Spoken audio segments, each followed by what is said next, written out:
Evening, everyone. I forgot to say I forgot to say hello. To not say hello. Forgot to tweet out the stream. So I'm going to deal with that, and then we will jump into Book of Hours. I can, I guess, open the game though. I think there was an update. Yeah, at 2 p.m. today, there was an update. So I'm thinking that there might be.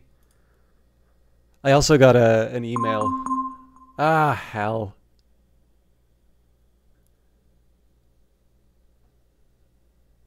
Avast 1 just decided to flag Book of Hours. Um, so just give me a quick second here. And then I still need to tweet out the stream. I'll tweet out the stream right now. But anyways, sorry. It's a bit of a clown show.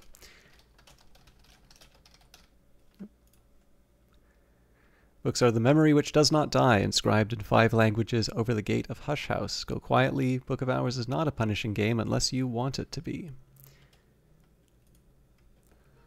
So sorry, you're going to have to deal with the black background because this happens if I tab out of the game.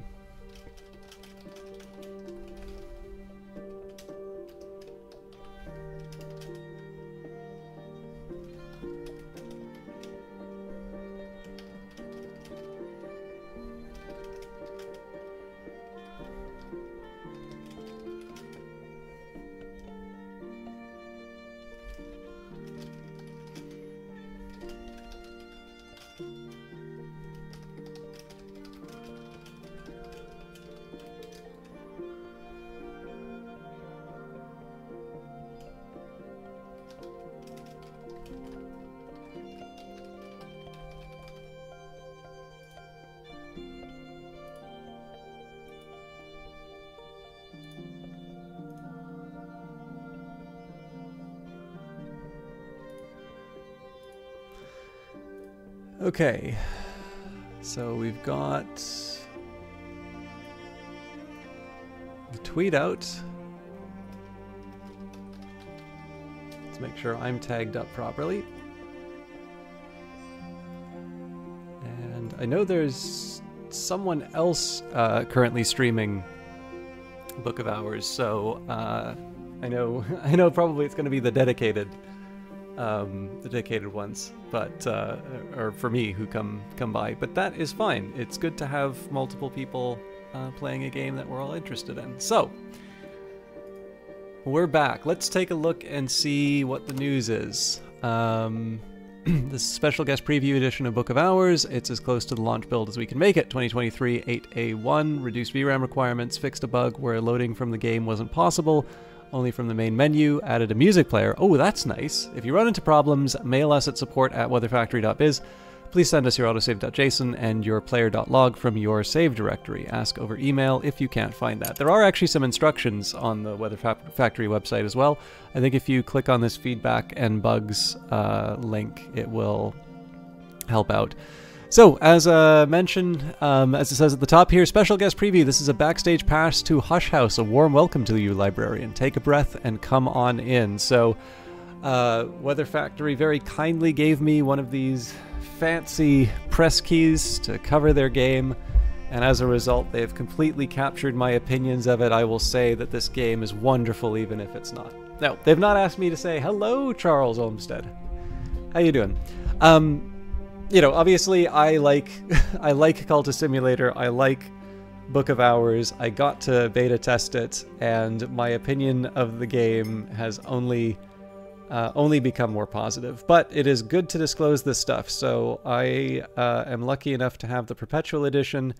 I haven't had to pay for the game. I'm actually slightly mad that I don't get to pay for the game because I got to pay Weather Factory for Cultist Simulator, so I'm not a real fan now. No. But yeah, it's one of these things you gotta. Well, not. I actually think legally you may have to disclose it, but I'm not American, so no. In this case, it's good to disclose these things, do so conspicuously, and then move on and enjoy the game. So we have gotten the disclosure out of the way, and as always, it's nice to give credit where credit is due. So Weather Factory is design, writing, and coding. Alexis Kennedy, art production and marketing by Lottie Bevan. saluting our collaborators, or their collaborators. Additional coding, Roman Loskudov, Knights of Unity, and FRGM. Additional art by Adrian Degan, Clockwork Cuckoo, Catherine Unger. The lovely music that you are listening to is Mary Beth Solomon and Mickey Mar Productions. SFX by Sound Cuts. Again, I appreciate the Steam page localization because in the end, the financial success of games like this mean we get to see more we get to see more games like this. And I believe this is the same Clock Q who came into the stream and was very pleasant to interact with, and has been very kind in terms of liking the tweet for the broadcasts. So I appreciate that. And again, no disrespect to the other Steam page localization, but I can't pronounce most of the names. And likewise, a number of special thanks. Clearly, the charismatic and devastatingly intelligent beta testers. I am very curious about Fingal's Coffee on Trafalgar Road and what the story is behind that. It is actually sometimes funny to unpack a few of the names.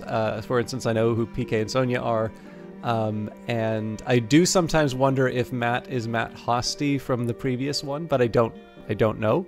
And then Sulo and Chi, of course, are the cats. I don't know if they're officially the co-CEOs, but there's many. If you are not signed up to Weather Factory's newsletter, first of all, do that. But number two, you do get to see lots of photos of Suluchana. Well, not just Sulo and Chi, but... Anyways, you're doing great. Really excited to play this game when it comes out. You are almost a week away, but I can understand the wish to play as soon as possible. It's wonderful. I consider myself very lucky to be able to play this a little bit early. I'm curious.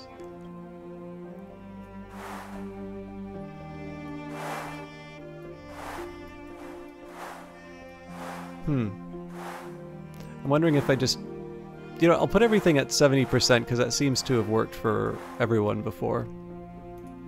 And if the sounds are too quiet, then we can deal with that. Anyways, introductions out of the way. Let's jump in and see where the story takes us.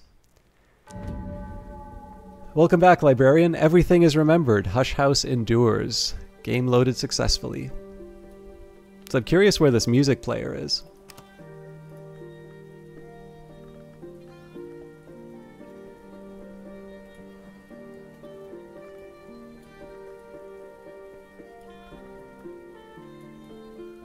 Alright, no music player. Oh, here it is. Now I get to see the names between these things. Actually, I'm going to try one thing. So if I were to just put this all to 100, does that actually overwhelm me, or am I just imagining it? Because I know people have talked about the game to voice volume being a little off. It's a touch hot in my headphones, but that's an easy one for me to fix. Sorry, I should be testing this stuff ahead of time, but they did just add the new settings. Anyway, so you can all maybe let me know if the game is overpowering me. I'm happy to put the volumes back down, but I think that might have been in response to a couple of... I think that might have been in response to a problem with the... sorry, what am I trying to say? I think it may have been the...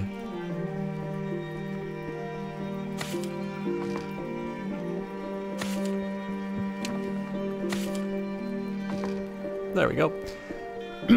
It may have been the weather bug that's causing that. You can hear me well, perhaps might overwhelm your voice if the sound effect with sound effects like rain. So, are you thinking this one, or are you thinking the storm? The storm may be a bit of a trouble. Oh, that's interesting.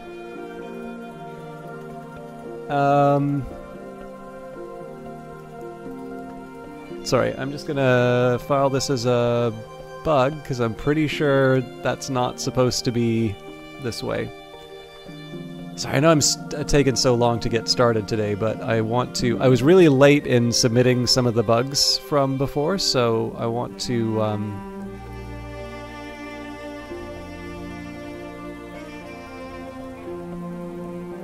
I want to send this off right away.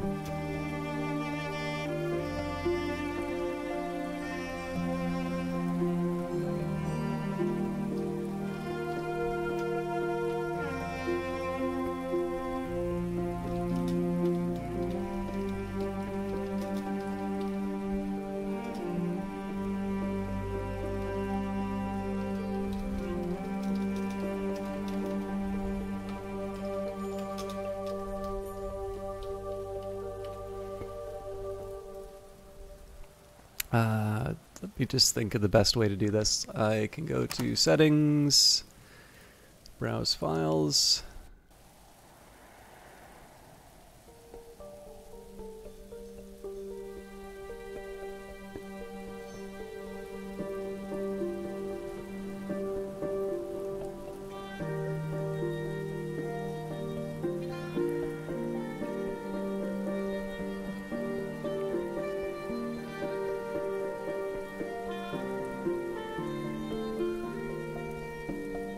I think probably the best thing I can do is save and quit, and then I can load from my previous file.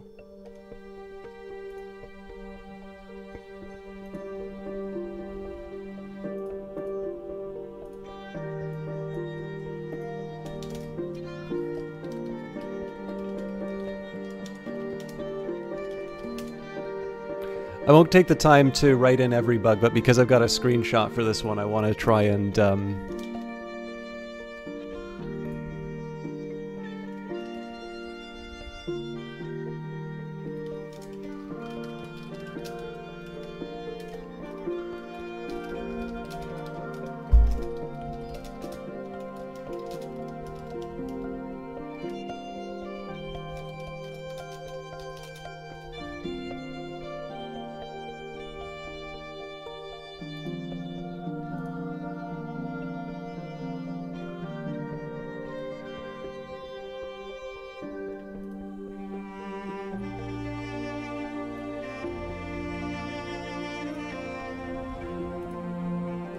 okay, so if I hit continue, I want to see what happens first.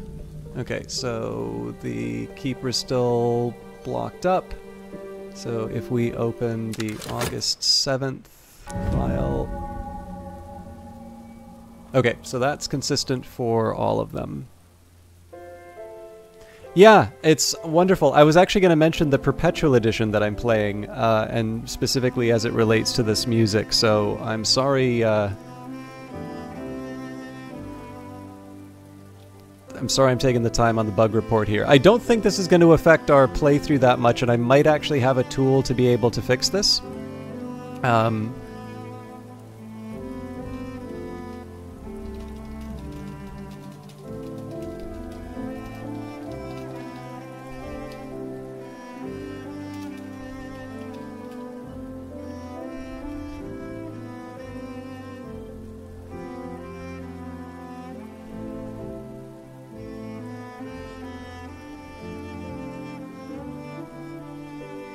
Okay, I think I actually sent that email off a little too early, but...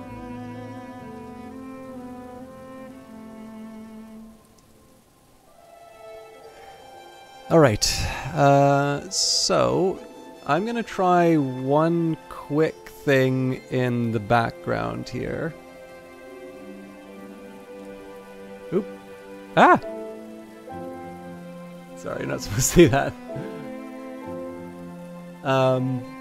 So I do have something that I might be able to use to fix the problem.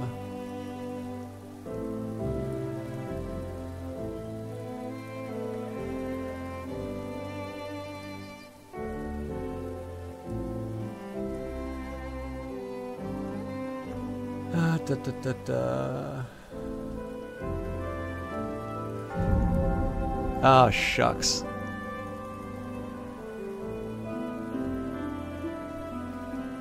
Wait, really? Huh. Whee! Okay, let's not do that.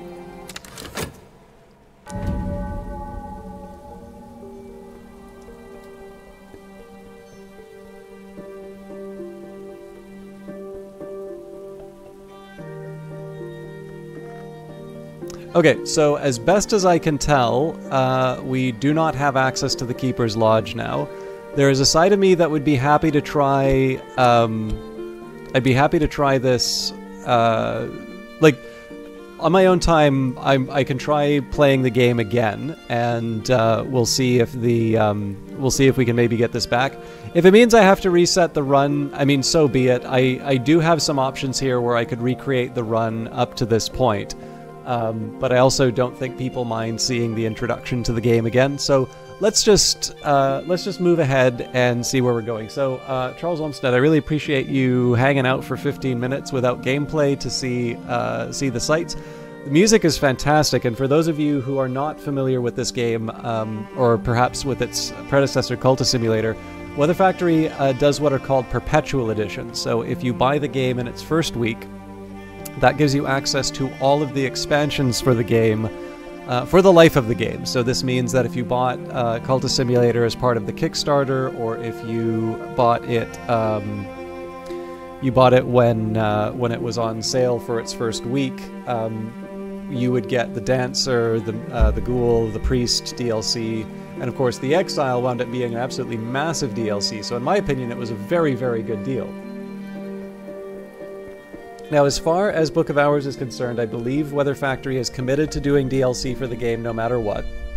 But I think it's also fair to say that because Cultist Simulator was as successful as it was, they probably did a bit more than what they had planned for Cultist Simulator.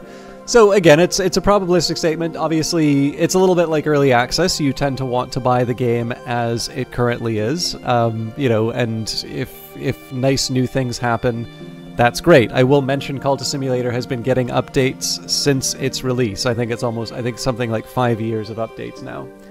So Exile, well, I think Exile by design is incredibly hard. I like it for that reason, but I certainly don't think that is not a straightforward journey at all. Yeah, it's an incredibly good DLC. It's one reason I do plan on still doing some more Cultist Simulator on the channel. It's just, you know, Book of Hours is the new thing, so I want to have a chance to play that and you know, and play with the new toys, but I fully intend to do both, and that does include more of the Exile. But anyways, the reason I was mentioning the Perpetual Edition here is just we are a little over a week away from the game being released. It's a wonderful opportunity for people to pick up the game, and, you know, for those of you who are really excited for this, or maybe even better still, for those of you who are on the fence, if this seems like your kind of game, it is really a chance to get a very good deal, in my opinion, on a game I've tremendously enjoyed. And one of the reasons why I wanted to point that out and highlight that as well is that this wonderful soundtrack will be available for sale. However, it does not count as an expansion. So there's a reason why Weather Factory says they do Perpetual Edition for the expansions, not for the DLC. And I suspect this is probably because Mickey Mar Productions is going to, you know, that's, I'm sure, part of their compensation is the sales of the album. So in any case, I am definitely going to get the soundtrack one way or another when the time comes. So, there's a few things that we've been thinking about in terms of what we can do, and I talked a bit about how I was going to use Eigengrau to sort of be my source of Mr. Kill exploration. So, let's do a quick review of the rooms that we need to access. So we've got the Gloomy Stair, which would require 6 Edge, Forge, or Winter.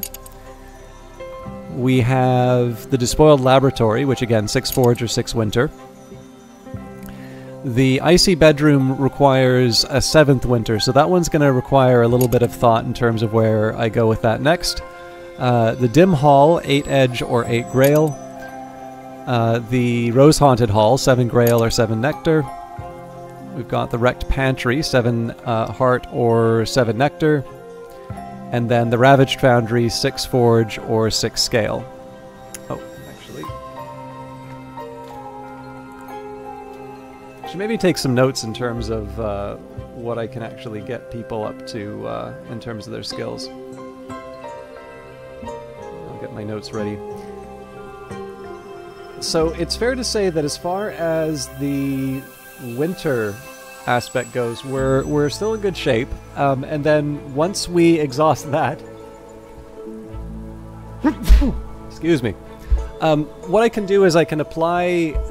I could basically apply one skill to the Tree of Wisdoms to get, let's say, metal to make Denzil more powerful to move him up through the different rooms, and then. Excuse me. Once that's done, I'll also be able to do the same trick with Mrs. Kill. And once we get a sufficient amount of Arab, we'll be able to move on. Now, so far I've been able to get by with only committing one card to the Tree of Wisdoms, and that's the vessel crafting and glass blowing. That's still only a level 1 skill here for me. So if I, and this was Hushery. There's a small argument for Hushery. A slightly better way would have been to put something in Nyctodromy and then get a level 2 up to Hushery, and then move Hushery all the way to level 6, and then Illumination 7. So we only really need to use 2 skills to get to the higher levels of Illumination. But that's a level of Galaxy Brain I don't think makes a whole lot of sense. Right now I've just been stingy in terms of committing things because what I want to do is try to maximize the number of books that I can read, maximize the number of rooms that I can open, because that's more or less the same. They're correlated, of course. And after that's all said and done, oh, I didn't. There we go. Once all that's said and done, I move up to that next level where I'm able to do everything that I want with my followers. So in the case of Eigengrau, this is a really good example of where I would expect myself to be able to get to Mr. Kill to level 7. So Mr. Kill starts with 2 winter. I can replenish my Whist to bring him up to 4 winter. We then take a memory, which has 2 winter, so that brings him up to 6. Now that alone will allow me to take on the Gloomy Stare. But if I need the 7 winter, which, where would I put that? Yeah, the Icy Bedroom. Well, that I just feed him some Eigengrau, and we're good. So let's get that out of the way. I'm going to sort of plan out the day as far as activities to do. So these would probably be something to create Eigengrau with. We'll maybe use the Tryst to...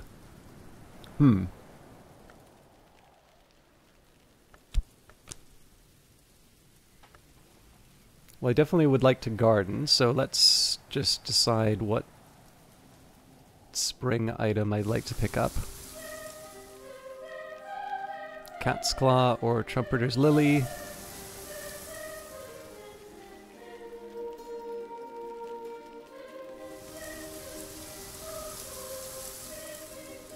I'm curious if it's going to let me get away with, yeah, Quiet Seasons, fair enough.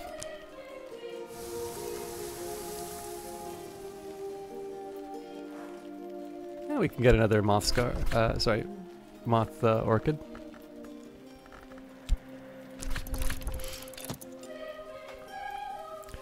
Maybe I'll try and, I guess I could try and make a Witching Tisane out of the rain. Oh, you know what? I may not have it. Let's take a look and see what we can.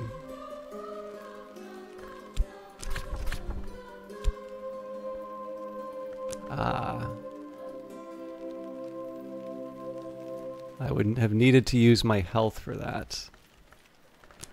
Okay. I can probably still make a Witching Tisane at one of the desks, though, as long as I have a combination of Grail and Forge. Or maybe Ava's desk might help.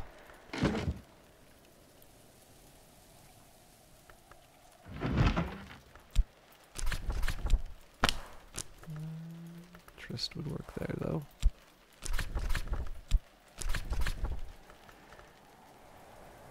And then if we combine that with the spice scales, there we go. Hush House still rings with with Thwarted Desires. I'll mix that into a Tisane. So I am putting myself into a little bit of risk. If I want to keep making the Eigengrau, I would need to use both Faust. Alternatively, I can try and get lucky with Mr. Kill. Here's what I think I'll do. I'll make at least one Eigengrau.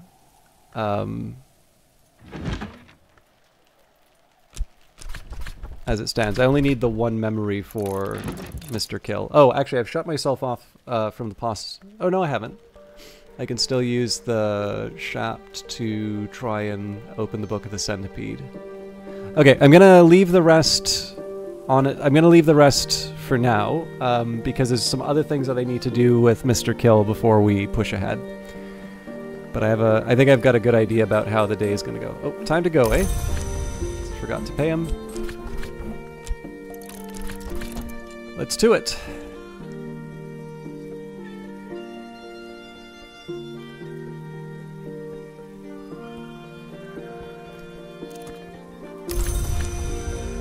All right.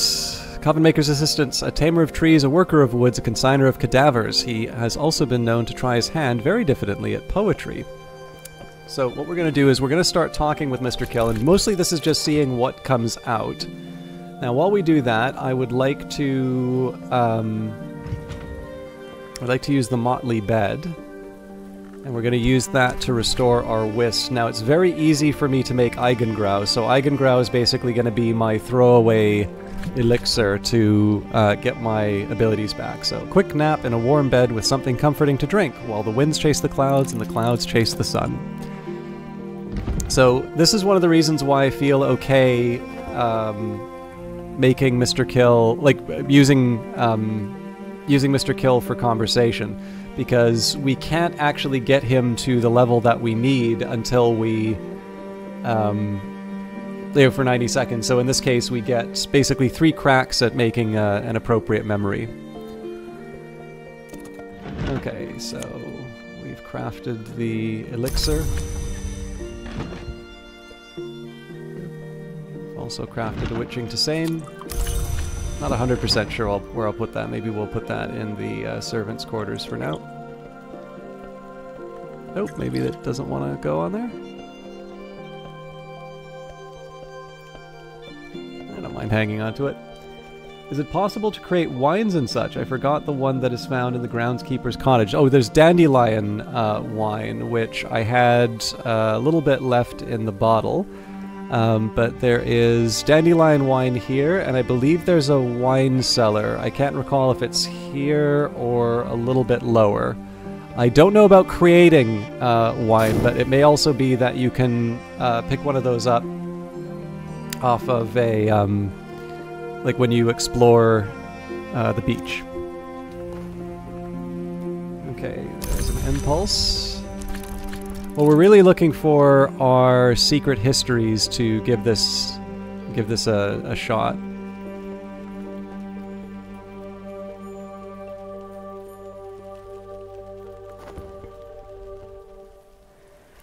If I wait too long on this Secret Histories book, I will use up my shaft for the day, which I am not excited about, but...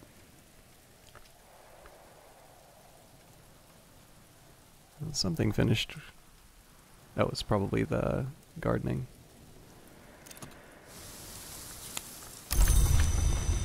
Alright, gossip. So, we're going to use that. I'm actually going to use that in the consider verb. So, the plan for this one, and it's a risky one because I'm not trying to get the... Actually, I think with the Faust... Oh, I've really put myself in a corner here.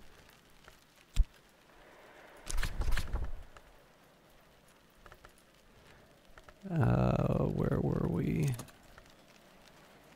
Oh, that's right. I have to do this at a desk. Ooh. The Vagabond's desk will probably help.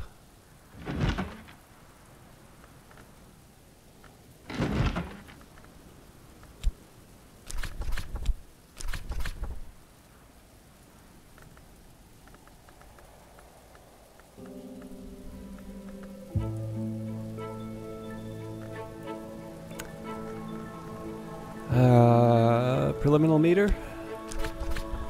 Yeah, so we can get up to 5 secrets, or so 5 rows, but we're short the 1.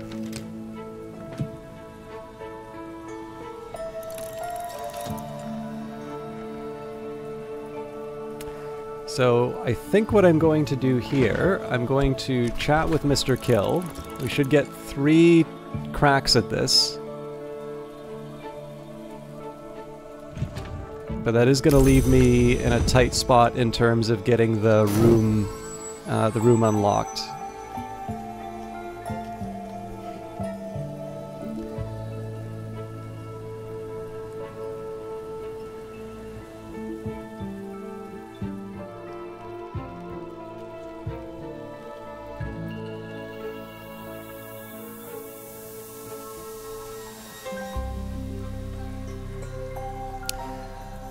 Alright, while we're working on that, I know I have a short period of time before I need to worry about what else is happening on the explorations, but let's,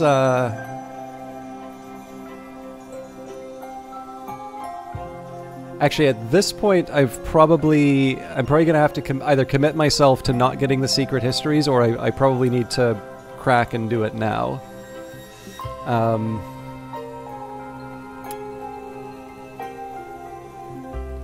So what do I value more? I don't think I'm going to be able to get the. I don't think I'm going to be able to get an element of the soul. Well, okay. Here's what we're going to do. Let's take a. I will use the Eigengrau just in case.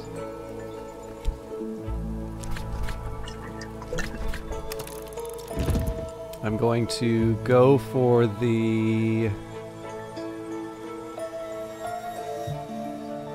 Let's take a look at what Rose memory I can go for. I lost my nerve for risk, apparently.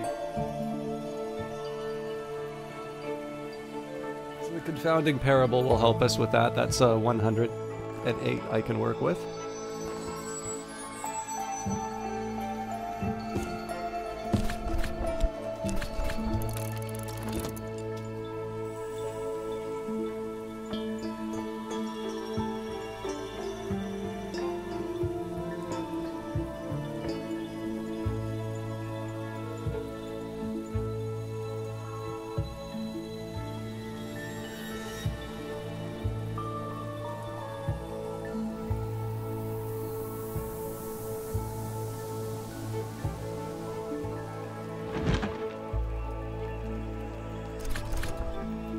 I am an idiot.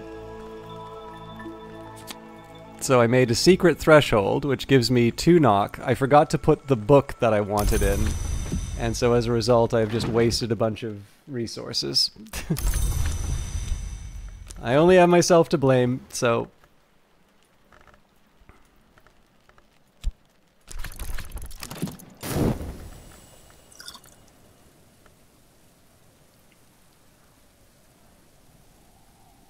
Although I should have committed the Whist here. So yeah, today's a little bit of a write-off, but as long as I feel like if I don't...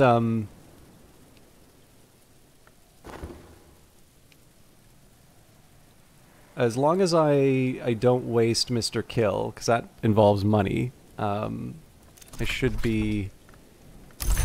and Mr. Kill would have given me my gossip in the end. Alright, well...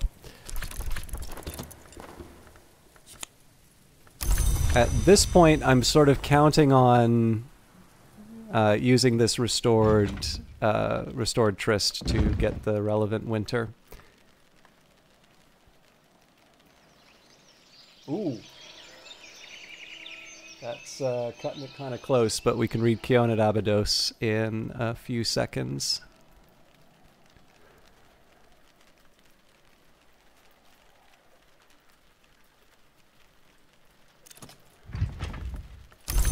So if I could, you know, my preference would be to, you know, try and get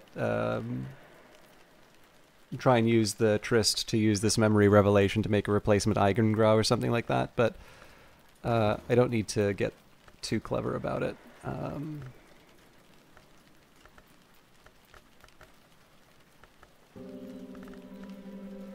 There we go.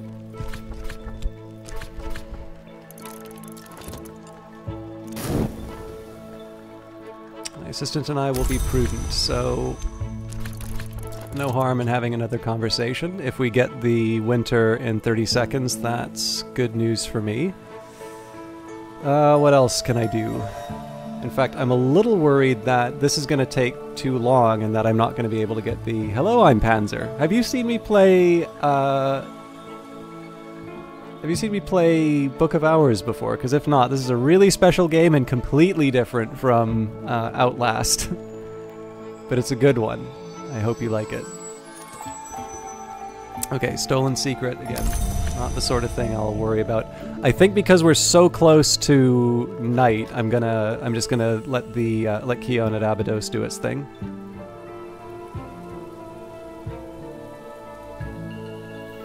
I've been resisting the urge to... No!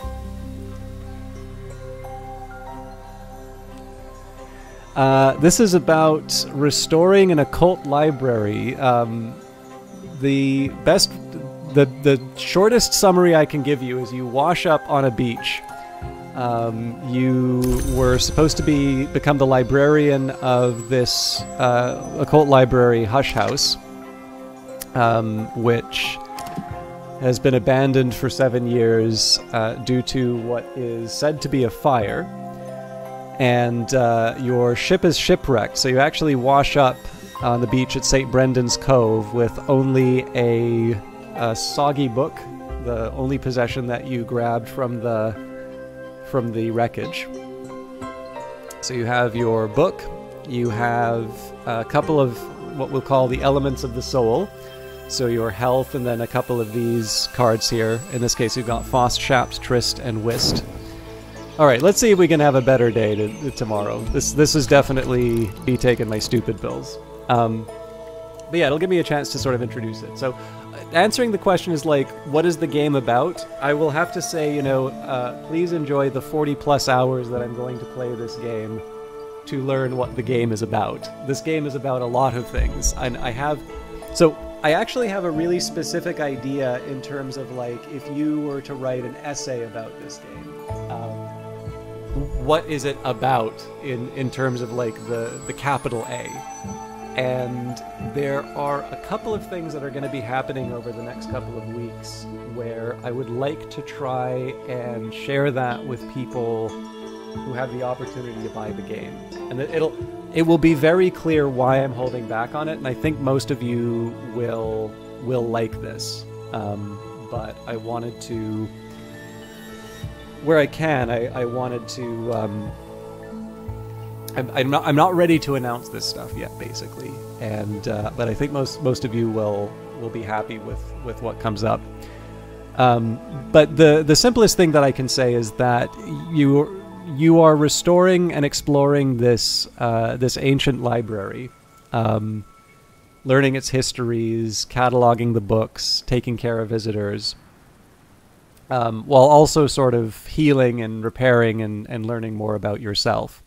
Ostensibly, I am what's known as the Twiceborn. I remember that I once walked in the House of the Sun as a bodiless immortal, but there was a matter that could only be resolved if I returned to flesh. Now, if I go back to the House of the Sun, I will be hunted and punished. If I stay in flesh, I will be hunted and devoured. I need a third choice. To remain at Hush House as librarian would be one such choice, but there may be something more.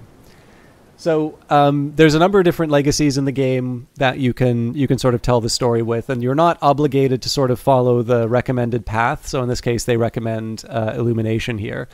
But the best thing I can say right now is that it's this very nice, almost melancholy game of sort of being alone in a library, keeping the books, reading them, learning from them, and sort of crafting and managing things inside of it.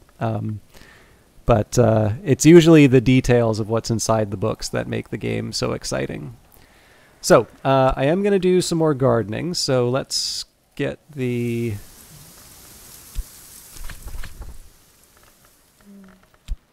We'll use our health for that. We'll see what the weather brings before I go any further. And this time I think I'm gonna... Okay, it's a sunny day, so there's not a whole lot that I'm going to... like, in terms of what we saw for the setup, basically a sunny day doesn't change any of the reading that I'm gonna do. So we're gonna treat Mr. Kill like we did last time, and I think I'm going to just lock in my... I'm gonna lock in both the... I'm going to lock in the rose as well as the winter. I'll actually take care of the winter first.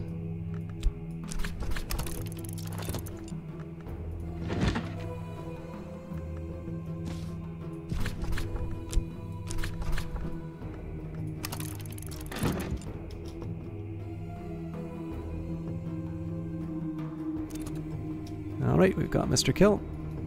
Oh, I forgot to pay him again. Time to go, eh? Mr. Kill likes conversations about endings. His wife prefers to talk about beginnings.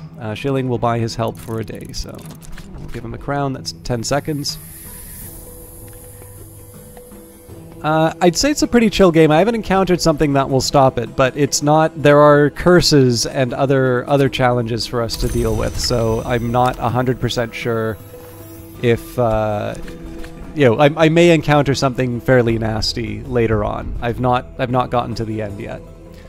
Alright, Mr. Kill, Ryan Spry doesn't mind stopping for a gossip, so we'll start... Oh, I can't start because I don't have anything to talk to him about yet, so yes, we'll just keep chatting and see what comes up. I will use the Eigengrau because that's easier for me to make. In fact, in this case, I think I'll just carry the Eigengrau here. So we'll go Whist, Eigengrau. There's a couple of other little things that are fun about this. So for instance, there's a series of niches on the Grand Ascent, and you get to learn a bit about the history of the library, and basically the order in which these people should appear.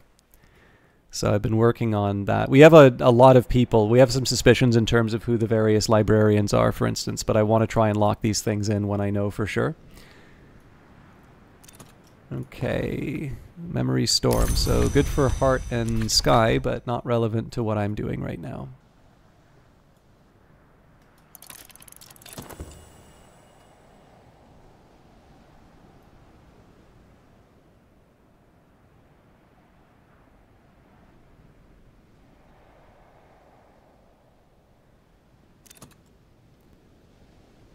Oh, are you talking specifically about my choice to represent the cranial tchotchke? The other thing I should mention, I'm Panzer. This game has wonderful writing in it, so every item's got a special description, and so, like, some of them are very memorable. So in this case, the cranial tchotchke, we are all of us come to this condition in the end, but not all of us are fortunate enough to be lovingly buffed and fixed carefully to a stylish wooden stand. So in this case here, there's a spot for the 12th librarian, which is me. 12th librarian of the Curia of the Isle. This, of course, would be me. I could use whatever I want as my image. There's also a space for the 13th librarian. If I have a successor, their image might stand here. Thank you. I knew exactly what I was putting there when I saw it, but it's nice. It's one of these nice moments when, if the audience likes what you did, that's always a special moment for me. So thank you. You made my evening. I'm sorry. I think most of you know that my sleep schedule has been all over the map lately, and that's partly because of Book of Hours. So I'm sort of catching up. I haven't gotten a full night's sleep tonight, but I really wanted to make sure I wasn't too late with the broadcast. So again, we'd be guaranteed to finish this study if I'd be willing to pick up. If I'd be willing to.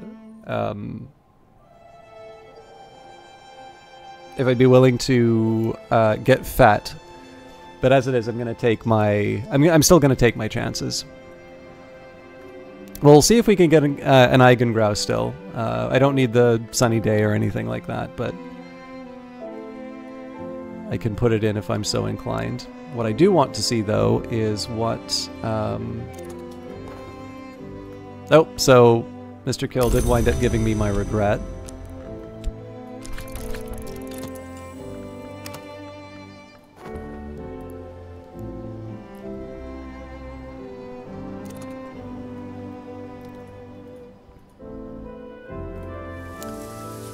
The petals of the Lenten Rose.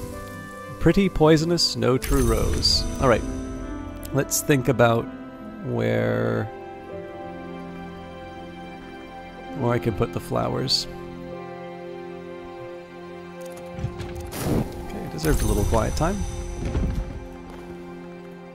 Brilliant. Okay, this is as good as we're gonna get in terms of answering the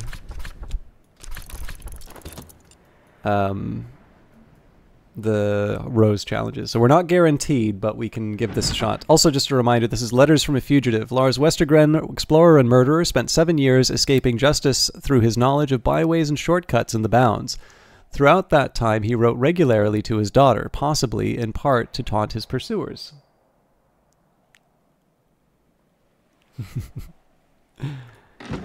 All right.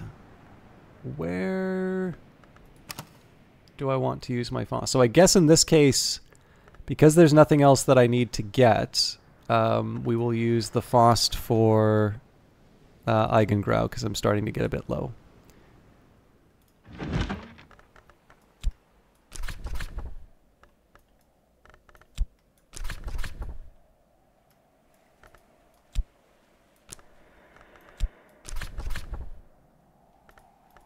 Funny thing is, if I'm trying to think if there's another... Nah, it's not worth it. Or, hang on. So if I were to put the... So, distill a kind of possibility, or for a scholar level recipe, mix in another liquid to produce an alchemical essence. So I think if we were to add the... should be the Ichor Vitreous somewhere. But the drawback here is that we don't have a spot for liquid. And this doesn't accept lantern. So, anyways, we'll make Eigengrau at the desk. Don't need to get clever. Draft Eigengrau, distill a kind of possibility. And I'm back to the... Oh, actually, we're clearing out some space in the... on the tables, so there's still a chance. So it's gonna want soul, memory, we've got it. So this is, I've learned my lesson from last time. We definitely want to make sure that we keep this menu up.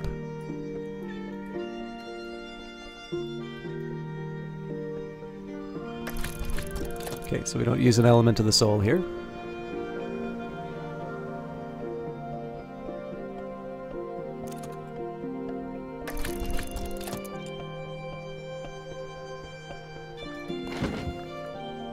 My assistant and I will be prudent. Okay, so let's talk with him about regret. I can discuss a memory with my assistant.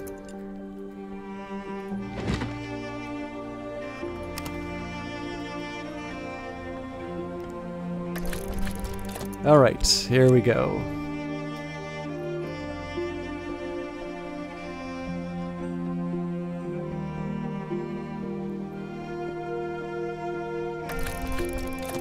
Rose Journey's End.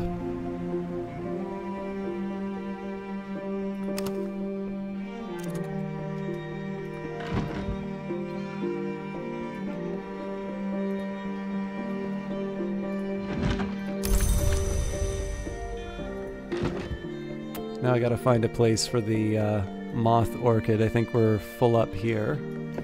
I might be able to... Maybe we could do the same trick as last time. Hey, we got 4. Alright. We're gonna use up the Eigengrau pretty quickly. All right. A year with the Légion de Soul, patrolling the bounds until he deserts. A month in the Priory of Captains in Morbihan. 7 days, or so he claims, in Ys behind the wave.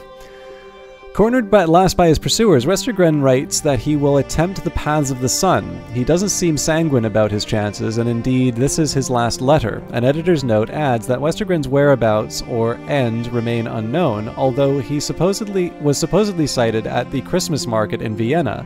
The negotiations between invisible underworld figures that happen each year there in 1929.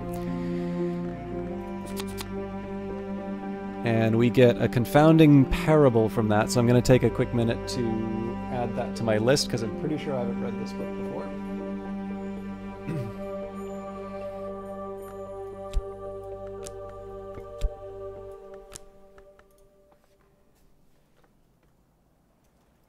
Oh, I have.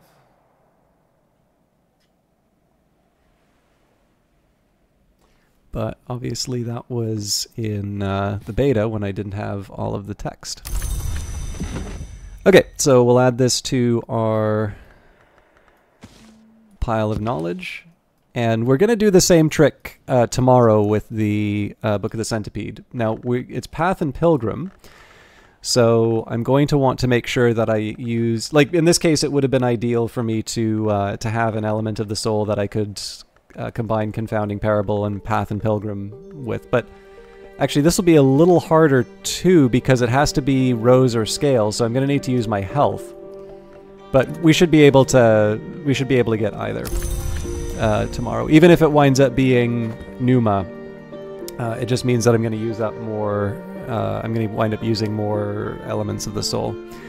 But we are ready to unlock parts of the house. So let's start with the Despoiled Laboratory. This was an alchemist's workshop and a picture gallery, but the pictures have been flung down, the vessels overturned, and the solvents and reagents spilt. It will be time-consuming and dangerous to repair. So we were talking, I'm Panzer, about how basically how the game, part of it is exploring this old house, and so in this case, this is an example of how it works. Each room will have sort of a challenge that you need to overcome. It'll describe what's happening in it. And what we were doing, all of those memories and those conversations we were having with this person, was being able to build them up to the level that we need.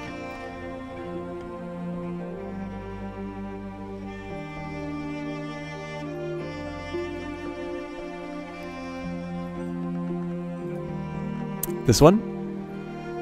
It does look quite cool.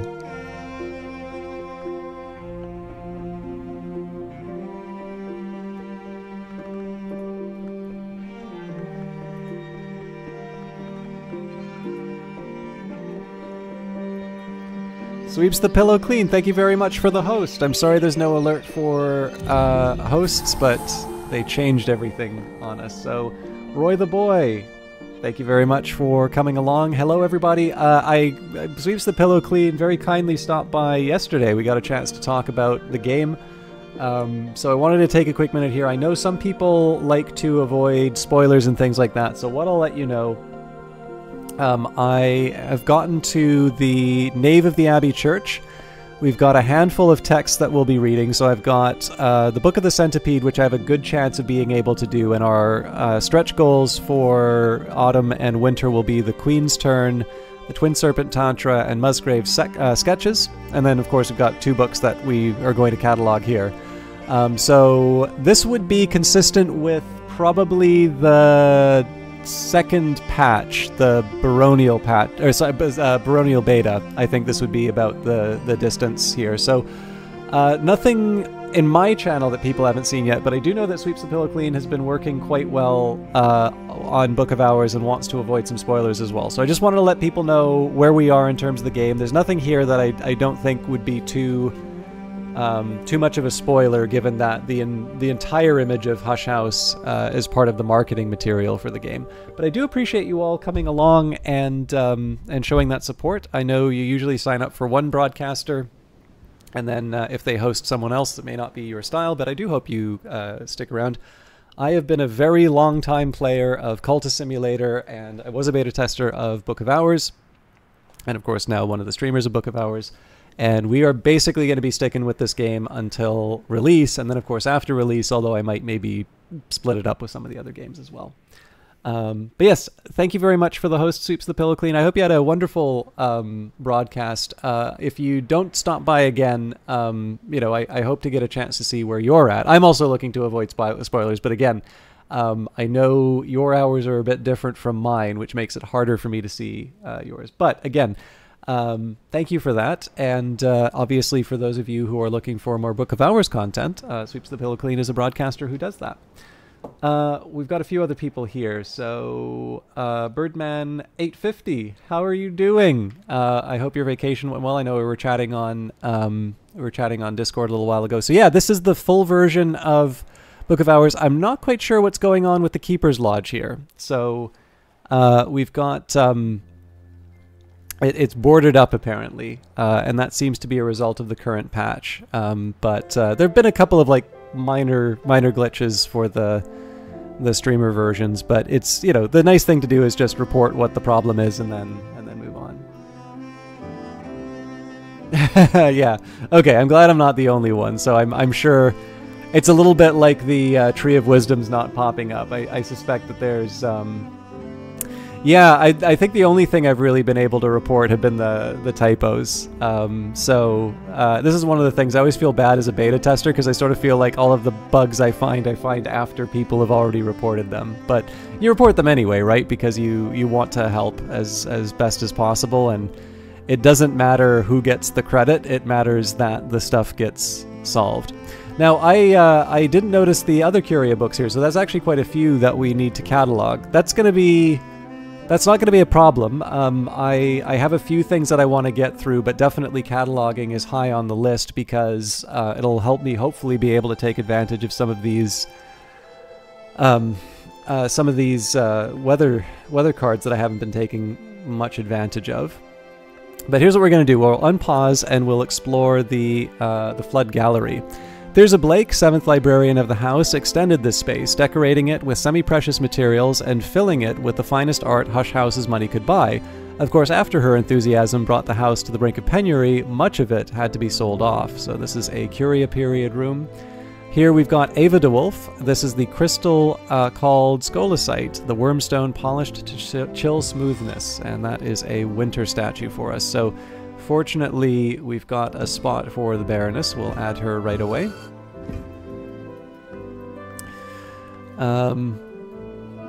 Bold of you to put something to drink in the alchemy room.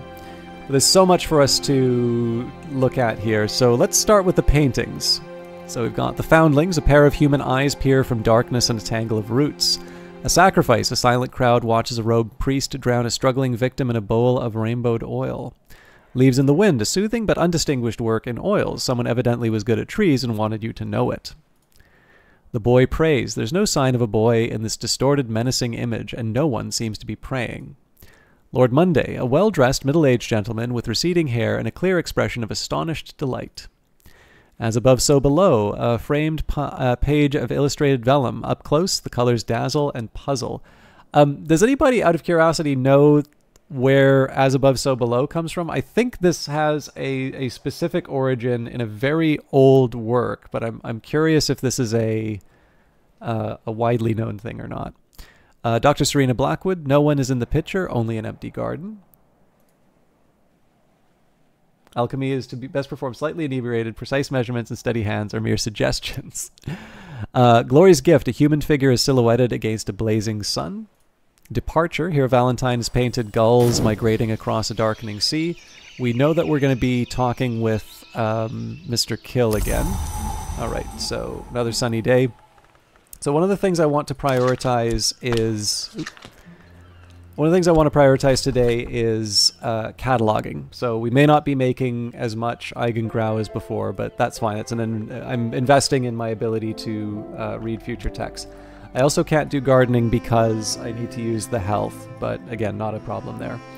Mr. Kill likes conversations about endings. His wife prefers to talk about beginnings. A shilling will buy his help for a day. I did a quick search and found an interesting Wikipedia section. Yeah, so as far as I can tell, it is from a work called The Emerald Tablet, which I think is I believe its authorship is attributed to the thrice-blessed Hermes, Hermes Trismegistus. And that's there is a bit of a rabbit hole that you can go down when you read alchemical texts, but this one I was particularly interested in because Isaac Newton has done a translation of the translation of the Emerald Tablet. Leaves in the Wind, a soothing but undistinguished work. We already did that. A soothing but undistinguished work in oils. Someone evidently was good at trees and wanted you to know it. Lady Tryphon, a very old portrait in the Byzantine style. I was delighted by this. I have had the pleasure of meeting Lottie Bevan in Montreal, and it was funny. There's no connection whatsoever to this. This just happens to be like a fine coincidence, but I sort of talked about how I was staying with my aunt, and she's an Anglican minister and probably wouldn't be into my occult games and things like that. But one point of conversation that we had was that even though she's an Anglican minister, she has a number of sort of Orthodox icons around her, her home, and I'm definitely not Orthodox, neither is she, but I actually very much like sort of the Byzantine art style. So, you know, that way, and so, you know, I recognize, you know, there's a couple by Andrei Rublev in particular that I noticed, like his very famous Trinity icon. So in this particular case here, like as soon as I saw the description of Lady Tryphon in the Byzantine style, but to actually see this, I'm like, oh man, I like this one. So it's I don't know, just one of those things where I got to remember a fun conversation I had with one of the people who made the game, and then I liked, aha. Okay, I'm gonna do a little experimentation here. But yeah, it was a fun conversation, and definitely I was happy to see an interesting character come from it. It says it was a Hermetic text that was first attested in an Arabic source dating to the late 8th or early 9th century. Yeah, so and I believe when you are referring to Hermetic, it is specifically that author, probably a legendary figure, that is being referred to. I would not be...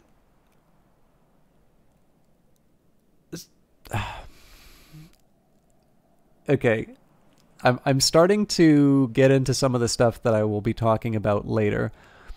So the tricky part is that, like, there is actually a list of influences in terms of things for the game. So one of the things that I've been following as a result of Old World, and sorry, I know we're not playing the game here, but there's a couple things I want to experiment with, and I want to make the most of the day, so it's good to just stay paused on this.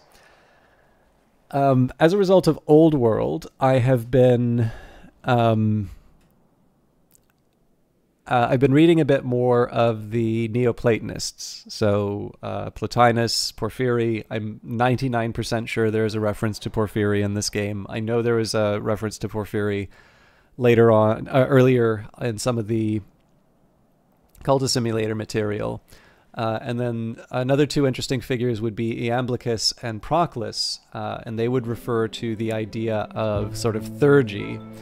And it's interesting here because these are philosophers, but the practice of theurgy is very much sort of this religious practice. So you can contrast theurgy and thaumaturgy. Thaumaturgy would be sort of magic as you would normally expect, whereas theurgy is sort of invoking this divinity. And there were debates about this. So allegedly Porphyry wasn't crazy about the idea of theurgy, but Iamblichus was. So the thing is that I do actually feel that the Neoplatonists had an influence on some of the Renaissance figures who wound up becoming, and I mean, maybe not even Renaissance figures, but some of the people who would wind up forming these sort of occult societies. I do think that there is a direct connection between them. So when you specifically talk about Gnostic Christianity, you know, that is another thing I've been interested in, just in terms of sort of doing my reading, because it's all, you know, roughly around the same period. But where this becomes interesting is that Plotinus wrote a actually, I think it's Plotinus and Porphyry wrote something in opposition to the Gnostics. In fact, I might have the Enneads nearby, so I might be able to get you the exact name of the...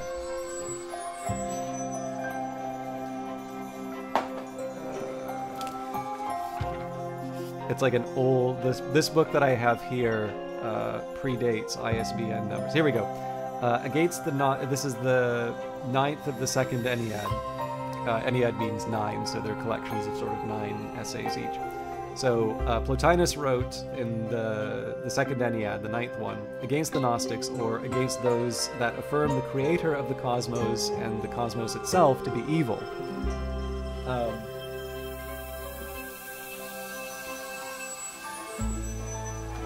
But to go even, so in this case, it's like, okay, so, you know, if you're looking at direct, like, so I don't want to suggest that this is necessarily source material, but if you are making a game about, you know, secret societies and the occult, then you are probably going to be at least aware of the influences on all of these different groups.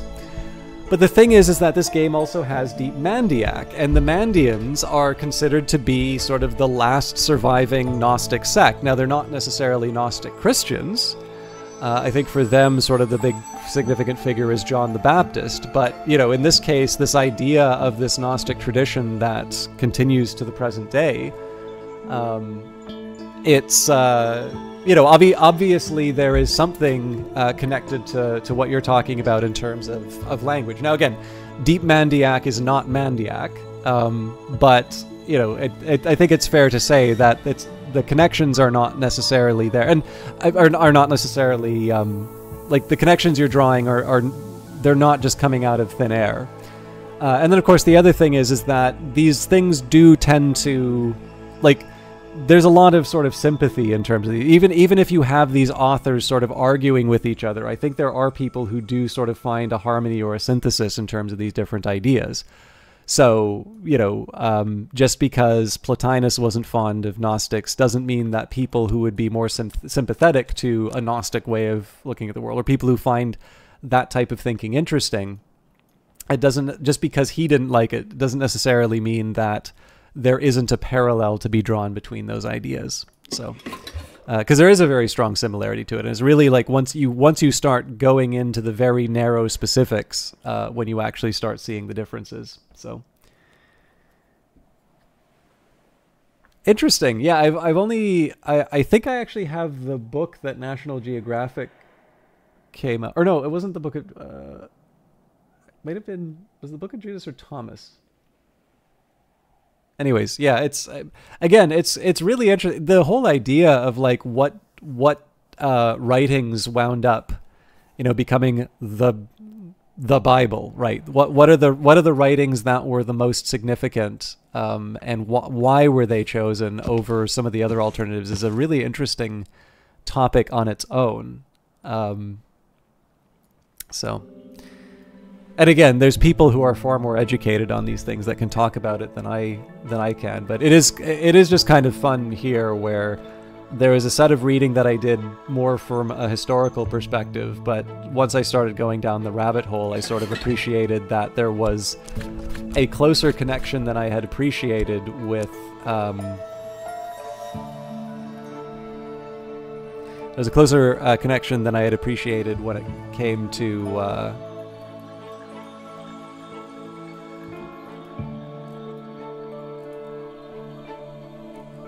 Wow, Icar Vitreous is actually pretty strong already.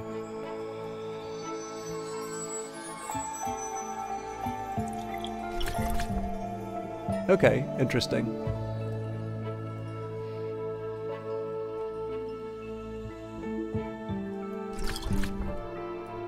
So now I want to see if I can find something a little less intense on... Oh, thank you, Bart D. Ehrman. But yeah, anyway, sorry. I'm sort of falling into my. Oh, so if I take Westcott's compounds, no.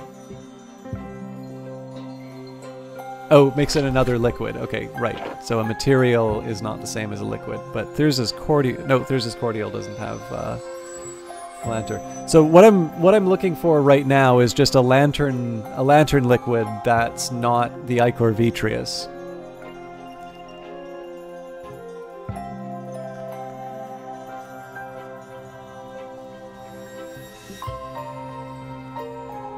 And I'm not going to be upset if I can't make it. Oh, you know what? I bet we could add some of the tea.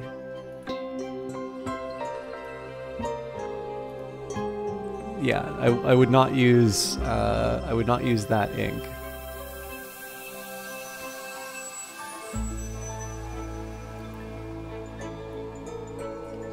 I think the Evening Isles coffee would be one. So yeah, Glass Finger Toxin, again, this would be a 4 knock, so this is a reasonably powerful thing for me to give up.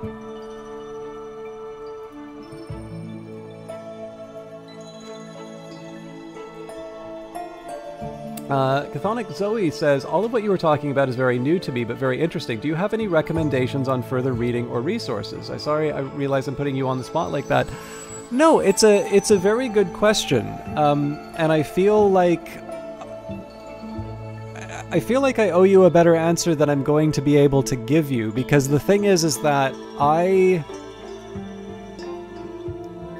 so like when you think of like the ideas of Gnostic Christianity, if you like the author Philip K. Dick, he more so in like he's got this like big work called the Exegesis, which is sort of him dealing with this vision that he had.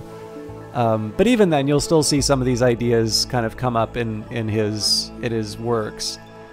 So that can be a point of interest, and I know, like it does feel that to a certain extent, a number of different, particularly science fiction authors, I've noticed actually seem to like these ideas. And to be honest, like, so the thing is that I find this stuff kind of neat in the sense that I sort of find source books for like Traveller or Dungeons and Dragons interesting. Oh, you know what? The dandelion wine would have been ideal for this. So maybe we'll serve some so that we can make a... Okay, I have some ideas about what I'm going to do. So the thing is that there's a lot of different ways. So like, again, it's one of these things that are sort of neat. And honestly, there's like things. So where I first found out about Aleister Crowley was, I grew up in kind of a pretty religious household. So when you're in the school library and you're like, you know, going through the books and all of a sudden you see there's like a big book on the occult. Well, of course, like, you know, you have the privacy of the school library. You're able to take a look, so I'll go there. And that's how I first found out about Aleister Crowley. And it's not like that didn't sort of turn me into some sort of, you know, hermetic mage or something like that.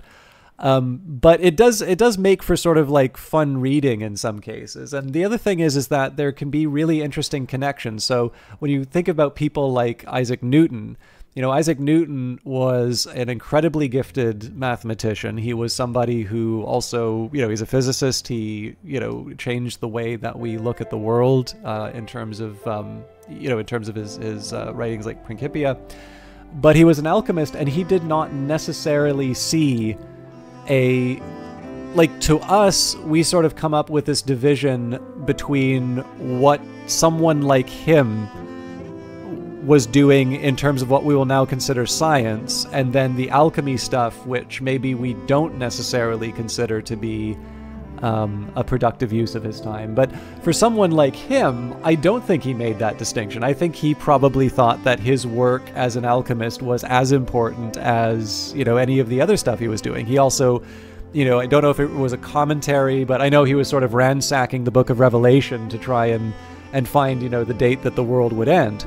And the thing is that you also have figures like John Dee, who are, you know, this is someone who is in Queen Elizabeth's court, and he's known as something of an occultist, but he was also a very good mathematician. And those Neoplatonists that I was talking about, I think it was Proclus, or maybe it was Porphyry. Anyways, one of them wrote a commentary on Euclid, right? That famous geometry text, the old Greek one.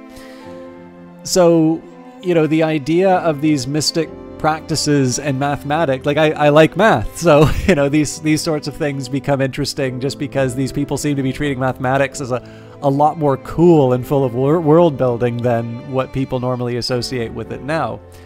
And some of that stuff goes back to people like Pythagoras, who is obviously famous for the Pythagorean theorem, but basically had a secret math cult that wound up being very influential. I mean, it influenced people like Plato.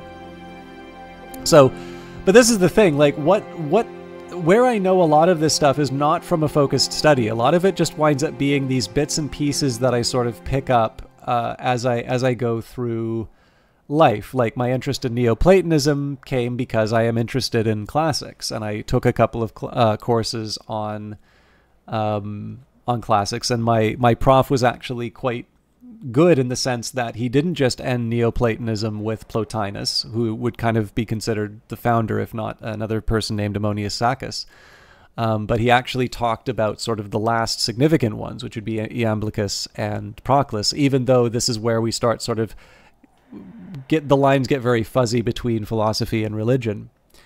But the thing is that a lot of these wind up just being little bits and pieces that I've sort of picked up over time, and it's just a lot of this is just kind of following your interests. I will talk about this a little bit more in a couple of streams that I wind up doing in other locations. So, and if after that I will I'll go into more detail on this broadcast after I've sort of broken the seal on those. But you specifically looked for some reading resources. So there's a few things I can recommend. Alan Moore would consider himself a full-on magician. And there is a comic series that he's done, which I like quite a bit, and I feel that the kinds of people who like Cultist Simulator will like the story. It's called Promethea. It's essentially a girl who's doing a research project on this sort of figure who keeps showing up in stories called Promethea, and she, in a moment of great danger, winds up being transformed into this woman Promethea. That is essentially her study and knowledge have this being. She winds up sort of connecting with her, maybe becoming the host might be a way of saying it. It's a good yarn. But on top of that, it's almost a pedagogical work in the sense that the deeper you go, one of the things that happens in it is she gains a greater understanding of her powers, and part of that is actually gaining an understanding of the magical world. And there is a whole issue, basically, which is her doing this process of discovery, kind of going through the world of ideas and thoughts. And I think it would be fair to say that there is a lot of Alan Moore sort of trying to articulate his beliefs about magic and the world in that issue. So again, I would recommend it as a pretty cool comic, full stop. But weirdly enough, this also happens to be an author really putting it all out there in terms of magical knowledge that he has. And I actually think that would not be a bad place to get a nice crash course. I couldn't tell you the individual issue that appears in, but it probably makes more sense if you read it in the context of the story as well. I can tell you more about Neoplatonism in that. So there's a book by, I think it was Lloyd Gerson edited it. I have it here. So if you're interested in Neoplatonists, so if you're looking for free resources, you not only have Wikipedia, and of course Wikipedia will give you the intellectual tradition as well as the individual thinkers. But if you're looking for more scholarly works, you've got the Stanford Internet Encyclopedia, which is quite good for that. And again, that's going to be on a philosophical point of view, so it may not follow the specific things that you're interested in. But there's a book that I've got here by R.T. Wallace, and it's a second edition, which was, I suspect, edited by Lloyd Gerson, who's like a big expert on Plotinus, and it's just called Neoplatonism. Charles says this reminds you of a book, She, A History of Adventure. Oh, that looks like a good recommendation.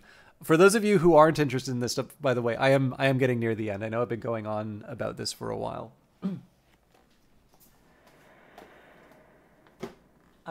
But there is one last recommendation which I'll make, and that's directly from Weather Factory. Let me just take a second here and see if I can get the... I don't know if this is constantly maintained, because there's a couple in here which I feel are much more relevant to...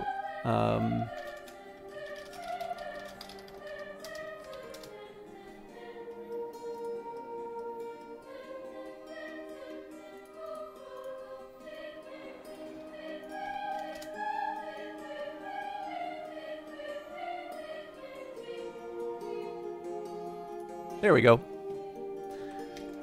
This website that I'm sharing is a direct list of influencers from the author. It says here, I'm often asked, what are your influences? So now here I can, here's a link that I can point to people when they ask.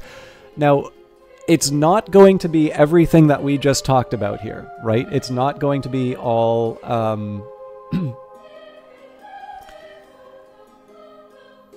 Oh, cool, Charles. Thank you for sharing that. That is definitely something I'd be interested in reading. So I just want to be clear here, Chthonic Zoe. It's this won't directly answer what you were interested in, because this is going to be all of the influences. So, for instance, the second item here is Dashiell Hammett, The Glass Key, and so far as I can tell, that doesn't have sort of an occult element to it. But there definitely are some. In here. And again, there's better known ones, like there's Dr. Faustus by Marlowe and The Tempest. Clearly that's Shakespeare. But there's also some ones that are a little bit more, maybe a little more, how do I put it? Like,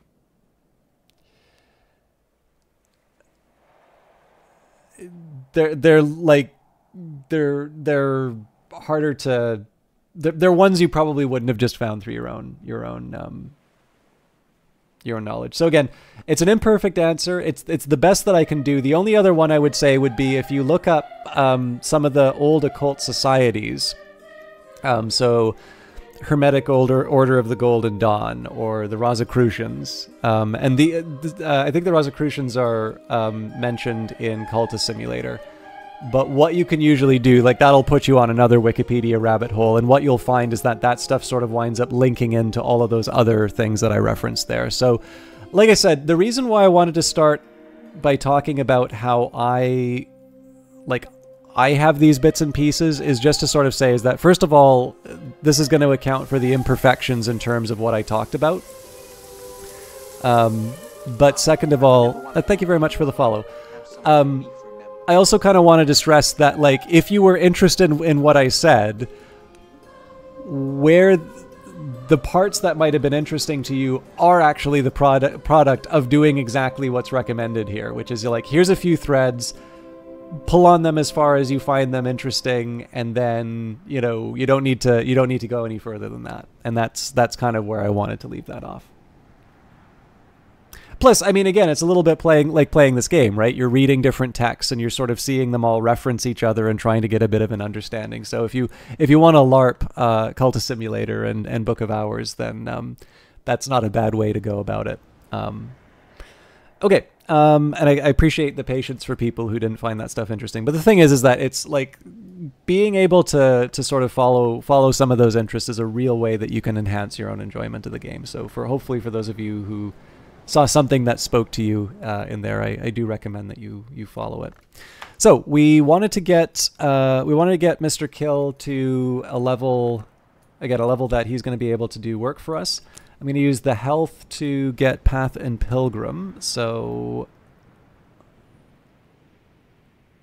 oh yeah, actually there is one thing I wanted to do, which is pour Dandelion wine. So appropriately pour out. Poured out. So this lets me do something fancy. So instead of giving up the Iotic Essence, we can now use the Sunny Day, Auroral Contemplations, add the Dandelion Wine, and what I'm going to do here, this is actually the first time I've been able to see the Lantern recipe, so I'm going to add something to my skills list here.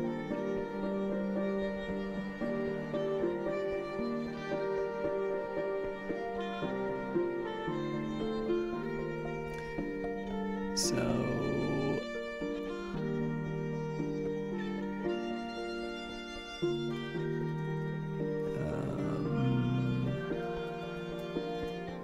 so we get Xanthotic Essence out of that.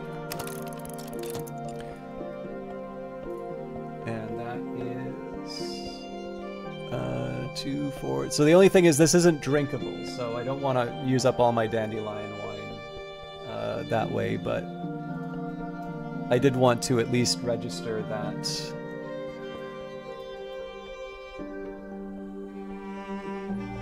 I wanted to make sure that I was actually able to pull this this thing off. Okay, so next question: what do we do with the rest of the day? So we want Path and Pilgrim, so we need some kind of scale or rose, and we may be able to get that after talking with Mr. Kill. We do need to restore our. We do need to restore our Whist, so we use the Eigengrau for that. So one option I have, without needing to worry about talking with Mr. Kill, I can get a couple rows out of 108. I can get the Regret from Keon at Abydos. So really, if I want, I can get most of the rows that I need just from reading the text. So here's what I'm going to do. I'm going to take the reading, or not the reading room desk, but we'll take the Ava desk. I'll use the Tryst because that doesn't get me money. So we'll read 108 there for the rows.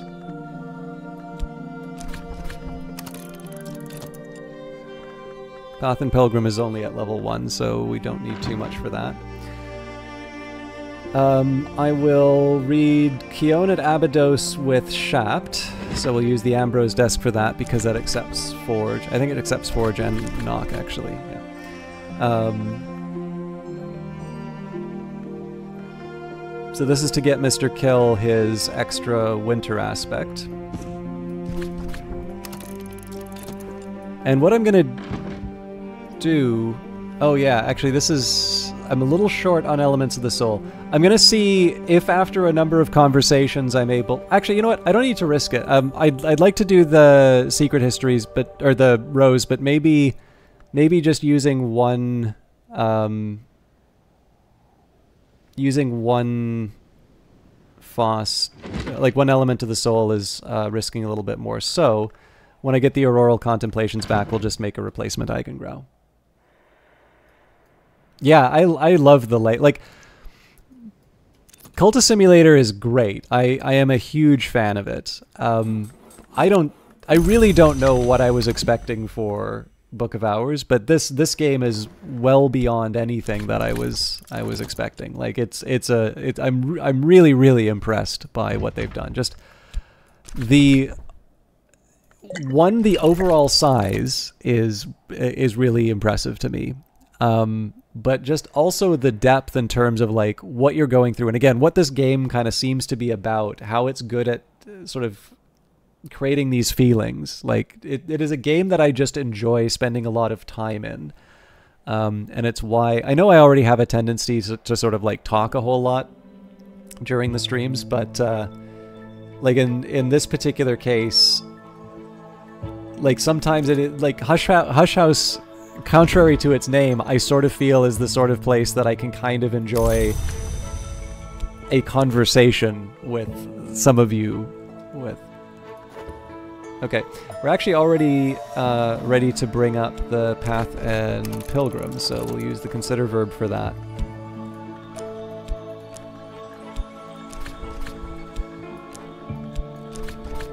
There's always more to learn.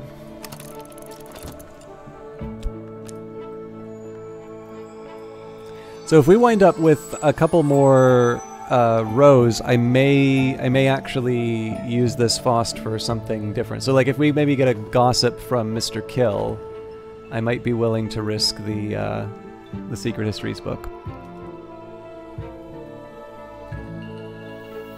And summer's coming up, which means we'll also have a Rose assistant.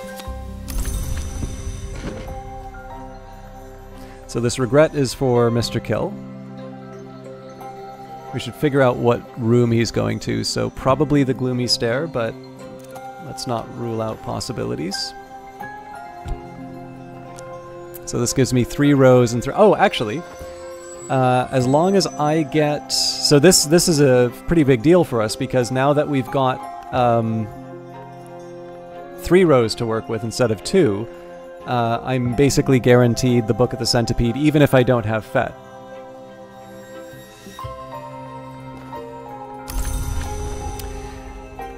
Funny you should mention that, Charles, because I did wind up when I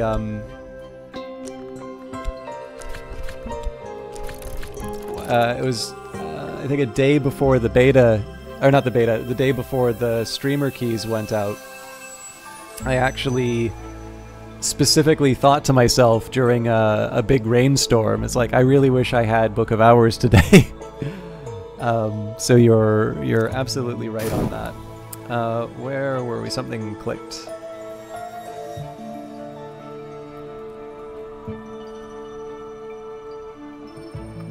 Sorry, I'm trying to be conscious of time here. Oh, here we go.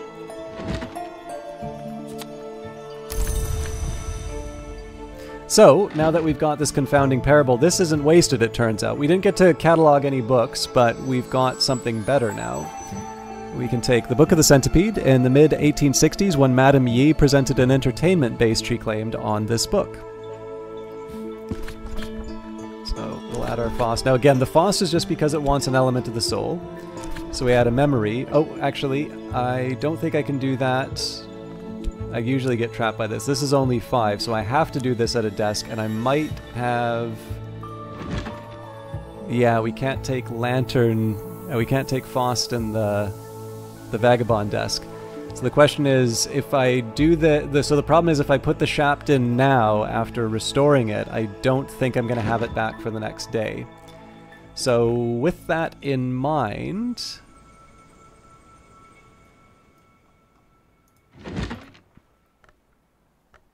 What else can I do here?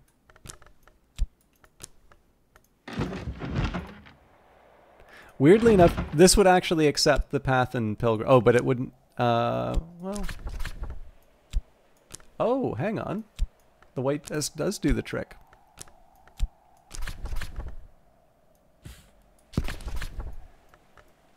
Because it doesn't restrict the tool that I can use at the desk. Hey, Irrepressible. I feel like this is... I've been here a couple of times. I think this is where I usually wound up in every beta since Baronial, but I'm happy that I've actually been able to do this with only committing one item to the Tree of Wisdoms. So, but welcome. Thank you for stopping by. I didn't mean to step on your comment there. It's just I'm kind of surprised.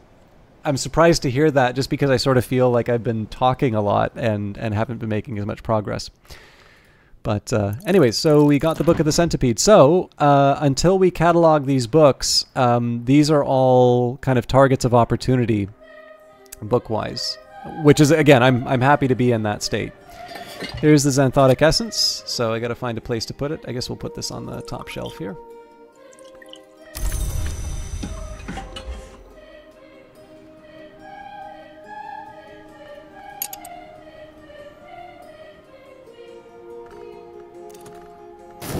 Okay, that sounds like my whist coming back. There we go.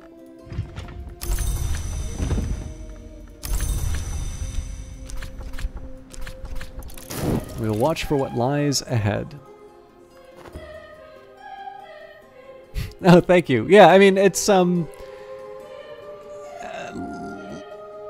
mean, I guess to a certain extent this is kind of showboating, but honestly, it's just, I kind of want to see how far... I'm committed enough at this point to see how far I really can pull this off. So it's a fun little challenge. I'm trying to think now in terms of the with Inks of Containment. So I've got this 10 winter thing that's kicking around here. So you've got 2 for Whist, we've got 4, so we can bring that up to 6, and we can bring that up to 8 with a memory. It's just a question of where the last 2 comes from. My assistant and I will be prudent. So this has long been a holy place, but the Madrigad has withdrawn her favor now, and a chillness waits here where... chilliness waits here where dawn will not touch it. Only once it is pacified can I safely pass. So just a reminder, we're not quite done with Mr. Kill yet. I don't think he'll help with the pantry and such, but we can get to the icy bedroom by bringing him up to level 7. That's why I've been focusing on Eigengrau. And we are almost certainly going to get a lesson learnt from the Book of the Centipede, so I am going to need to... potentially need to generate a memory to be able to commit to level that up. But we'll see what that's like tomorrow. Again, I'm less worried than I was before where I had multiple lessons learnt running around the table, because multiple lessons learnt means you might get hit by Numa. Alright, the Centipede always found her way into the dark places. When she was punished for it, she reacted badly in the Mantis as in Maya. And that's the sound of the gloomy stair opening. So, the glorious stair. Each stair tread is decorated with a quotation from the Book of Suns, so that the congregation might be edified as they ascend. The quotes are worn to half legibility by the passage of all those worshipful feet, which may be why some of these quotations differ troublingly from any orthodox version. It has, of course, been claimed that the Sisterhood of the Knot, who first held the Isle, also held a copy of the long-suppressed Chiridic version of the book. So here we've got a Shrine to the Madrigad. We could use this to improve our Ithistry. Now, I never really noticed, but look at them faces. We got a snowflake candle, and the wind-prowled gallery. So this is a pretty useful place because we get the spanners from it. So in this case, we need 8 forge, 8 lantern, or 8 sky. Now, our most likely candidate here would be Reverend Timothy. So in this case, we can say if we get Reverend Timothy, he starts with 2 lantern. We can talk with him about Faust, which will bring him up to 4. We give him Revelation, which will bring him up to 6. Now, we don't have a tool that will improve 2 lantern, but what we do have is we have Dandelion Wine, and we have... we have Dandelion Wine, and we have the Lantern Tool. So... normally what I do is I get Denzil with metal and we move him up that way. The other option is that if we had a fisherman, I guess it would have to be fisherman during a gale or a storm. But in this case, even though it does wind up taking up some of the Dandelion Wine, I think this is an okay call. Of all the places that you would like to visit, Port Noon seems like an amazing spot to live in. You want to keep your anonymity? And you say, I always do forget that the Madrigad is a death hour because I always hear the name as dawn in Spanish. Ah, man, I need to... The language side of this is definitely one that I need to appreciate better. Okay, the river runs through the sands out of myth and into legend. The painted river runs the other way. One is barred to the Centipede now, but she finds ways back in sometimes. So I think this is one that I've already written down, but let me just go back to my list. I'm at the point here where I really want to maintain this because it's going to be a pain to keep track of otherwise. Okay, so I didn't have it yet.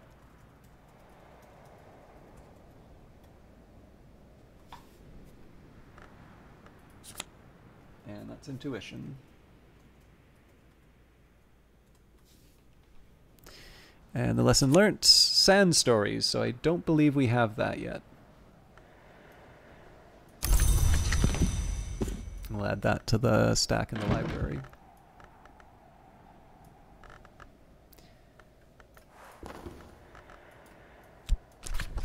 I've gained more understanding of sand stories. A new skill of wandering tribes, watchful vagabonds, and winged devourers. Okay, so...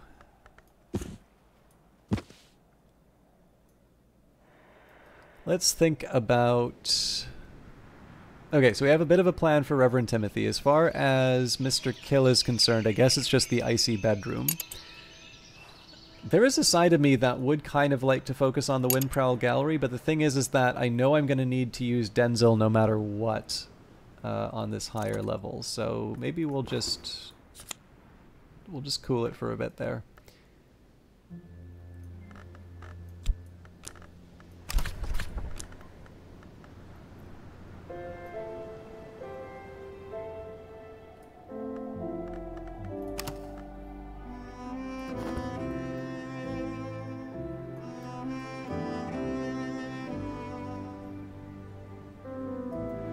So yeah, for game plan, let's say we'll focus on the icy bedroom first. And then... see, technically I can actually make it to the...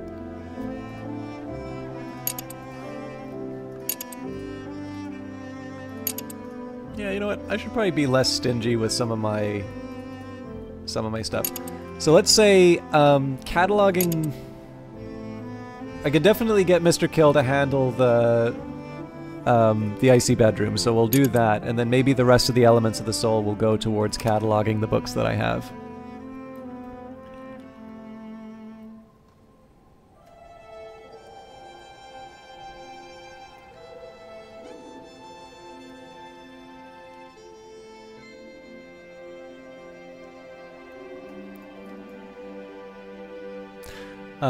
We're kind of at the halfway mark for a normal stream. I know I had some trouble getting started, but one thing I might try to do here is...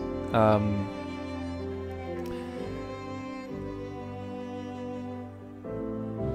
am feeling a little hungry, and I've got some leftovers that I can heat up, so I might take a break just to refill my tea, but also to get a bite. Numa!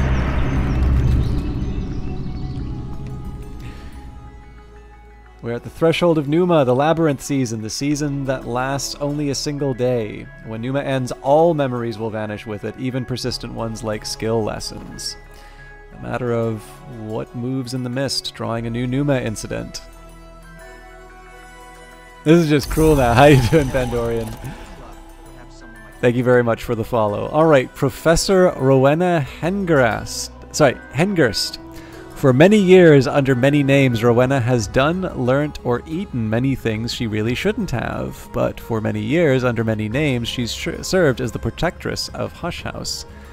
So, in the mist, what happens in Numa stays in Numa, generally. It's an achievement. So, interested in Grail, someone is interested in appetites. The principle of the Grail honors both the birth and the feast. Interested in Winter. Winter is the principle of silence, of endings, and of those things that are not quite dead. She is a visitor aspect, the primary route by which books enter and leave the library. The arrival of a visitor may be the cause for a variety of motions. She understands Frisian. Question mark? This is something or someone from Numa, the time when seems and is cross swords with history and eternity. Understands Greek and also understands Kernewek Henevek. Understands this forgotten language well enough to read or teach it. A matter of the softer frost. In Numa, visitors will be concerned with how and when things end. As long as this card remains, pneumatic visitors will have an interest in winter mysteries. Their needs will usually be more exacting than visitors who come during more traditional seasons. So I think we can still satisfy this winter need. Noombroom is interesting. So there's a lot of things that we can try and do here. So, first of all, there are items that we can try and get during Numa. So there's one that specifically says, okay, here we go. Garden, the history plant, Agave eterna, flowers here in summer.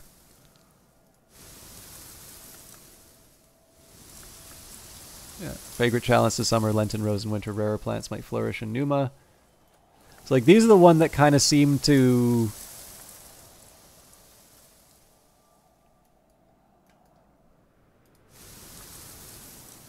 Yeah, it's such a tough call because I only have 1 health to work with.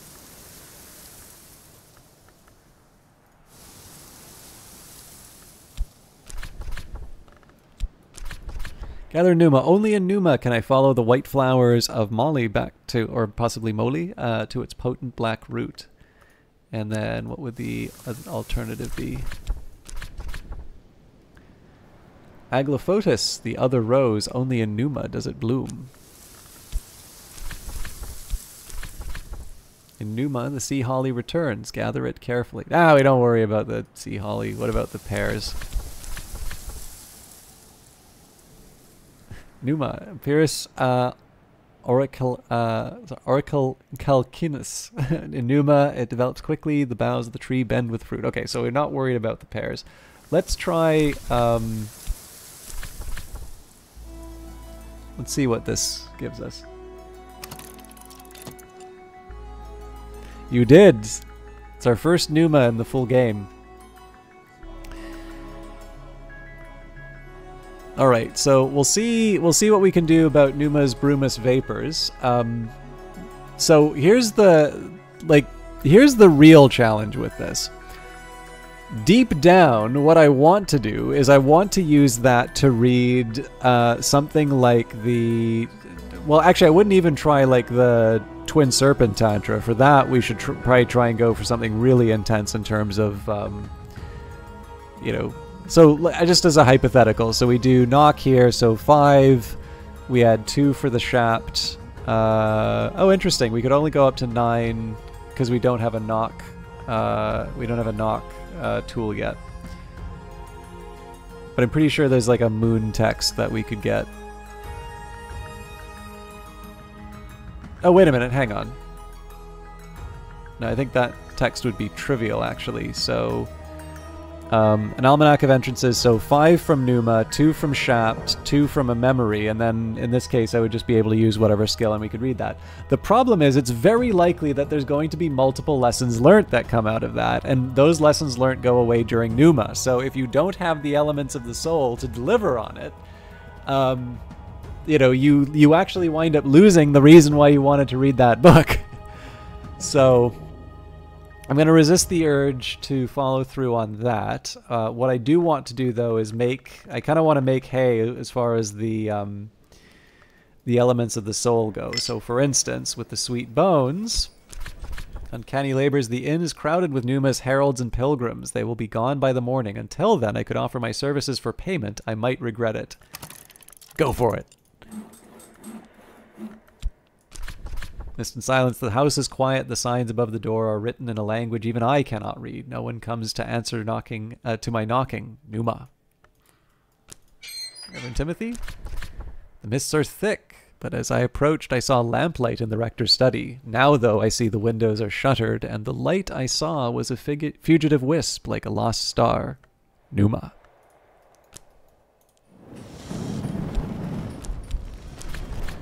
The smithy fire still glows, but through the window I see a gaunt eyeless shape working the bellows. There is no sign of Denzil, and I know better than to interrupt this visitor. Numa.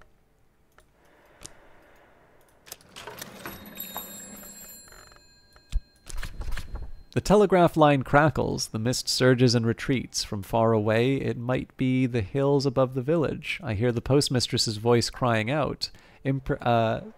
Imprecations and lamentations in the Cornish tongue, but there is no sign of her here. Numa.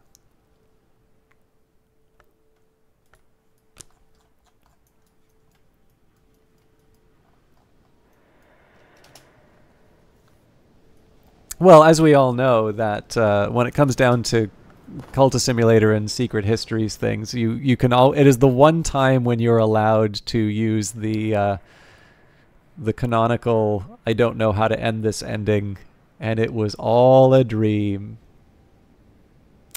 You will find out in a minute here, Pandoran. So I'm sorry to give you 6 minutes of waiting, but some of you know what happens.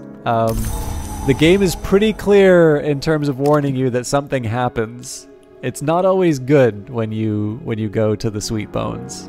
So Okay, like I said, we want to make the most of the day, so there's a side of me that would kind of like to try and buy the. I thought you were just hiring out your services. Oh, you are. Here, I'll give the specific description. So the inn is crowded with numerous heralds and pilgrims. They will be gone by morning. Until then, I could offer my services for payment. I might regret it. Hey, Shaba. So it's technically not a release stream uploaded. The release stream will happen on the... Okay, I guess I kind of said something. I will be broadcasting on the Steam page for Book of Hours on the 17th. So that will be the proper release stream. And the good news is for that one, I believe I'm going to try and record that so that it can kind of repeat on the Steam page. So if you miss it, I've always been able to upload it on my my channel. Weather Factory been really good about that. So, but yeah, that's it, and it will be basically at release time. So I also usually get paid by the hour. So obviously I want to stream as long as I can. I actually specifically worked out a payment thing with them to make sure that I will it be a huge stream again? So this is the thing, like when I worked this out with them in terms of like setting a rate and that, I sort of said is like, you know, the one thing I don't want to do is like do some sort of flat rate which gives me like an incentive to like, so I don't like the idea of a lump sum, because then that like says, you know, I'll do an hour and, you know, make, you know, a ridiculous hourly amount, which I would never do, but it's like it's the wrong incentive. But on the other hand, I think if I go for an hourly, it gives me a reason, like it gives me an excuse to sort of like make the thing go longer than it does. So I kind of worked out a bit of a schedule. Yeah, exactly. It's the econ brain. So I'm sure I was a complete pain in the neck working this out with them, but they came up with a very fair compensation sort of scheme based off of that. And yeah, so basically the thing I do, so I generally the streams go as they naturally go, but the usual thing that I do is I keep an eye on the viewership, because the thing that I try to do by doing those Steam streams is I like to give people, you know, the information that they need to buy the game. Like the people who are Book of Hours fanatics are going to buy Book of Hours, and the people who just hate these kinds of games are not even going to look at it. But there's going to be like, I'll check in like 40 hours and see if you make it to the Dawn Rooms. Yeah. There's always those people in the middle which are like, oh man, this looks interesting, what's it like? And to me, that's the biggest group that those streams are intended to reach. And the thing is that there's a wide geographic distribution of people who are interested in that. And the longer you stream, the more people do kind of come in. And so what I have tended to find is that the deeper I get into the game, more people want to see what's going on, and that it always seems to have resulted in more sales for the game the longer I go. And so as a result, I do tend to let those go long, and it is one, because I am enjoying the process, and two, it is because I feel that it is helping people connect with the game. So, but with that in mind, right, I don't want to make a promise that it's going to be another monster stream, because I don't, like, if I feel sick, right, I'm not gonna present the game well if I'm ill. And then number two, if I feel that in the end I'm costing Weather Factory money rather than making them money, you know, I don't want to be the sort of person that, you know, sort of just makes the stream go longer than it needs to when it doesn't seem to be having the effect. I mean, again, I can't conceive of a situation where I just go for an hour and say, see ya, suckers. But yeah, that's as clear as I can be in terms of why the streams are the way that they are. Just generally, there's a mood in chat, and it's really pleasant to interact with everyone there. And so for those, they do tend to go long, but they go long because they serve a particular function.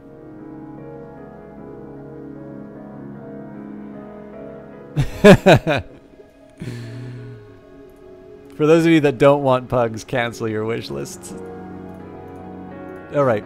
So I've been delaying a bit because again, I've got some chances to do crazy stuff in Numa, and I want to make the most of it. Oh, here's the first thing I'm going to do. Now, this is not necessarily going to be, yeah, Book of Hours stream. Like, my natural inclination is definitely to have the Book of Hours streams go long, because that's just the way I stream it. So, yeah. So for what it's worth, Jabba, the time that I will be actually, you know, I can probably say. Let me just take a look at the email. So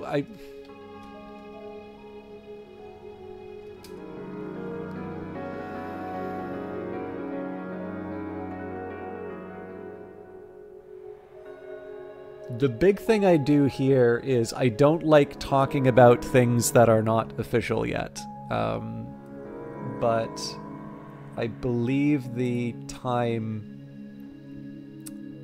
Yes, so as part of the streamer message, so the release date, August 17th, 2023, 6 p.m. BST, 10 a.m. PDT, so that's about 1 o'clock my time. So it's 10 o'clock, or it's 10:43 now, so, you know, 9 3/4 hours back is roughly around the time that I'm going to start streaming. So the minute that the game is available on release, I should be streaming the game. So I'm actually going to try and do it a little bit earlier, but don't tell anyone. And I'll let you know. So I wasn't planning on talking about that right now, but I think we're close enough to the event that it's okay. There is something I am sitting on that I think a few of you will be excited about. And once I have sort of an official okay from the people who are hosting it, I'll let you know.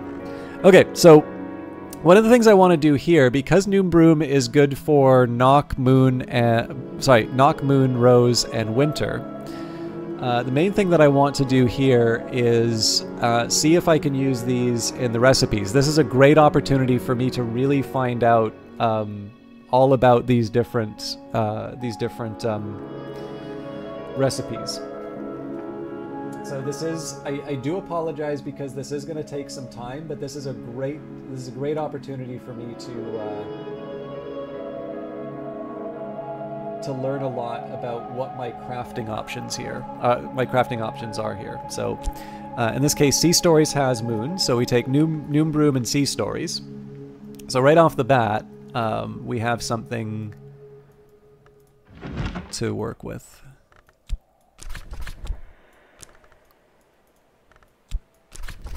Craft a salt sign. So let me just see here. Or for a scholar level recipe, if I hallow a liquid with this sign, I will clarify into an ink of revelation. Okay.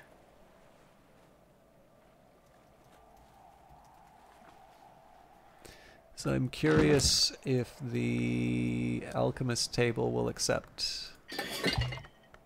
Yes, it will.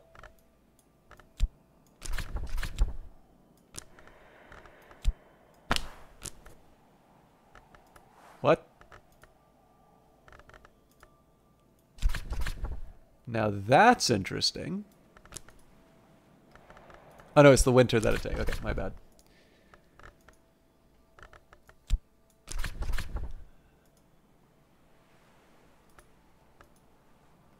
So again, I'm looking for liquid specifically here.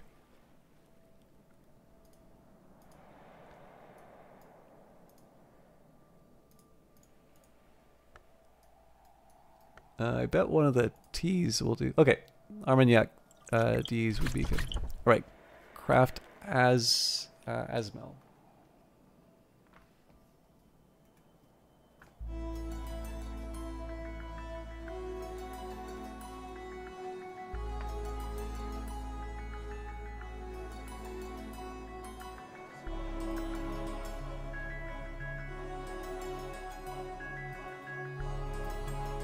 So I don't think I can...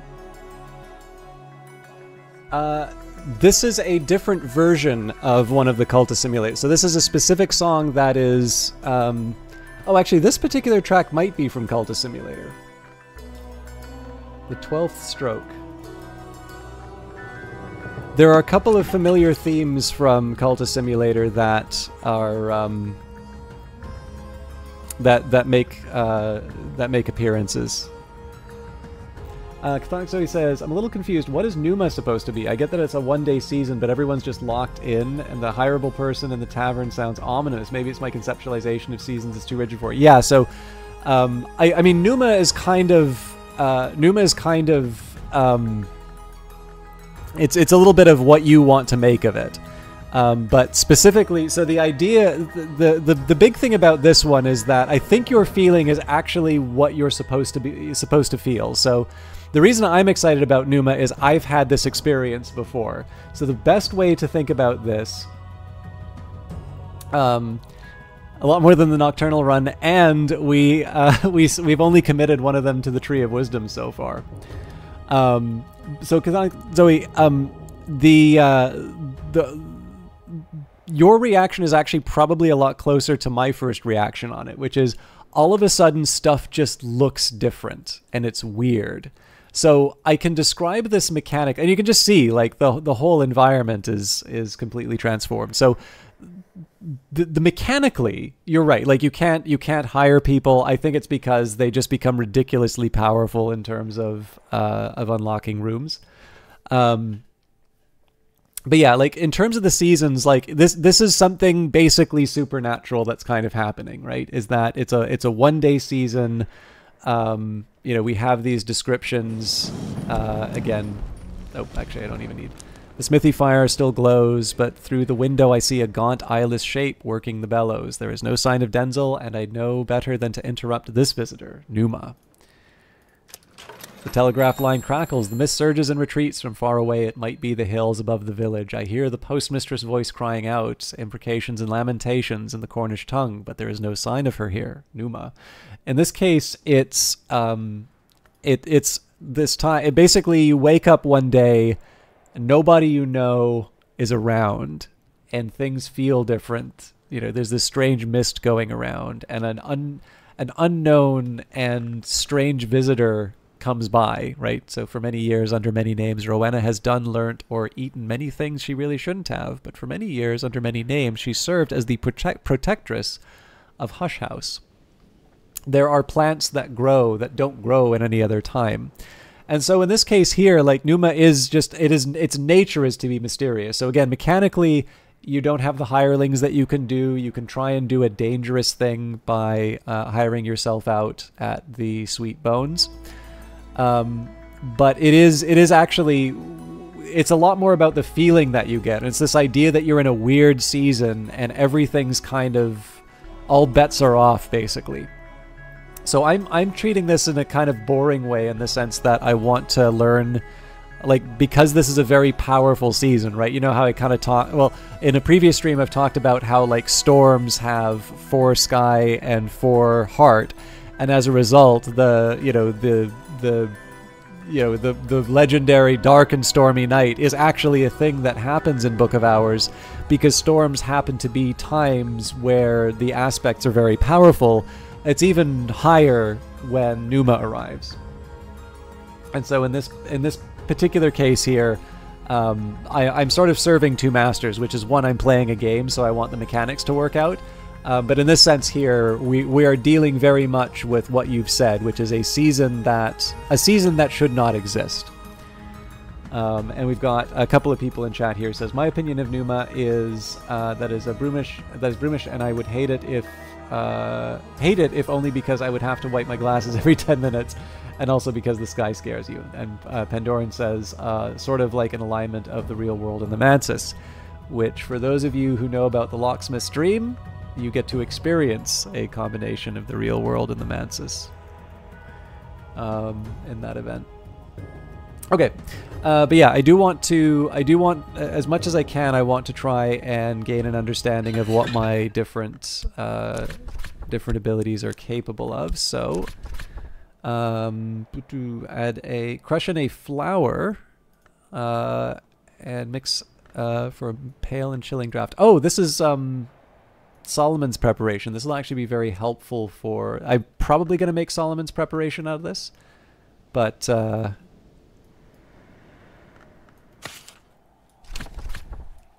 Great. So that is Inks of Containment.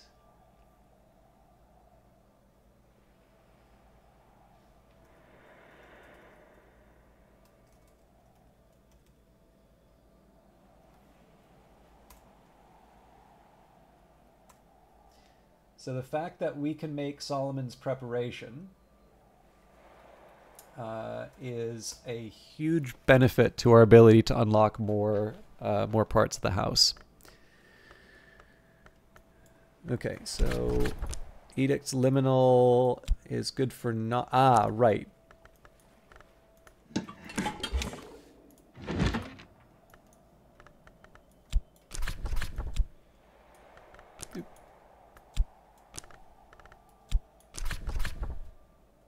I should actually make sure I don't have that already.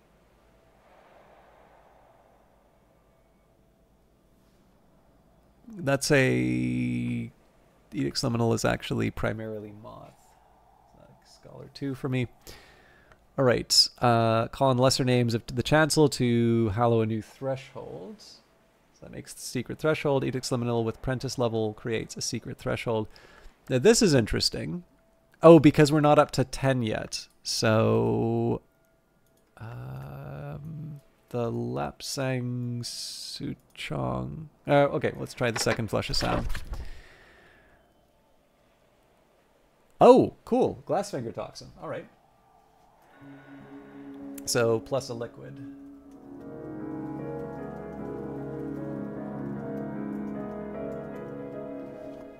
And I've got Glassfinger Toxin in the alchemical lab, so that's 2 forge, 4 knock. What do you mean it's not drinkable? Alright. Rhyme and Remembrance, that's Moon, so I think we can get away with that here. Nope. Dispense free, maybe?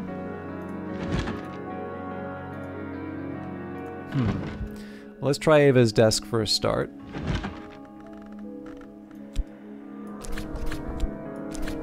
Actually, before I do that...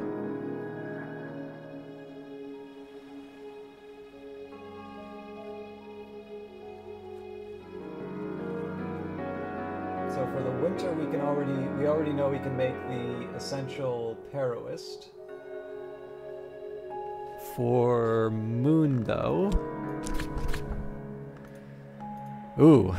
I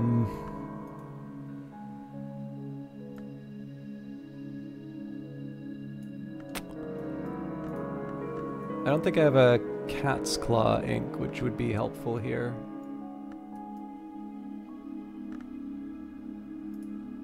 Oh, Catwing. Yep.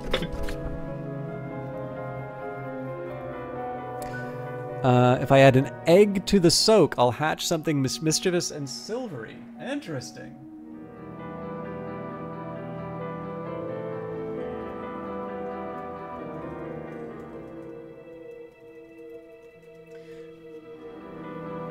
Birdman, gonna head out fatigued from revamping a Discord. See you Saturday. Thank you, Birdman. Sorry for spending so much time on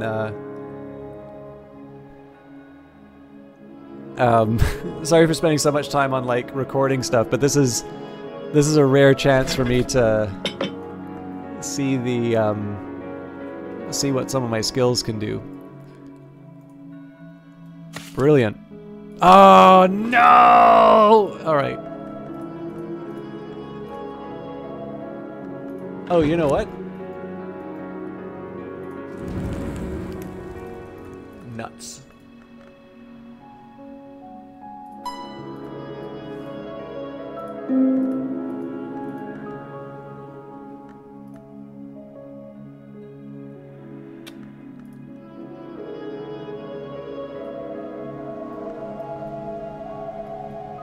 So, desk won't help me, the dispensary...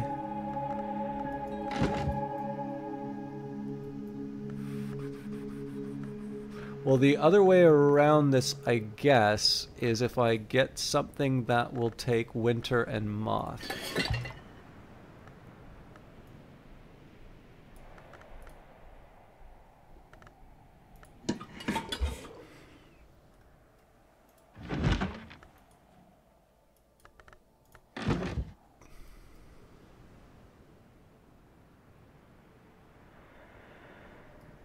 Yeah, I can't quite make that work, but at least I know the ingredients in egg. So this also helps me out in terms of putting some limits in terms of what I can pull off. So let's see where we're at with Snow Stories.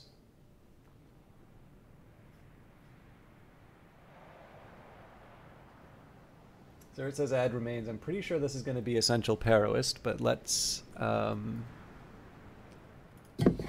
double check that.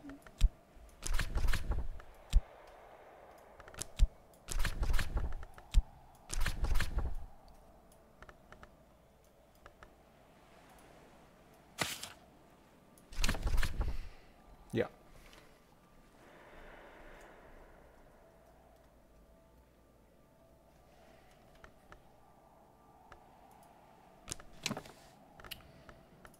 Solutions and separations may work.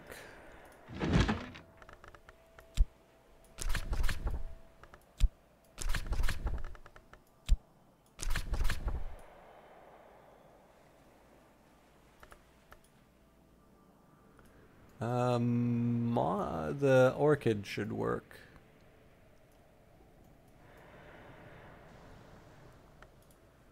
Yep, moth orchid. Okay, I need to... Okay, so that's probably glass finger toxin again, but we should be able to add the tea. I just gotta find the right tea.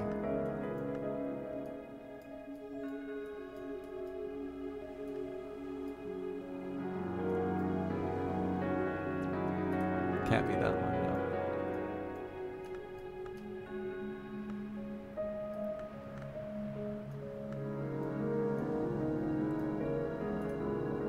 I'm going not. I could have sworn I had a knock. Well, actually... Yeah. Okay, so solutions and separations...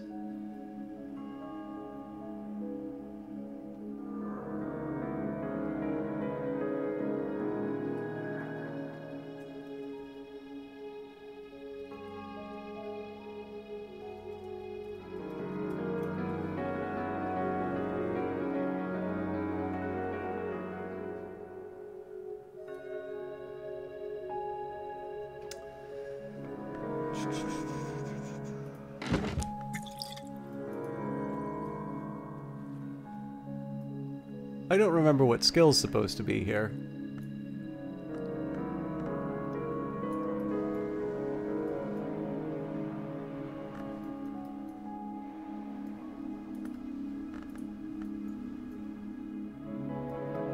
Oh right, no, it's the gardening one. And I don't think that has... Oh, it does have moth, so... Oh no, Noombroom doesn't affect... Okay, that's good. So, we are kind of close to the end of what we can check. I think we are anyway. So preliminal meter is in the same boat. So this is a bit of a tough one because like this is a good example of how I would personally play the game myself. Like this is a chance for me to like do... This is like where I'm doing my occult my cult investigations during the mysterious time, but I realize for the purposes of a stream it may not be obvious why I'm spending this time like looking at weird stuff.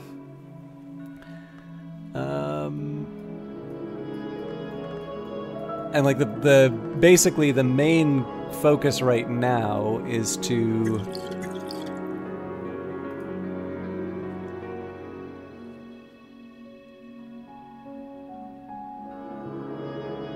oh, neat. Okay, a curious hunch.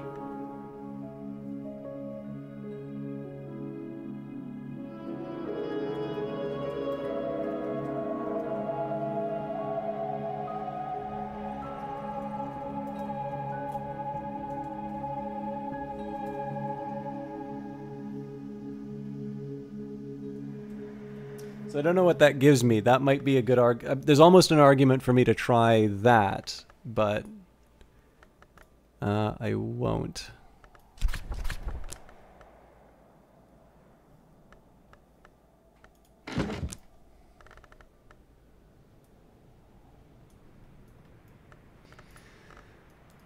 Okay. moon again. I don't think...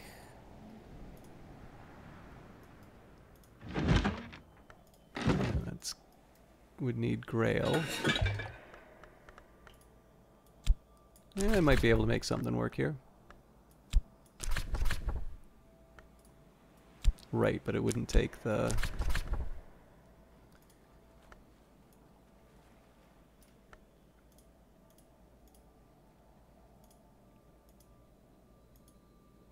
I guess the cat wink is the answer to that.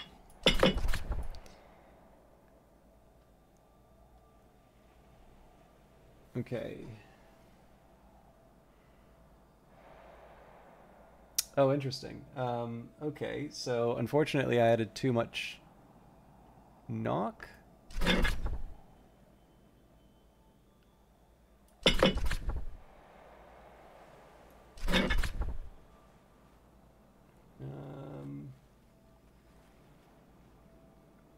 No, that can't be it. Because it's Grail. Okay,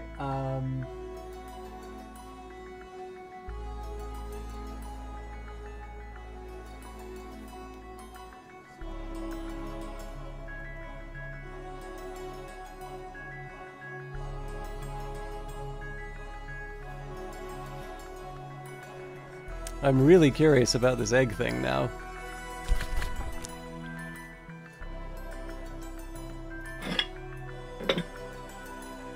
Alright, so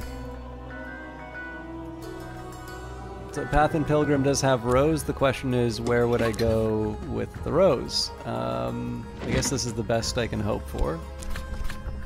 I don't think this is gonna work, though. I'm at 8, so it doesn't really matter what element of the soul I put in. I need something. I need something more than just the map. Well, okay. I know we can make the salt sign. So.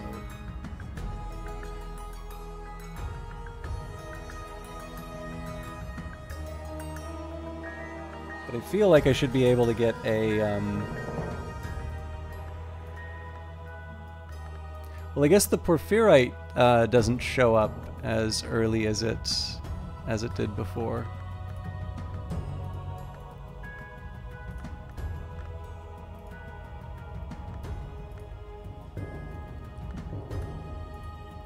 So I may not actually have the two. I may not have the two rows to work with after all. That'd be a bit of a shame.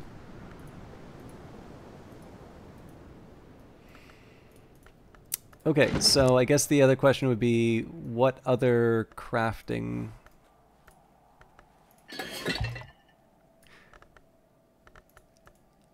Oh,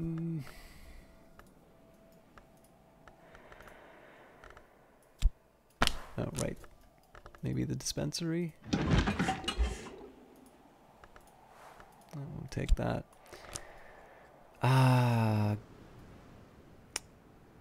I think I'm stumped on that one.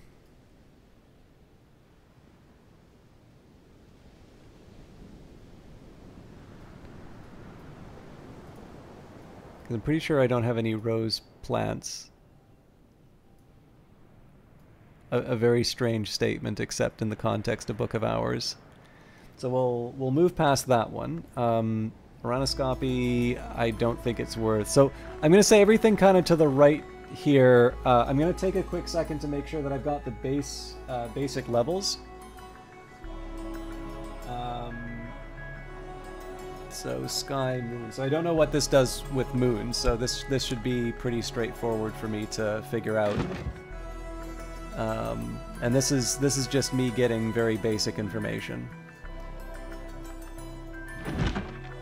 In fact,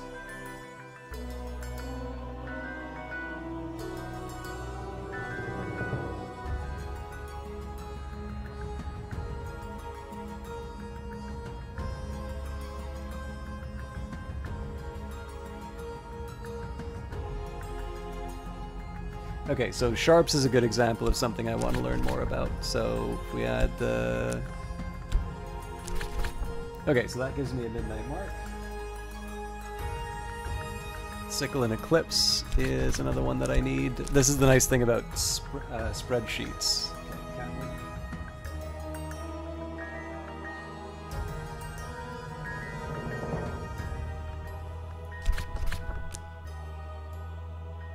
Okay, Sand Stories. Also Catwick. Serpents and Venoms. Midnight Mark.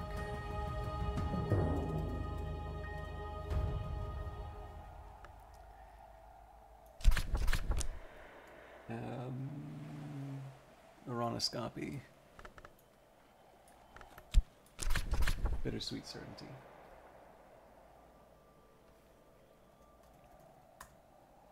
Nope.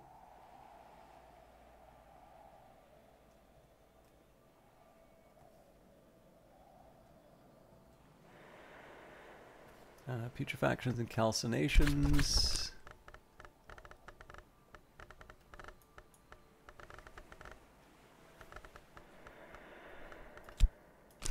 That also makes Catwink. So the thing I haven't quite been able to figure out yet is I feel like I should be able to sort of predict ahead of time. Is like, yeah, this will make Catwink, but this will make the Mark or something like that. Well, there are inks of varying power. So if you notice, Catwink isn't that strong. If you look at, where was it? It's like kind of like Ugol ink. So like Ugol is a 2 nectar ink. Like it's better than nothing, but it's not, you're not like moving the needle too much. Catwink is 2 moon, 2 scale. So again, I'm not going to say no. And it is, at least, it does mention here that it's an ink of containment. I don't know if Ugol gets a special, no, it is an ink of power, so I think they all get a special name. But yeah, in this case here, I consider it a minor ink compared to some of the others. I don't think I have transformations and liberations, but that was one I submitted a bug report on, so let me just double check.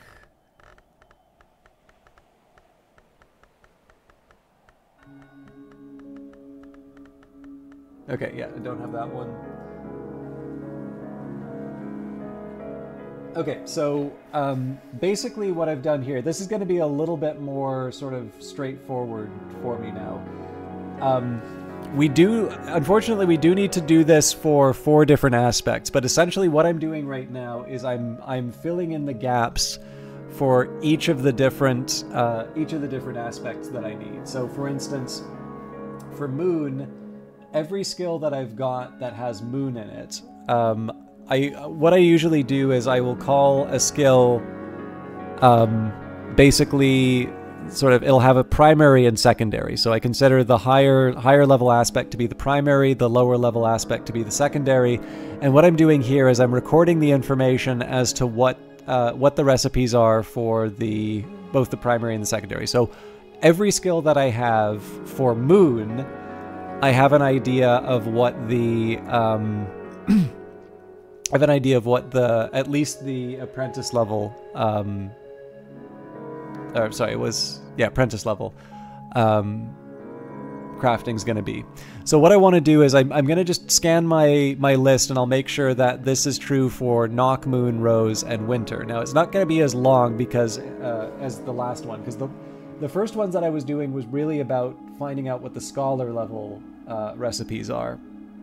What this next one's going to be more about is trying to just make sure that if I have a gap, so for instance Nock, I have 4 entries with Nock, and all 4 of them have entries. So in this case I've got 1 thing that can produce an Amethyst Ampule, and then I've got 3 that can produce Secret Threshold, so I don't need to investigate any further. One thing I might want to check out would be like, actually I do have Scholar. I think with these I might be able to make something, so let's move over to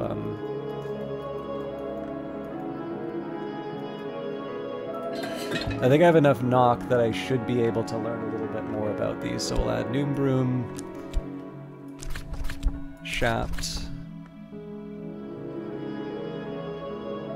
So glass blowing and vessel crafting I should be able to learn. Oh wait, that doesn't take Nock.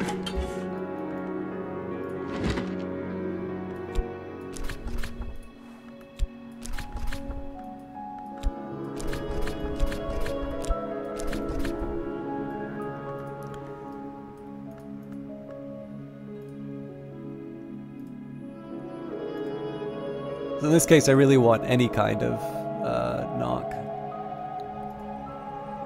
Sure, Glassfinger Toxin will do the trick. Okay, so in this case I need to add a metal. So in this particular case, I would probably need to go to the forge down below. I keep cutting out as I move away from the mic. Sorry about that. I am looking... Whoa! Sorry, I just knocked over my mic. It is a cardioid pattern, so what I usually do is I turn my head to look at the spreadsheet. I'll try and be a little bit better at speaking directly into it. Okay, so I don't have the forge yet, so I'm not gonna... Unless it lets me... well, I don't have any knock metal, so there's no point in trying that. But...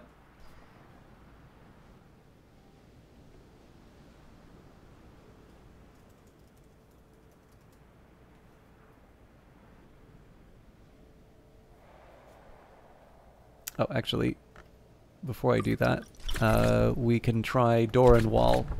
So again, because we've got such a powerful level of knock, okay, so that'll make Glassfinger Toxic. It's based on skill. So you've got 3 levels of challenges. So you've got Prentice level, and you can make anything like that. Scholar level, you need a certain aspect. So in this case, it'll take 10. But you also need a specific input. So in this case, with door and wall, 10 knock, and a liquid, you'll be able to make Glassfinger Toxin. And then at 15, that's a keeper level. So as it says, available only to the wise, the great, or the most fortunate of idiots.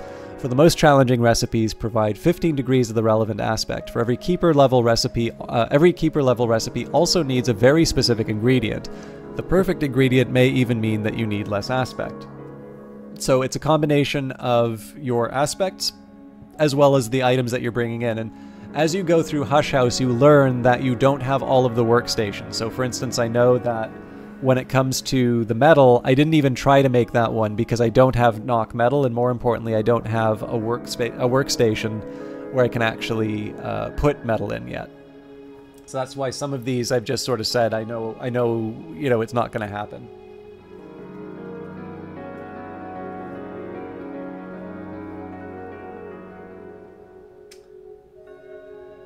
So Horns and Ivories is the last knock I don't know the scholar for. And that one needs an egg.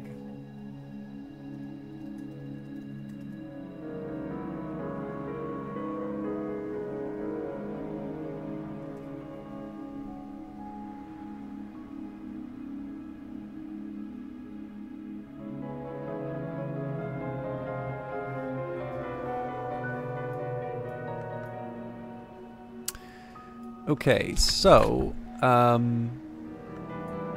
oops. For what I'll call the secondary one. Again, secondary is something that I've just invented for the sake of, you know, of discussion. Okay.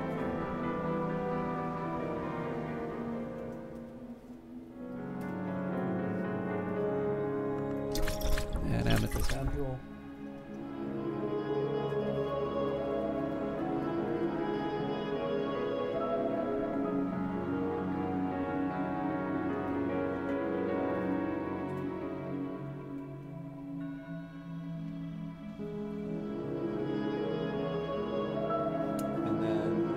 The last of the knock would be Solutions and Separations.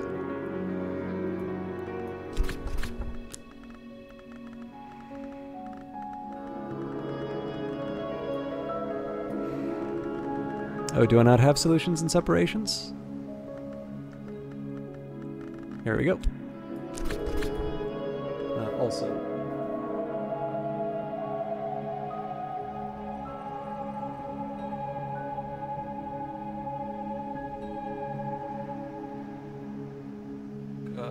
Hang on.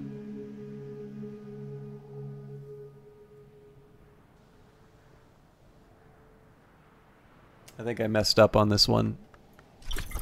Okay, cool.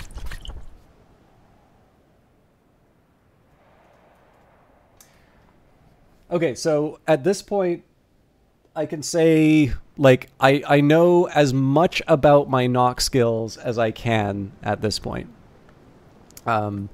So again, we'll do this with Moon. I think Moon is more or less taken care of, but I am going to double check.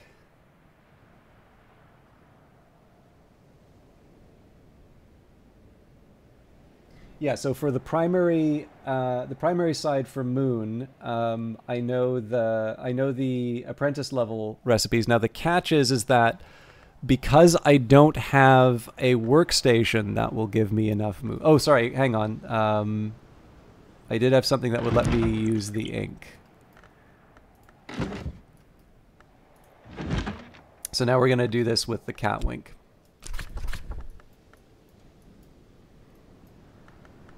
And again, it may not tell me exactly what I need, but it still gives me some basics in terms of saying that, you know, okay, so I know in future I'm going to need a metal for this thing, and from there I can make some more clear decisions. Okay, so we'll add the Tryst in that case. So we're starting with 8 Moon. So essentially, secondary recipes are going to be a bit more difficult, but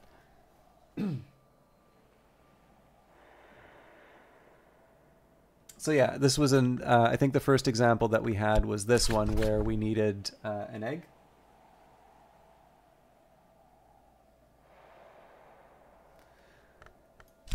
So then with Sea Stories, we can create.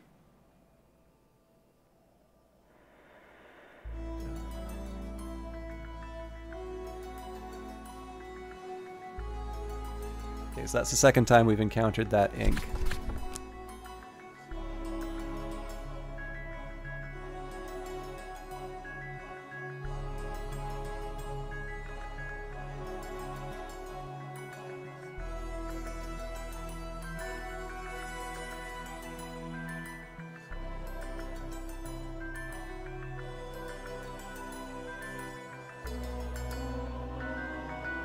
And then Hill and Hollow is the last.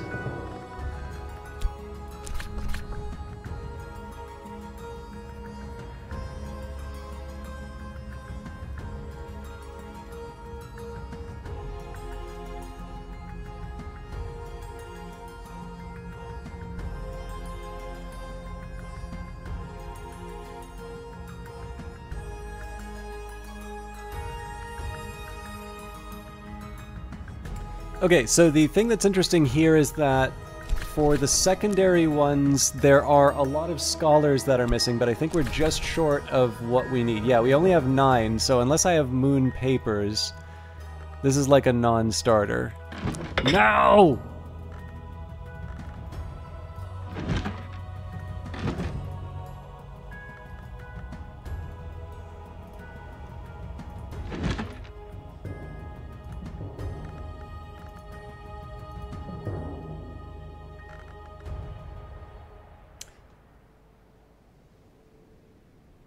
So, Inks of...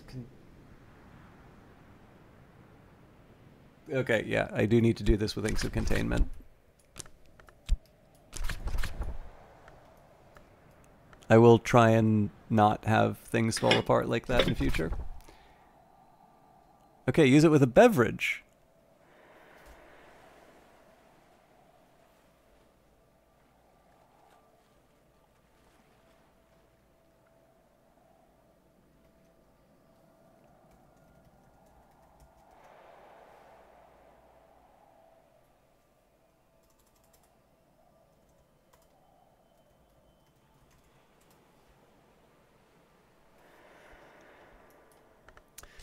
Okay, so Inks of Containment was one of those. So Sharp, Sickle, and Eclipse. Desires and Dissolutions. Edicts Inviolable.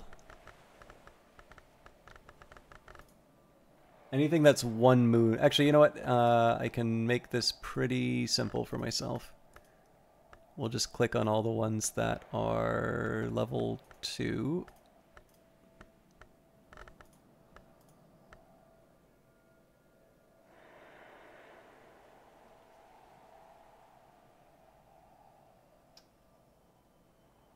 Oh dear.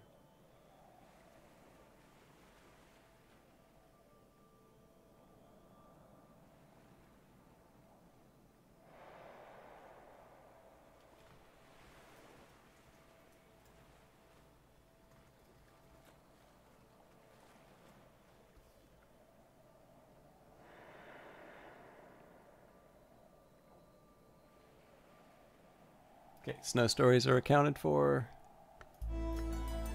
Rhyming remembrance. Yep.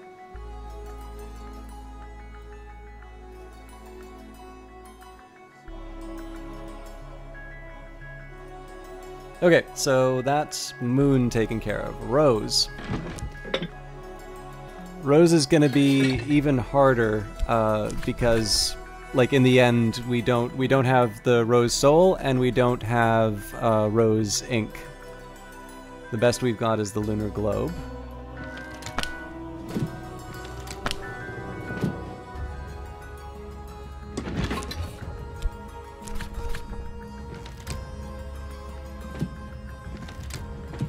So in this case, we can add whatever. We can add whatever element of the soul we want.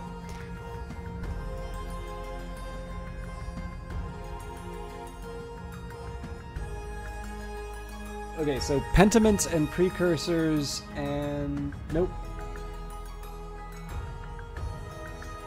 Okay, my primary rose, I know most of what I need to know.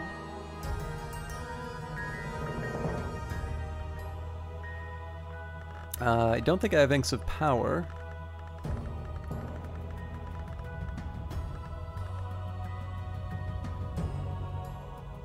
Path and Pilgrim. Yeah, so unless I have Secret Histories papers, that's not going to work.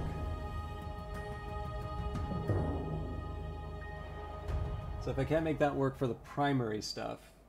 yeah, so Rose is a piece of cake, actually, because we're just not in a position to... I mean, there's some tricks that I could try and do with Path and Pilgrim if I tried to combine Scale...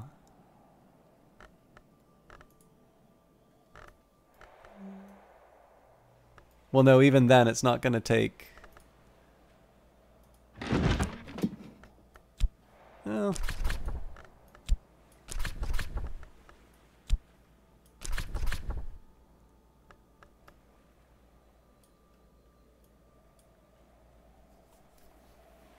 yeah, no, we're still one short on the Rose. Okay. So that was straightforward. So the last one is Winter. Winter is going to be important, so I think we can take that to the alchemy table. And we also have Whist with that.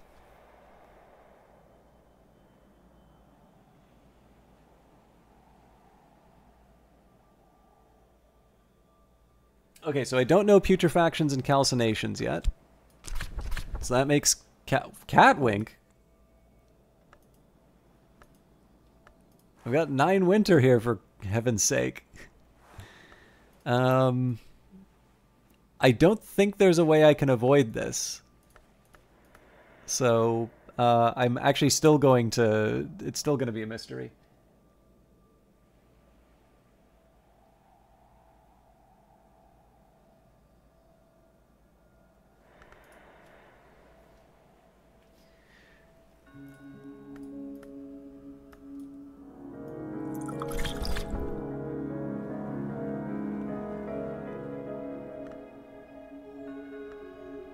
Okay, so add a liquid and I get... you got... what? Oh, a leaf. Okay, that makes more sense. Unfortunately... oh no, we do have leaves. The question is, do we have winter leaves?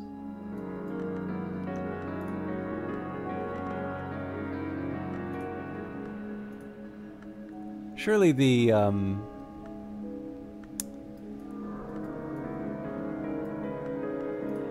blue crown should suffice. No, but that's a flower, so that's not going to...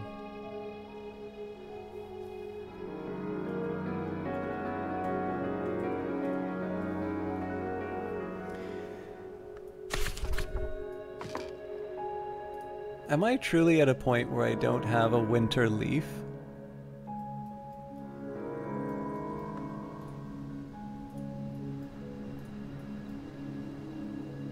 I've got winter flowers, no winter leaves.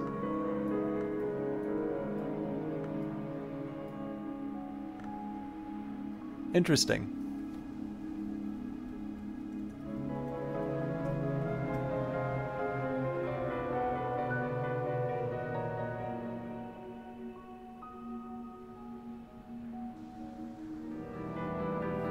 So the last one is Signs and Sensations.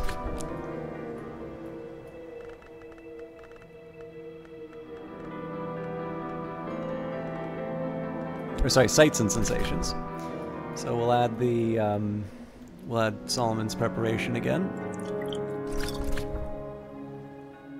Ah, so this is almost certainly going to give us Solomon's Preparation.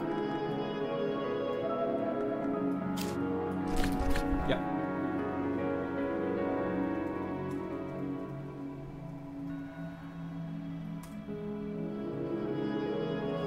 Okay, so this is pretty big for us.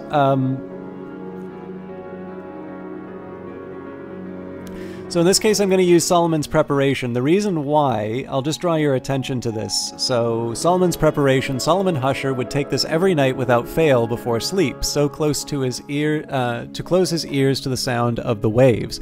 But on the 9th of January, 1838, and I'm going to make a note of that, a heavy snow fell on Hush House. When the other residents dug themselves out, Husher was nowhere to be found. He had left a resignation letter and an undrunk measure of his preparation.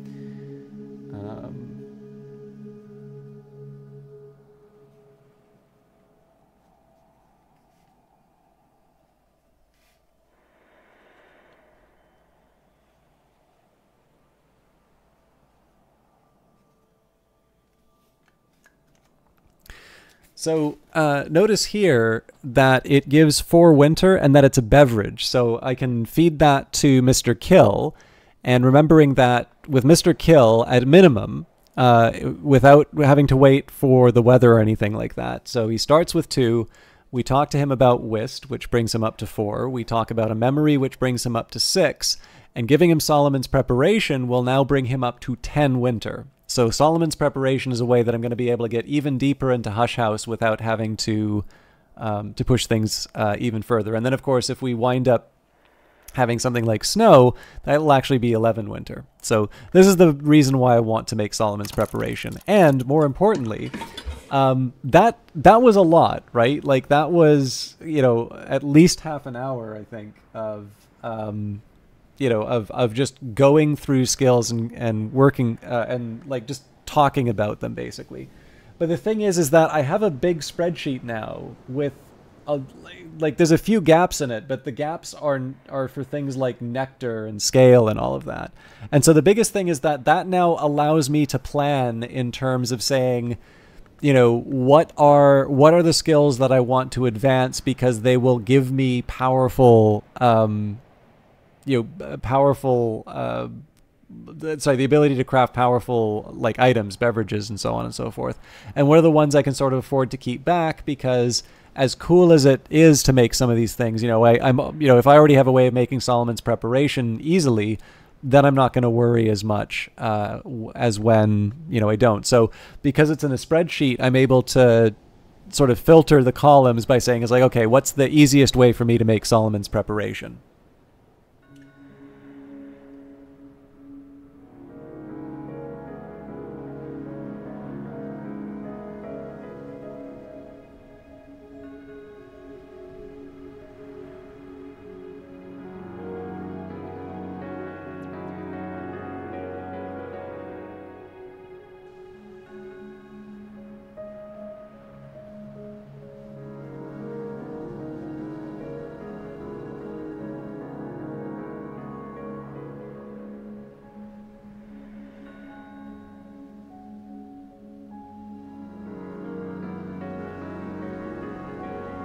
So the answer to that, by the way, is Inks of Containment. So I have 6. So I need a flower for Solomon's Preparation. Okay, so between Inks of Containment and the Blue Crown. Yeah, so this is actually a big milestone. This is a big milestone for me here, because notice that with Inks of Containment, if we combine that with a Blue Crown, so that brings us up to 6. We add Whist, which brings us up to 8. And then we just need a Regret, and that turns into 10. That turns into 10 Winter. So we are, as long as we're willing to spend the elements of the soul, we're guaranteed to be able to get the the Solomon's preparation that we want. Now, on to the new visitor. A conversation with Rowena. I am here, probably. If there's an incident card active, you can discuss it, or just leave the slot empty and offer a consultation. On the softer frost, Hush House, Brandkrug, the grey rock in the sea. There will be a last time that I come here, but not yet. Try a book with as much mystery winter as their winterist interest. So, a matter of the softer frost, and Numa visitors will be concerned with how and when things end. As long as this card remains, pneumatic visitors will have an interest in winter mysteries. Recall to me, librarian, the endingness of things. Try a book with as much mystery winter as their winter interest. So again, that's a 7 winter, which we do have a couple of. It might be in the too hard pile, but let's just see. We've got 6, 4. Okay. Oh, no, we've got an 8.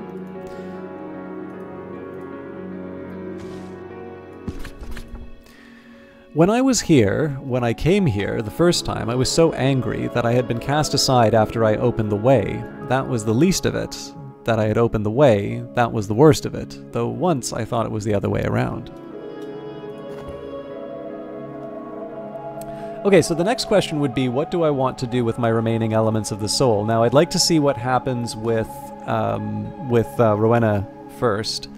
After that, I don't think it's wise for me to try and read a book at this point. So, maybe trying to craft things would be the best.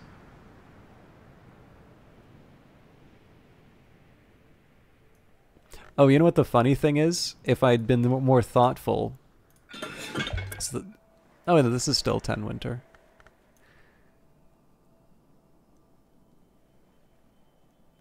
I was thinking there might be a way that I could get 2 Solomon's preparations today, but no such luck.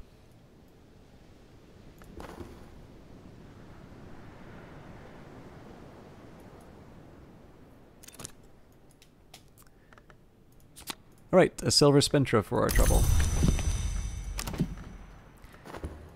Okay, so I don't think there's anything else in Numa for me to really worry about here. So what I'm going to do now is I'm going to use my Fossschapt and Trist to try and make as many things that I find useful. So again, Eigengrau is going to be something that... Actually, a good example of this would be if I make Eigengrau, I may be able to farm more Numa plants. So in this case here, we've got 22 seconds left. We're at the halfway mark for the day, so we might be able to try again after we rest. So then the question now is, I've got my Shapt and my Trist. So this is the time where, okay, Edict's Liminal, unless I put a, yeah, that's not going to help. What about Moon? So I get something out of Sea Stories or Rhyme and Remembrance.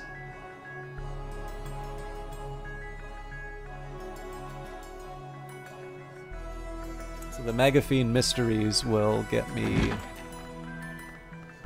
Oh, hang on, but the Magaphine Mysteries aren't high enough.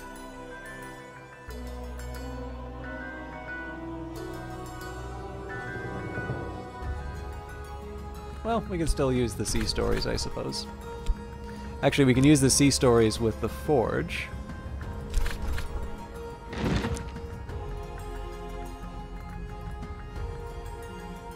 Gotta find something that'll take Grail as well.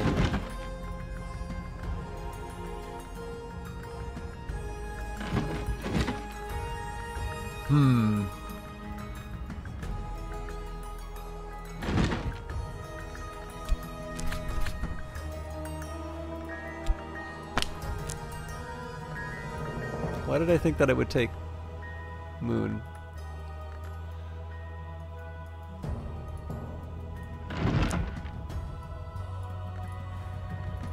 Interesting. It is kind of neat to see the different compatibilities between all of the different desks. So the best I can do here would just be to consider Oh no, I can't. Okay. Well, let's not stand on ceremony.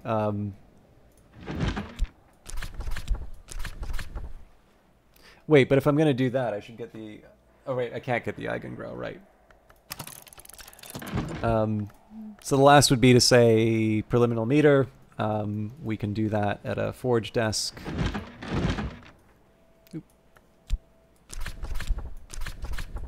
I think the secret threshold is just a memory, so it's going to go away right away, but makes us feel like we did something during Numa. Okay, so I'm going to keep an eye on the gathering because we can turn that into something if we go to bed right away.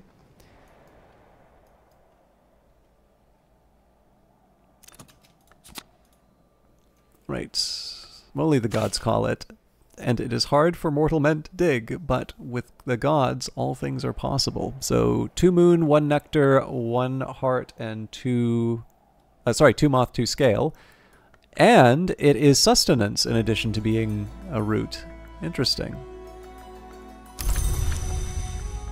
So we're going to try and recover. This may mean that the health is accounted for the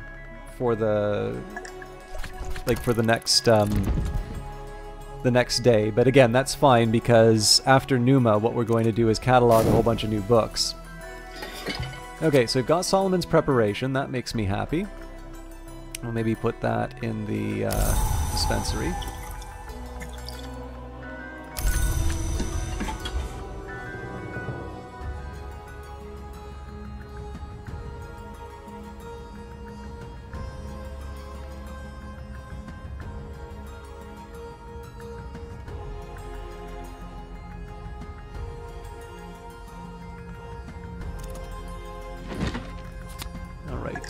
Replacement Eigengrau. And we have Assault Sign. Too bad it won't last, but then again, what does? A fragile, unstable trace. So I'm not 100% sure what marks do yet. It's Moon and Rose, so let's put that...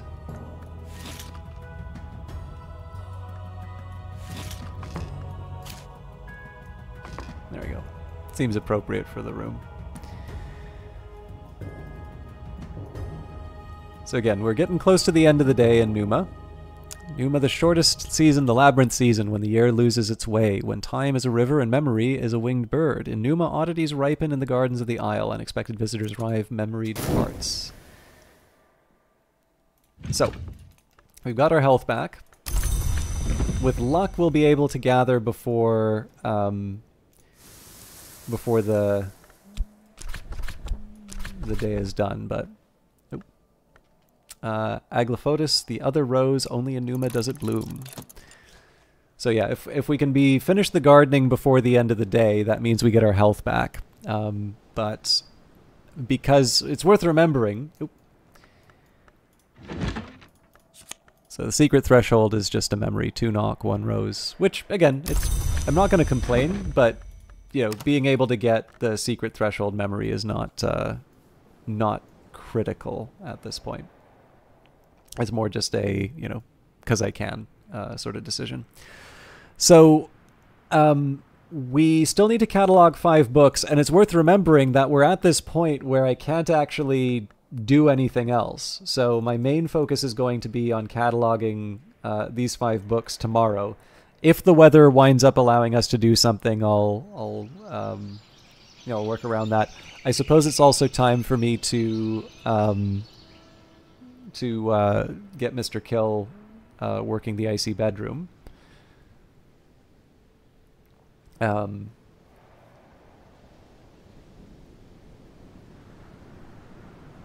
Yeah, so I guess that's the whist spoken for. Oh, actually, it occurred to me. Yeah, I have a bit of a game plan actually for the for those books. So I think I'm going to be able to accomplish a few things at once.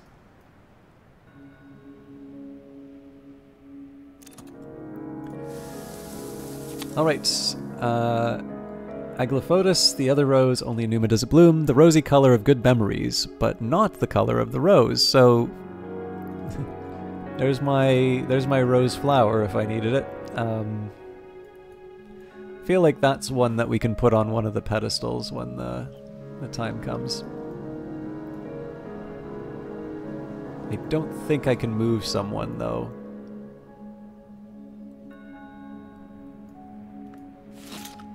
And I also don't think I have room in here. Alright, fine, I'll just keep it in the inventory. Oh yeah, it would be here. Okay, well.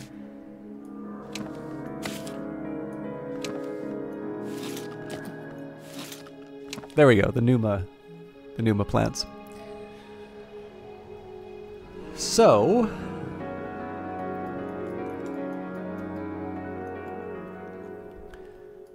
I think, yeah, we're gonna focus on Mr. Kill. I'm trying to remember how I was gonna unlock the icy bedroom. It's actually, I spent so much time talking about this other stuff that,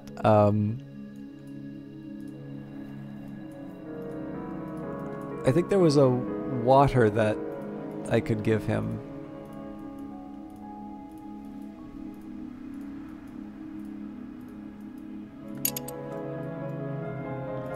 The other thing I'm going to start doing is I'm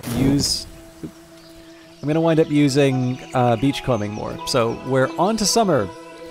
The Grail at her greatest. And current affairs, what's happening in the world beyond Brandkrug? What visitors will the season bring? We have still not finished our uncanny labors.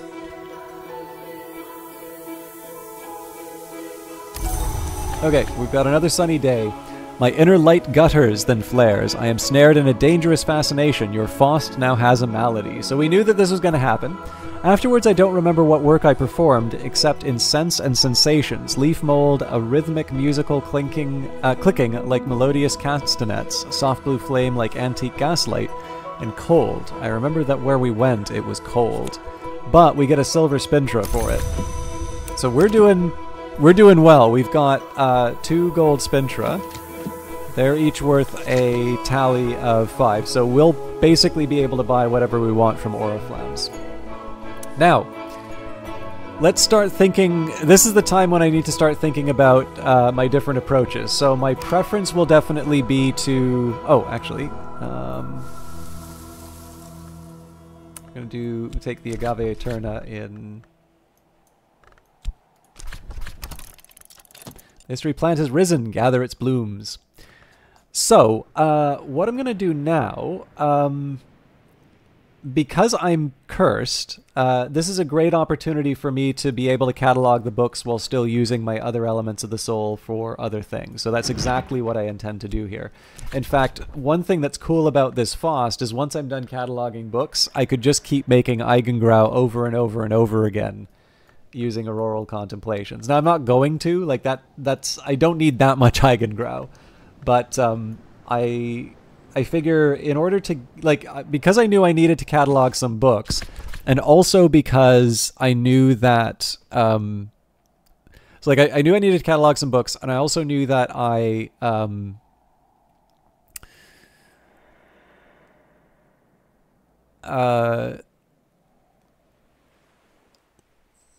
like, getting the Spintra would be worth it. I sort of figured that in this case it would be okay to get hit by the malady. Now, maybe Faust wasn't the smartest one for me to get hit by, because it is gonna, like, there is that difficulty with the fact that I do need nectar for that, and right now I really only have dandelion wine to do the trick, and dandelion wine is a finite resource. Oh no, actually we can make Thyrsa's cordials now, so maybe we'll use that instead, because dandelion wine's useful for Reverend Timothy. But what I want to think about now is where I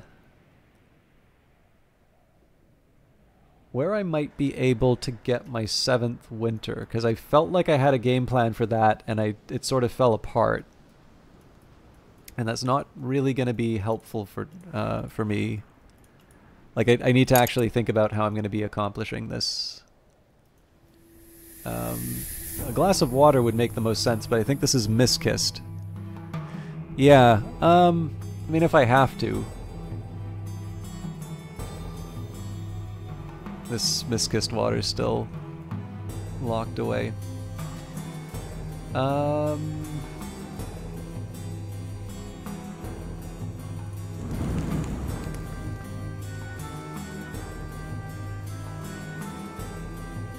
The Isle Water. Okay, yeah. Okay, so we're good to get Mr. Kill involved then.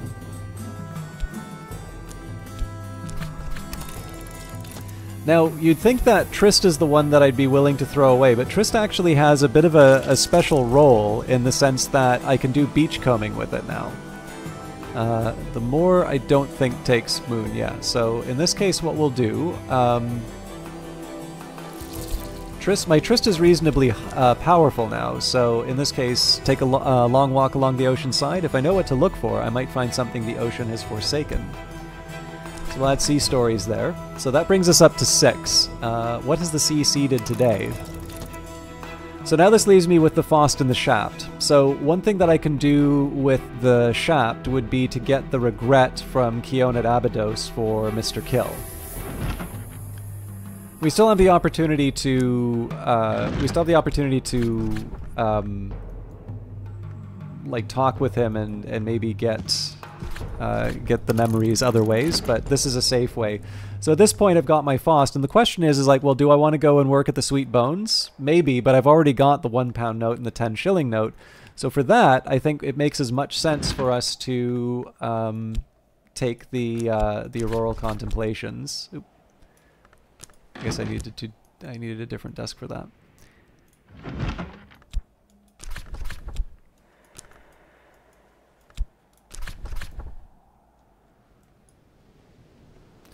Right, if I wanted, I could add the Dandelion wine here, but... are the notes special other than just being a larger amount of money? Yeah, they're just a larger amount of money. So it's to save you from having... So this uses the pre-decimal system, so £1 note is 240 shillings, 10 shilling note is... or sorry, shillings. £1 note, 240 pence, 10 shilling note, 120 pence, crown... 60, florin 24, and then we've only got the threepence and the tuppence. But yeah, you can kind of see here, for these top ones, they're all nice divisions by 2, and then basically all hell breaks loose once you start going lower. So in this case here, it's just to make it a little bit easier. All right, there's a bunch of stuff that happened. Oh, right, we got Mr. Kill. So again, the reason we're getting the Eigen... Oh, right, I keep forgetting to pay for him.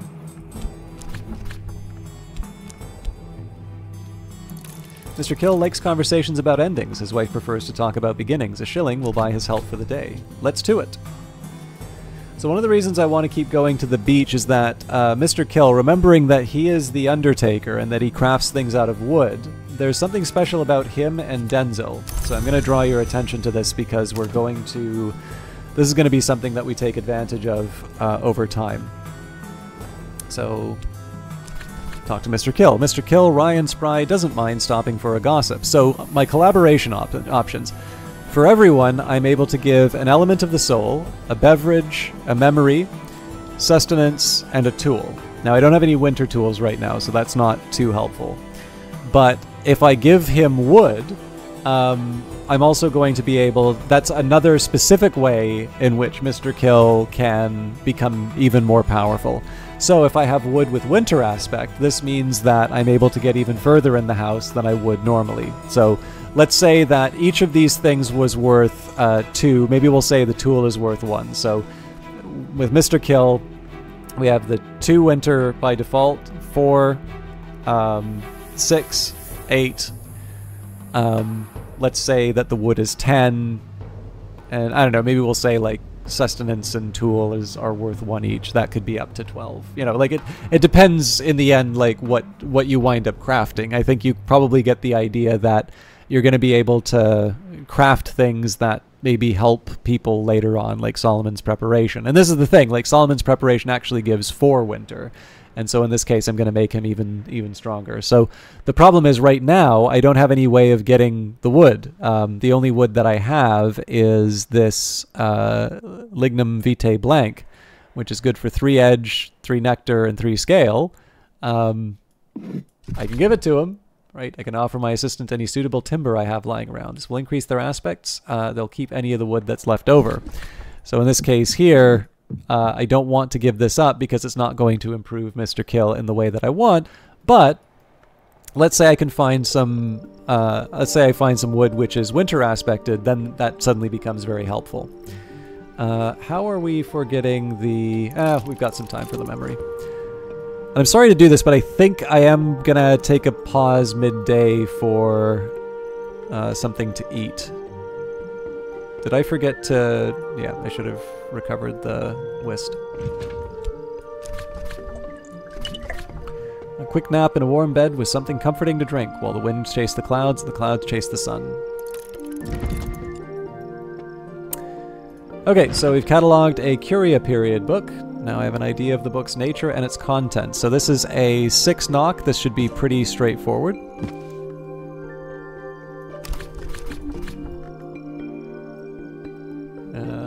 Okay. I have enough inventory, or well, I will have enough inventory space to carry these books, so we'll just put these in the...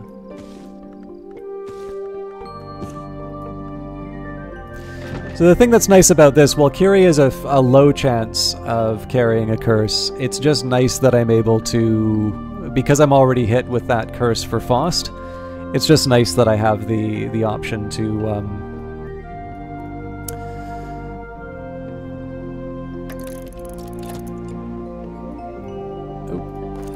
The affair of the developments in the world...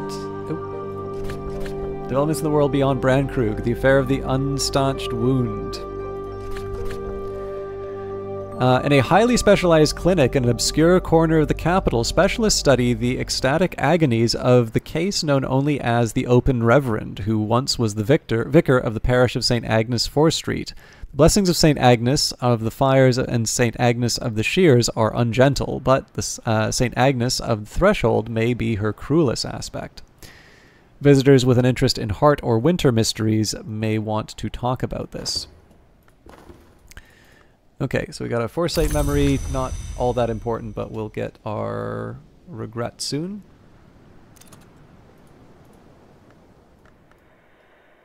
You did good, good memory, Chthonic Zoe. Okay, I gotta find a place to put the Eigengrau because my inventory is full of books right now.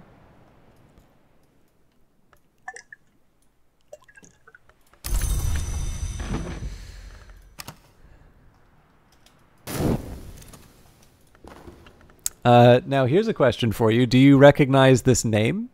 Mr. Peter Agdistis. Agdistis. Musician, mystic, impresario. Agdistis was a dancer once. One cannot see him without knowing it. The wound in his thigh keeps him from the stage, but every movement still has the cadence of a prayer. So he understands Aramaic, Fusine, and Frisian. So in this case, we would only want to do a consultation with him.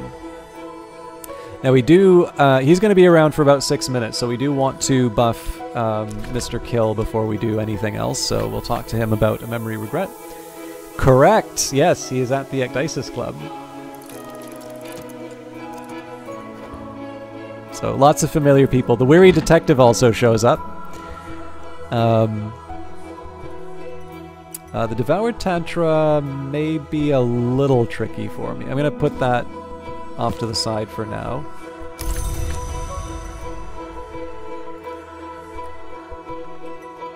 I actually think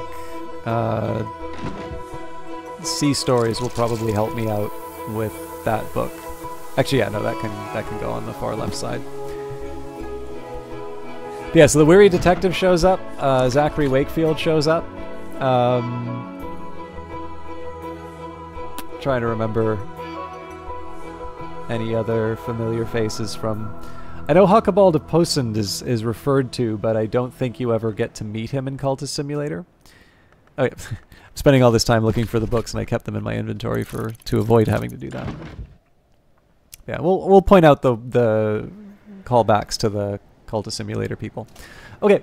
Again, I'm sorry to do this. I normally would be wrapping up at this point, but I am kind of conscious of the fact that I spent so much time on this stream doing the cataloging for the skills.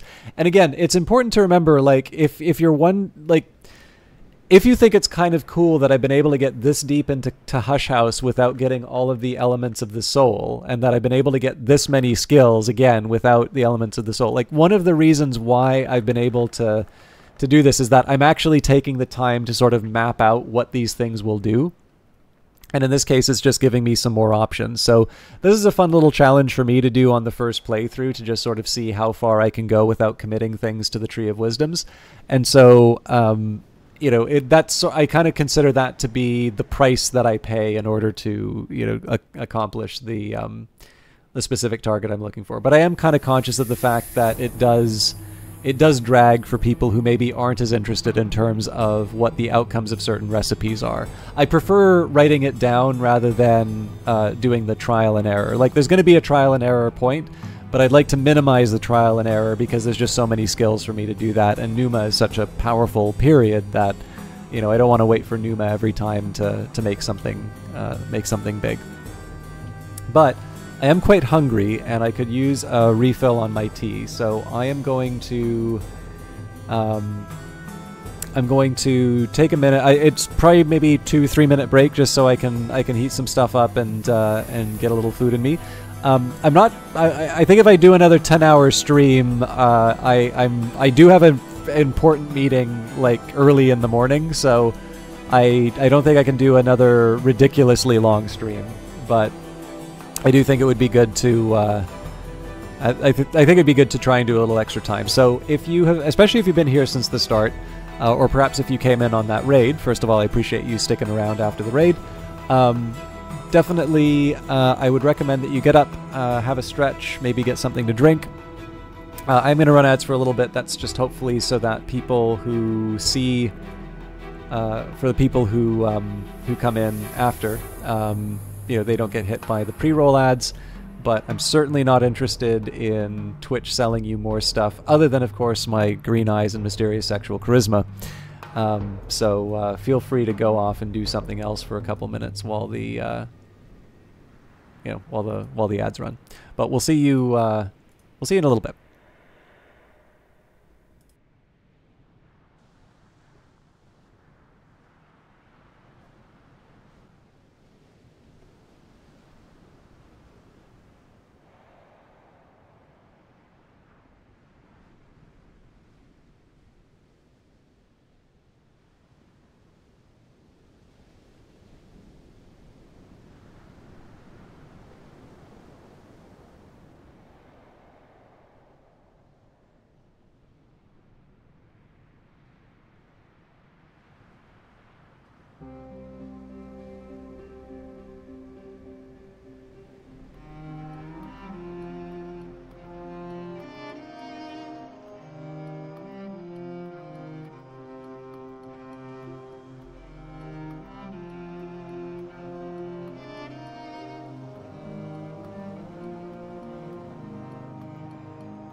Okay. I've got the food in front of me, so I might angle my head away to get a bite, but I've got the tea steeping. I apologize. I forgot who was asking about. I forgot about who was asking about Gnosticism earlier, but while I was waiting for the kettle to boil, I grabbed another one of the texts that I've got. So, Cambridge University Press does a rather good series called The Cambridge Companions. Now, it's not just for philosophy. They have ones for literature, so I've actually borrowed one from the public library on Homer.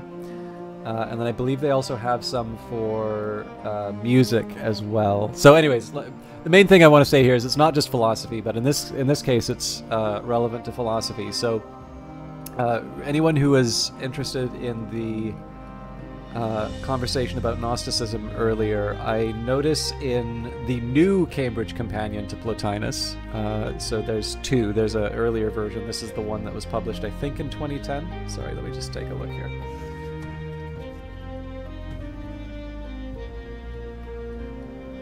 My apologies, 2022. So Sebastian Gertz has an essay in it called Plotinus, Gnosticism, and Christianity. So I haven't read it. Like, I just got this a couple weeks ago. But the thing that's nice about the Cambridge Companions is that, like, it's not like you're going to pick up, like, the Cambridge Companion on Plato, you know, having never read anything about Plato and be like, oh yeah, this looks like a good bathroom read or something like that. But I sort of feel with these things, if you are sufficiently curious, chances are that the things that are maybe a little bit more specialized will, you know, your interest will be able to push you over the edge for that. And I personally find them very helpful because they are scholarly works, but they are specifically intended to make things accessible. So I've been going through the Pre-Socratics recently, and the early Greek philosophy one is excellent. Like, it does not assume that you know how to read Greek, for instance. So that it's good for me. Whereas, of course, a full-on classicist probably would be expected to be able to read the things in their original language. So.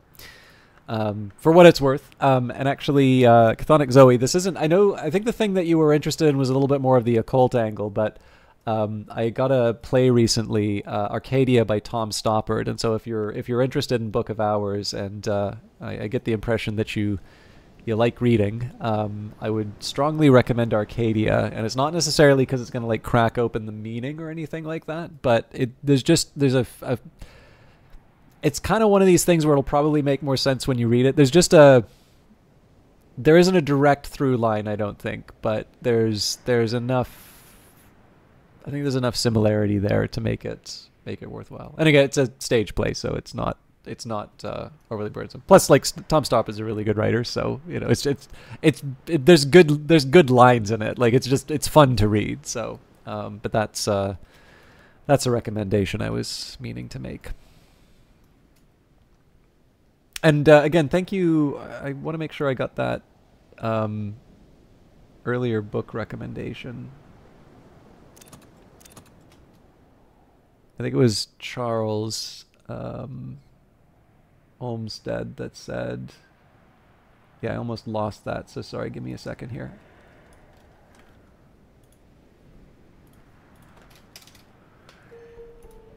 Okay, we are back to the task at hand. So, here we have Agave Eterna. Agave Eterna, the history plant, unlike its cousin, the century plant, blooms every year. Perhaps it will do so forever. So, I'm running out of places to put the plants. That'll do. What else are we doing? Okay, memories don't last long outside books, but it's made a difference for the day. Oh yes, we still need to serve the water, so let's do that now. Serve appropriately. Pour out.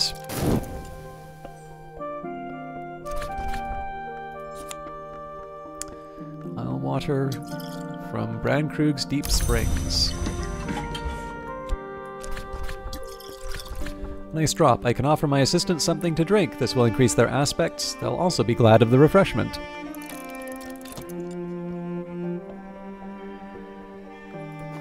Yeah, no worries. I mean, again, I don't, it's so hard. Like, there's so much stuff to read, right? Like, I kind of feel like part of life is just figuring out, what of all, you know, what out of all of these wonderful books, you know, there's going to be some subset of those that you read, and not all of them are going to be satisfying or worth your time, right? There's a lot of rubbish in bookstores. So, and more importantly, even if you just limit it to the list of like good books, you're probably not going to be able to read all of them in life, and you have other things you want to do in your finite time on this planet.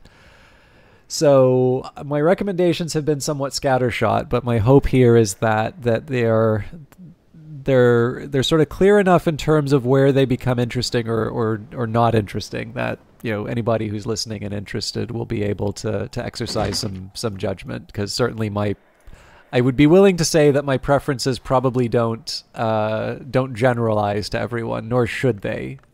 So it's you know, it's worth it to give people a reason to check things out, to see what tickles their fancy, and then they can make the final choice in terms of how they spend their time. All right, this book was probably written around the time of Hush House's Curia period, roughly the 1700s to 1800s. If I examine it, I can learn more about what knowledge it might contain. So this does mess a little bit with my organizing system, so we'll just move a few books over here. We've got some 12s on this side, so... Actually, you know what? I was probably a little overzealous.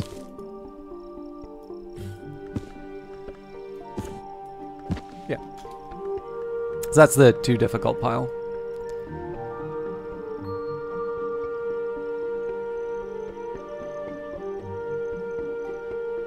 Yeah, I don't listen to that many audiobooks, and it's not... I hate the kind of people who are like, oh, that's not real reading. That is just the wrong way to think about it. I do have some opinions. Like, I also don't... like, the thing is, I don't like people gatekeeping audiobooks. I don't like the rhetoric that says that audiobooks are the same as reading. And like the best example I would give here is that if like I would not read a mathematics text by an audiobook, because mathematics texts are complicated, and I need to really make sure that I understand the argument. The ability for me to stop and go back easily is a very important feature of the textbook, as opposed to the video or the audiobook or something like that.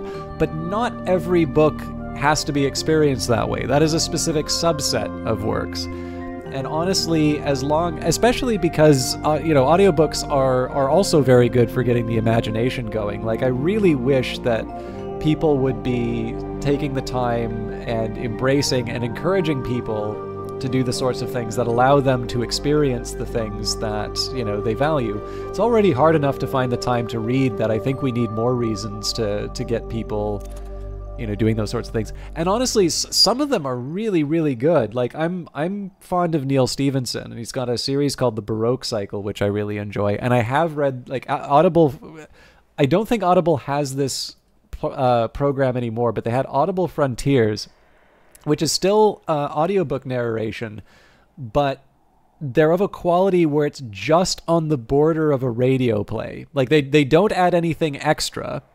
It's usually just a few different, you know, they'll just have a few different readers for the, you know, the male and female characters and that. But the quality of it was really impressive, and that was one where I was like, you know, it's hard. I think the Baroque Cycle's all like 2,500 pages or something like. Well, maybe I'm overstating it, but like it's long. It's at least over 1,000 to get a solid group of it. And some people just don't have, like, some people are just going to look at that and say, I just don't have the time for something like this.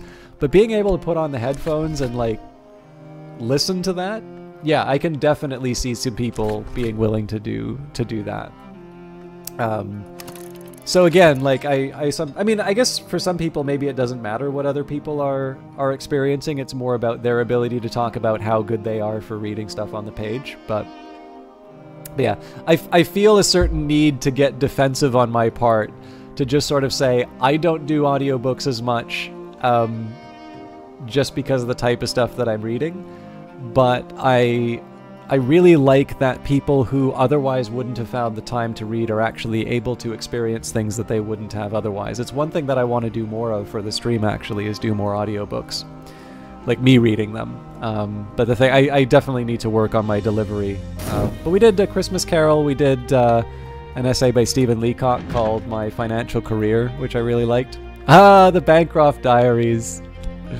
This is a fun one.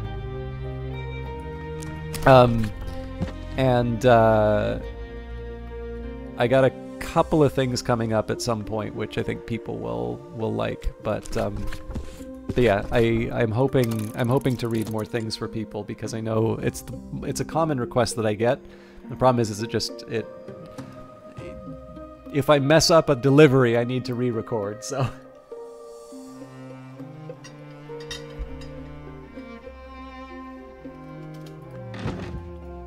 Okay. All of these are pretty straightforward books for us to read. In fact, the Bancroft Diaries are one that we can read with Auroral Contemplations. I can also put the Eigengrau in my inventory again. And again, sorry to be eating and drinking during the stream, but I need... I don't want to slump over while broadcasting. All right, the icy bedroom. A thick and freezing murk like a clinging black mist roils at floor level. Not Theoplasma exactly, the ragged remnants of some chilly wood thing, or a good old-fashioned ghost decayed to half-elemental energies. Some local will probably know. Other than not being able to use the default aspects of your soul, is there any downside for them being afflicted by something like fascination? So that's a great question, Dorian, and I don't have a good answer for it. So I need to appeal to the text of the game for this. So under malady, something has snared or sickened my soul. Soul cards can be malady tainted when you're exposed to dangerous influences. Sometimes when you fail in a task. Maladies cannot be exhausted, but your soul is altered and weakened, and there can be some serious consequences if they go untreated. So I don't know if this is a Numa thing. I don't know if this is, you know, I don't know if there's something else that comes up in terms of affecting a soul with malady, but the best way I can put this would be, I think, I know for a fact Weather Factory is aware that you can use a malady to constantly repeat things like cataloging. Like they are aware about what they're aware of what a malady does. Specifically in terms of making things relatively easy, and I think the warning here, you know, serious consequences if they go untreated. I think that there is a trade-off, and I just don't know what the other half. Your double malady tea day you had. Yeah. Yeah. So I mean, like, there's a side of me that kind of wants to just keep a malady kicking around to see what happens. But I'd rather not lose my FOST. So in this case, you know, I'll use it for cataloging. But actually, what am I doing? There's other things that I can do.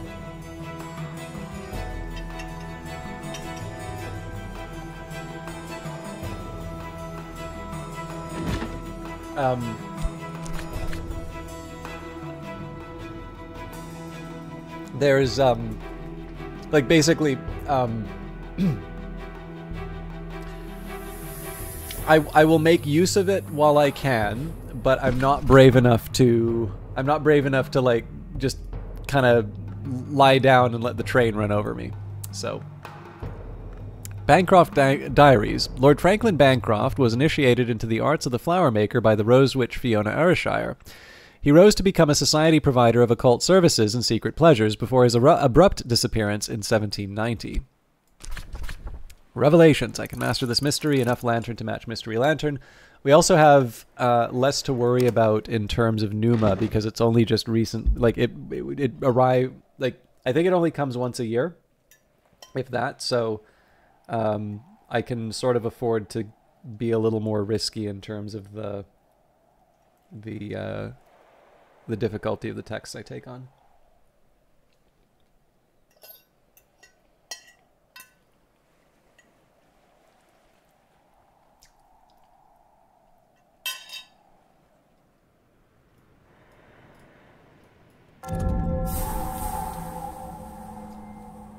Pale Chamber.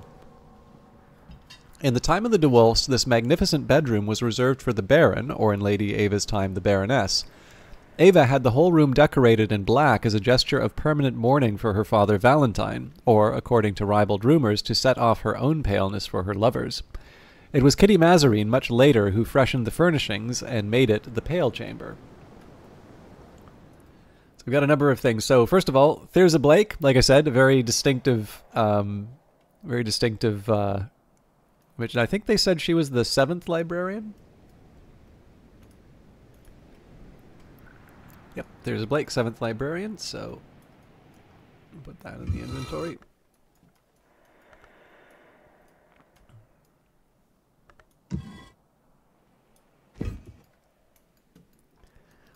We've got Self-born, a furry, cloven-looking foot reaches towards a mirror. Its reflection is a bird's claw.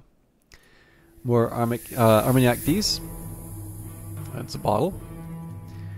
Daybreak Clock, a particularly unrepentant example of the Rococo style of the mid-18th century. Again, this game's got some great writing. Sea Green Sofa. Here Lady DeWolf would weave her intrigues and satisfy her secret craving for sentimental novels. The Vase of Golden Bulrushes. It won't need watering. And the Pale Bed. 7 generations of DeWolf slept here, as did Kitty Mazarine, who never cared much for tradition. And this is a sky bed.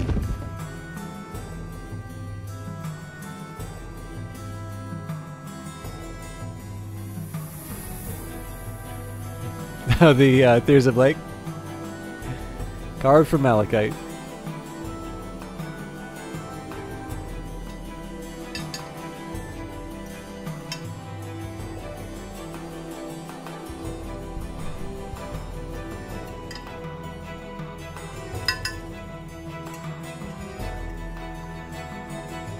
Night has fallen, dawn will come soon. So I didn't wind up making any Eigengrau from my my afflicted Faust, but I'm not too upset about that. Bancroft seems to have been a talented adept, but devoted his energies to frustratingly whimsical projects, arranging grape-fetching matches between Mantis spirits, teaching percussagants to juggle, and conjuring storms of imaginary blossoms for the Rose Witch Ayrshire, who resolutely refused ever to couple with him. Bancroft spends 20 pages bemoaning this last. The mantra here recorded is a high and exacting magic which can be used to pledge one's spirit to the Watchman, beginning an ascent to the house. Bancroft boasts of his ability to recite it when in his cups. He also had it set to music for a performance with fireworks at Vauxhall Gardens.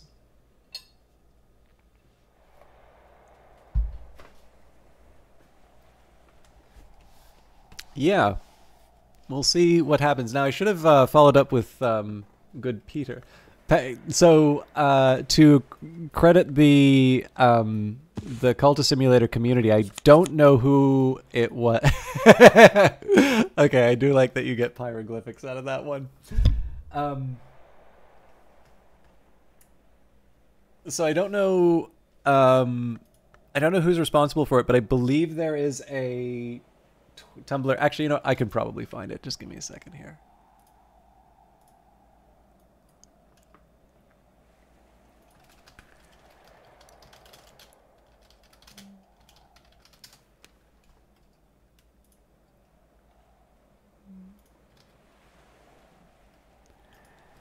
Things Mr. Bancroft is not allowed to do.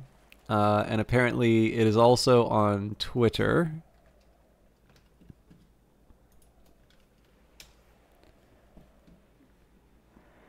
So, I don't go on Tumblr much. I don't. Okay, so the last post on this thing was 2019. And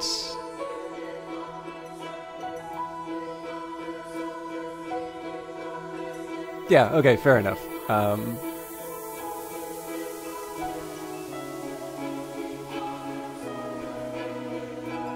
I feel okay.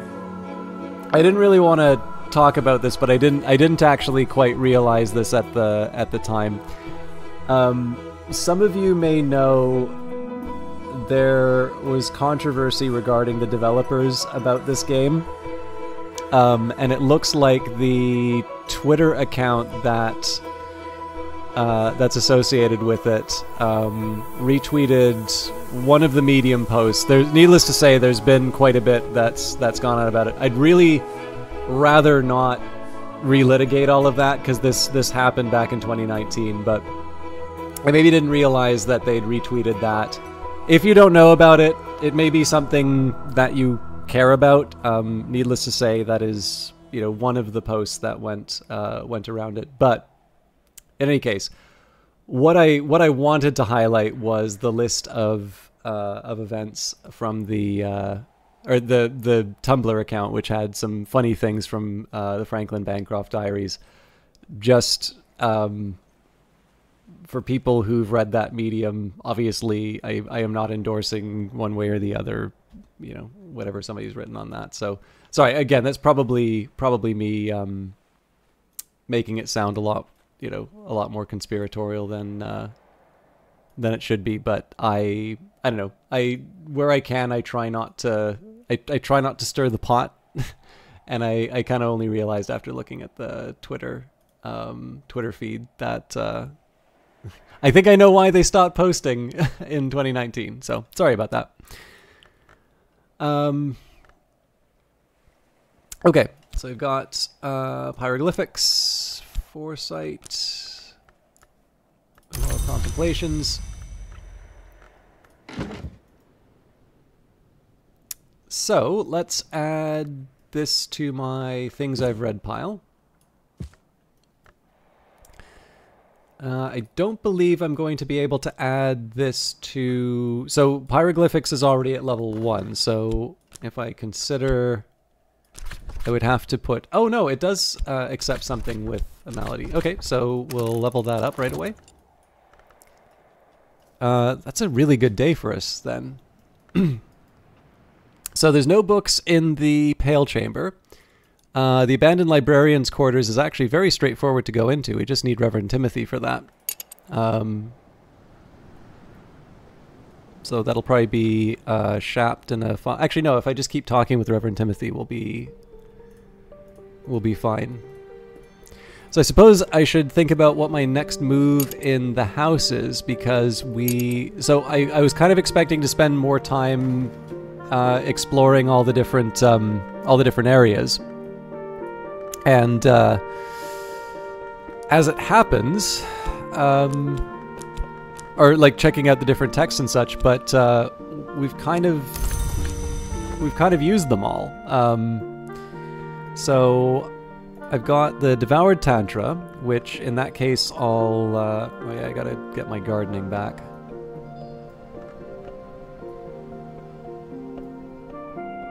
Wait, not gardening. Oh, right, the... What's the giant area under the abandoned well? Oh, sorry, I think I know what you're talking about. Curious Seashell. Bran Krug is said to lie in the bounds where the world ends. Odd creatures have made their dying way to the beach. So you mean this? Are you talking about this area, Pandorian? Sorry, I'm just gonna... While you answer the question, I'm just gonna nibble.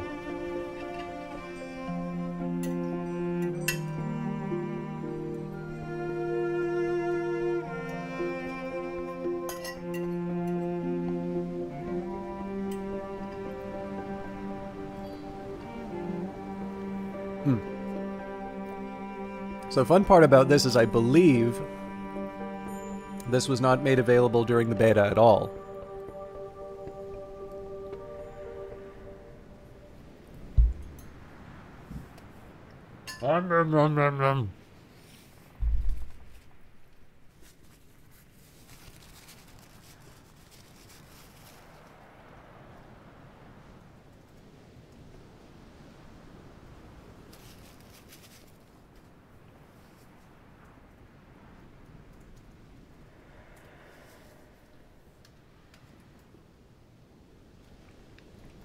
Sorry, yeah. So the caves below, below Hush House are an area that I'm sure some YouTubers now have seen, but they're sort of the last big mystery of the game because they've been shown in the master photo, but nothing, nothing below.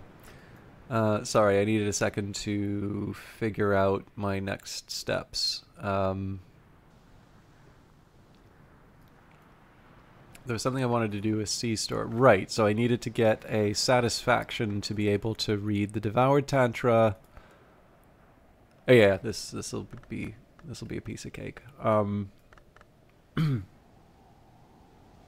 right, it was Bancroft's diaries. I forgot to write the Forge for.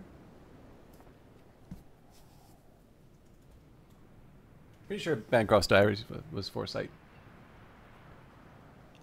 True, yeah. I mean, content-wise, I'm pretty sure, unless, I mean, I'm sure among the broadcasters, at least one of them does the data mining stuff, so I'm going to assume that there's at least one person who's, like, just kind of scraped all the JSON files and has read all of the text, but I suspect that there is going to be a lot of interpretation and reading of the various texts in the game to sort of figure out what's actually going on. But in terms of just, you know, stuff like what you'll find inside of those different rooms, I think that's only been made available since they made the keys available.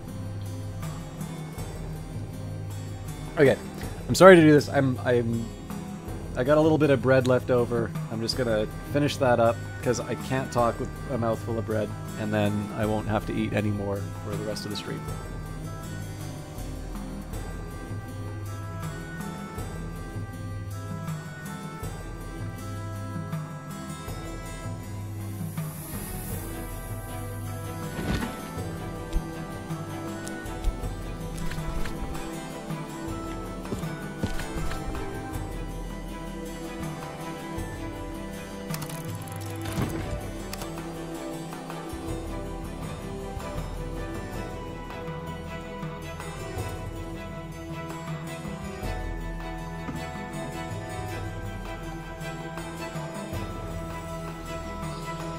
Daybreak. Memories fade, assistants depart, and the soul is refreshed. Okay, Cloudy Day doesn't do too much for me.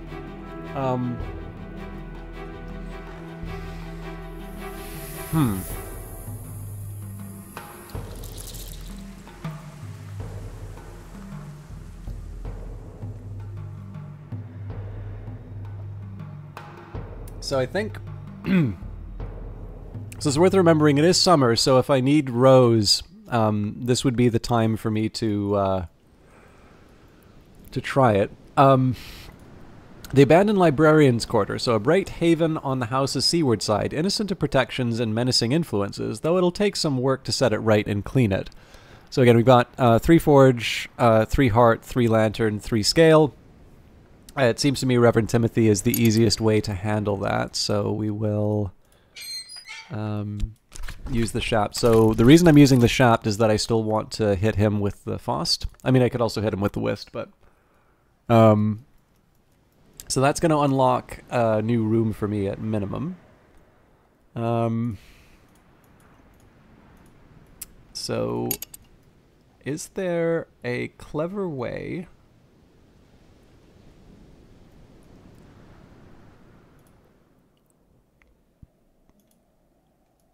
I'm trying to think of a way that I can get away with 2 Winter without blowing a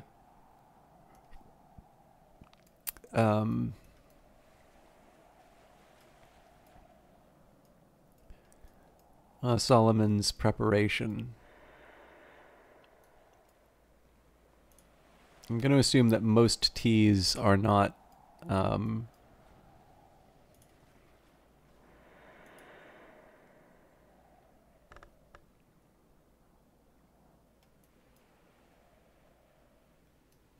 suitable.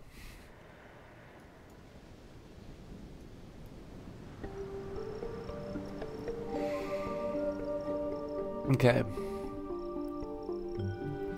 So, I'm just trying to think, like, where do I get my 8 Winter for Mr. Kill? Because in my outside option here is Solomon's Preparation, but it does take some effort to create. So if I can avoid using that until I actually need to use that, that would be best. So maybe there's another way that I can look at this. So as a hypothetical, if I hired Denzil, so I could give him a memory to bring him up to 6. Well, I've already got Reverend Timothy, so that's not as important. So I suppose I could give him a T to bring him up to 6, but that feels like such a waste when I could...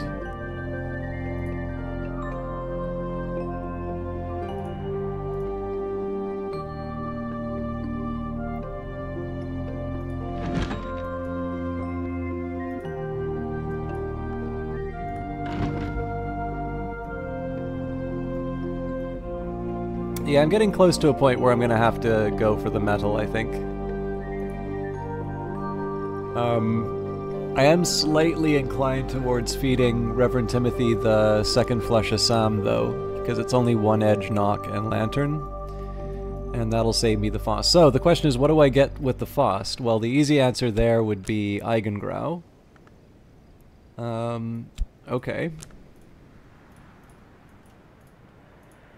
So I'm warming up to this idea of I'm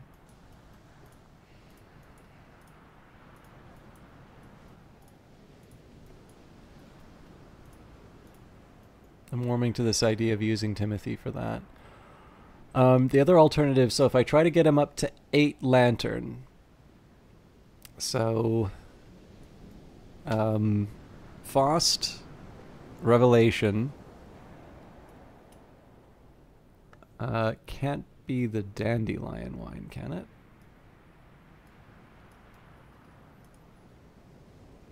Yeah, that's 2 nectar. Only 1 lantern. Oh yeah, it's the Evening Isles coffee, that's the big lantern one.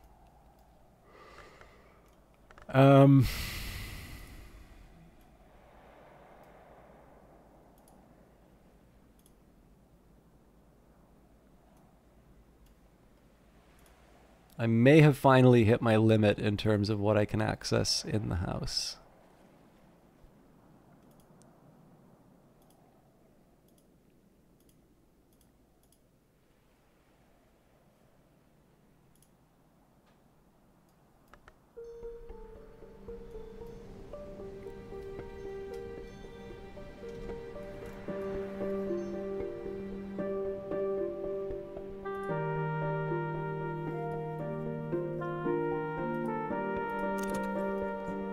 Okay, so maybe I should have reconsidered how I was gonna work things with Timothy. Oh my god, I completely forgot to help Mr. Agdisis. Alright, I almost messed that up.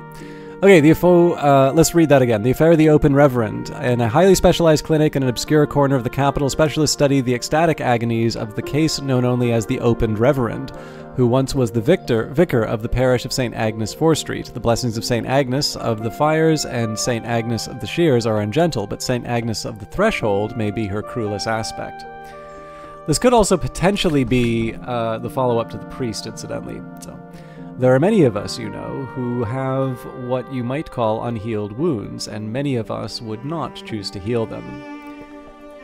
Alright, so we need to give him a 3-heart text. Ideally something I've already... I mean, it isn't untrustworthy, so... The only thing is I don't remember if the congregation is ever named in Priest. So I think it's fair to say that the priest is not the only... the priest is not the only one who has done such a thing, so the question is whether or not that's that playthrough. I'm beginning to suspect more that that this particular game may take place in a different history than the one that Cultist Simulator does. But that's a conversation for another time. I would understand what has happened to this OR, so I think I can understand what he might want. What he might want to happen to him. This is not a matter for me, I think. The power I serve is not gentle. He has lost his skin, and he accepts the gifts of others' flayings, but there is a crueler hour at work here. I will withdraw. Thank you, librarian. I'm actually just curious about one thing. Oh god, I don't even remember where this goes.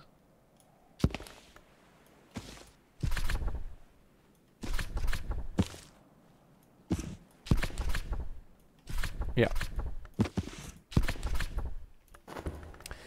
Okay, so obviously that's a minute I wish I could get back, but no matter.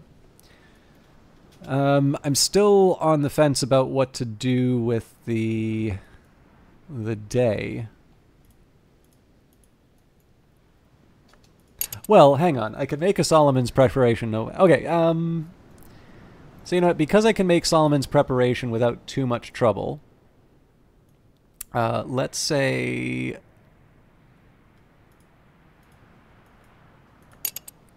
So I can get Mr. Kill, Solomon's preparation, and a memory, and that'll be sufficient. Yeah. Okay. So we will use the whist to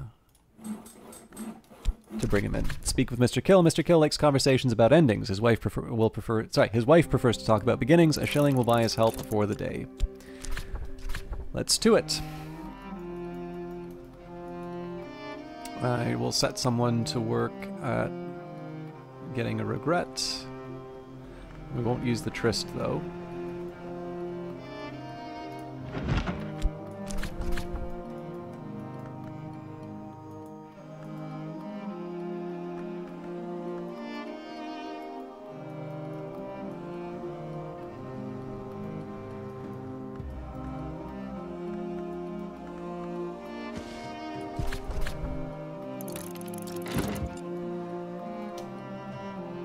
And I think I may make an effort to try and recover.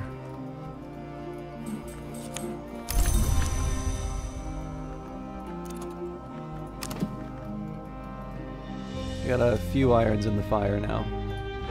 Okay, so I got the Fruits of Knowledge. So this is going to be used to read the Devoured Tantra. I do need to find a good lantern desk, though. Oh, actually, nope. I need something that takes lantern and grail. Oh, I think I blew it.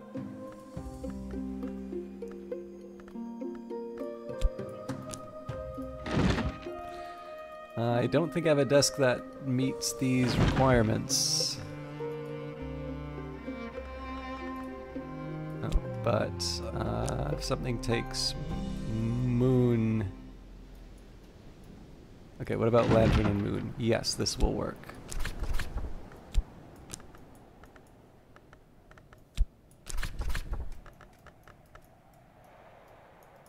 Oh, interesting. So I can also make as many Witching Tisanes as I want now as well. Good to know. Alright, the diplomat's priest Stanislav John Schaller transcribed this from the library of a Red Long, but this manuscript remains in a private collection in Karasham. Now, as far as the knock is concerned, I think Edict's Liminal... Okay, yeah, we've only got 2... I thought we had a 3 knock at some point.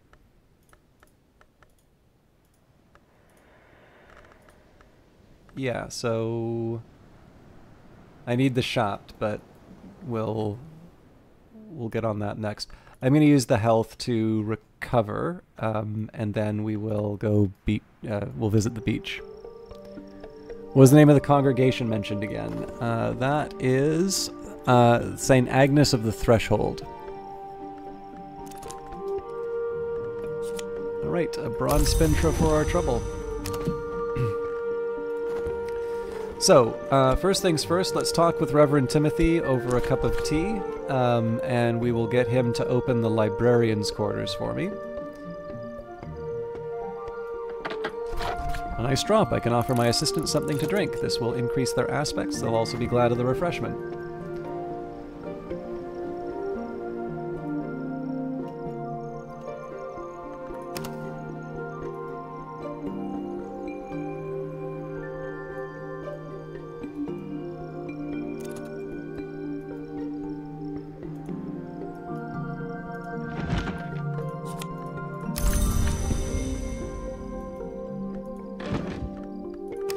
You know, I think I overdid it on the memory.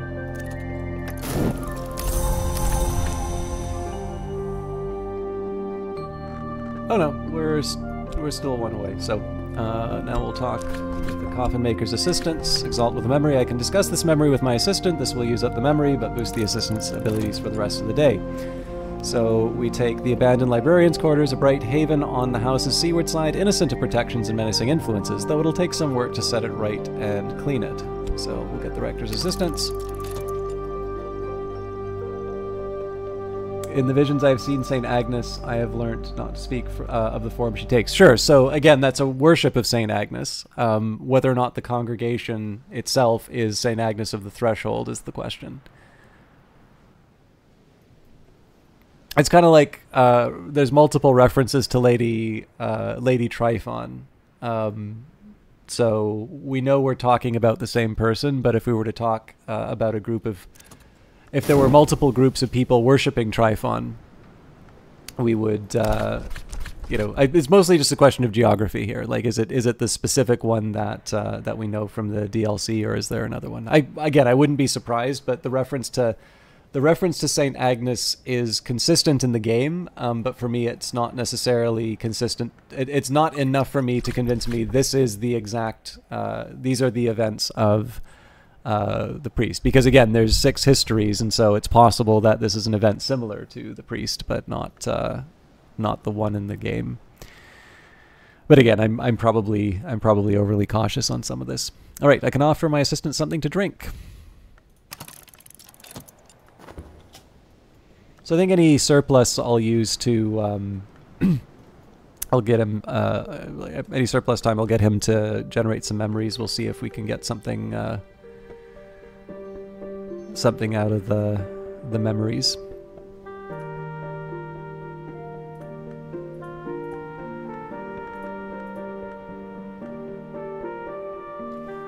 While I'm at it, I'll see what Edict's Liminal will give me.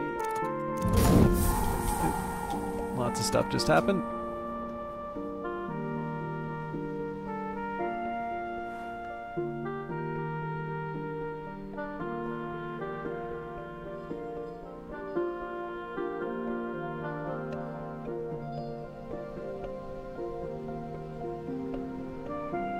So I can get a Tanglebrag out of Edict's Liminal, but it's not clear what I would use it for. Alright, so we've got we've got a bunch of books to catalog. So, Librarian's Quarters. When the Curia of the Isle acquired the deed to the abandoned De Wolf estate, Ambrose Westcott became the first librarian. He had this cozy nook constructed above the north wing to fit his preferences. His successor, Kitty, preferred the room next door. She lamented that the reek of Westcott's pipe remained long after his death, and her successor, Solomon Husher, preferred the long tower for his own chilly reasons. But most librarians have enjoyed the peace and the sea view. So, we have Ambrose. Oh, I'm going to read that in a bit.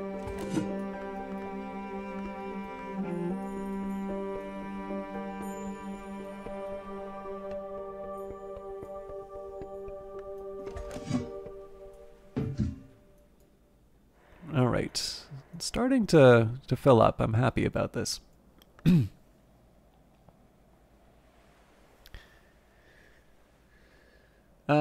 All right.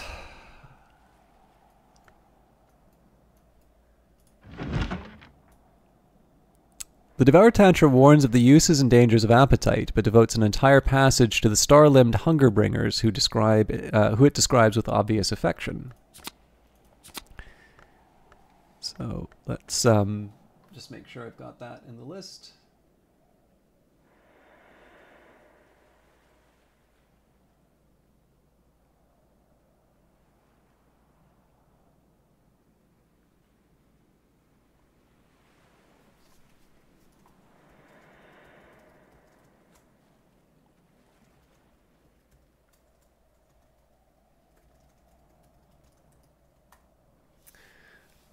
Okay, so we've got the Applebright Euphonies. We've got a Confounding Parable.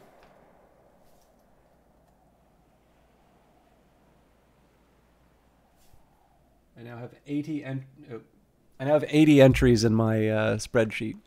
A million blazing fires in the belly engulf what has been swallowed by the multiform mouths. Okay, so this has cleared up a bit of a block for me. So, number 1, Crowcross Sands with our Tryst. See what we can get out of that. What is the sea seeded today? We'll consider the Applebright Euphonies. A new skill, Breath is the temptation of the soul. Next up.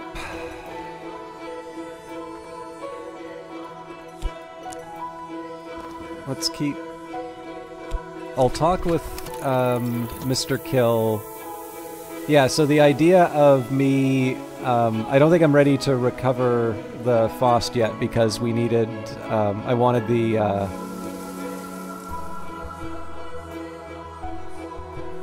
I wanted to catalog the books. Yes, so one thing I've learned is when you read a book, it'll give you a lesson learned. Now that's the first time that you read the book. But if you make a note, so this is why I make the note every time that I read a book, is that it's easier for me to keep track of like the results of the books in a spreadsheet, so that way I can say, okay, I need some rows, confounding parable will give me rows, so I'll use that instead. And yeah, that's kind of the reasoning behind it. So the fact that it gave me a confounding parable once means that I know I can get that again if I reread the book. And then of course I can read the text in the game as well, which is a feature I really like for this one. Okay, so we're going to use Rites of the Woods roots, and again the logic behind this is I want to be able to catalog all of these books before we mess around with it. Okay.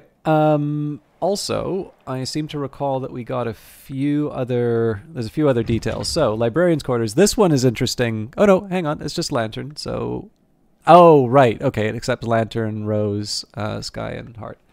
Librarians are prone to backache, and the mattress here has always been a hard one, even in Westcott's time.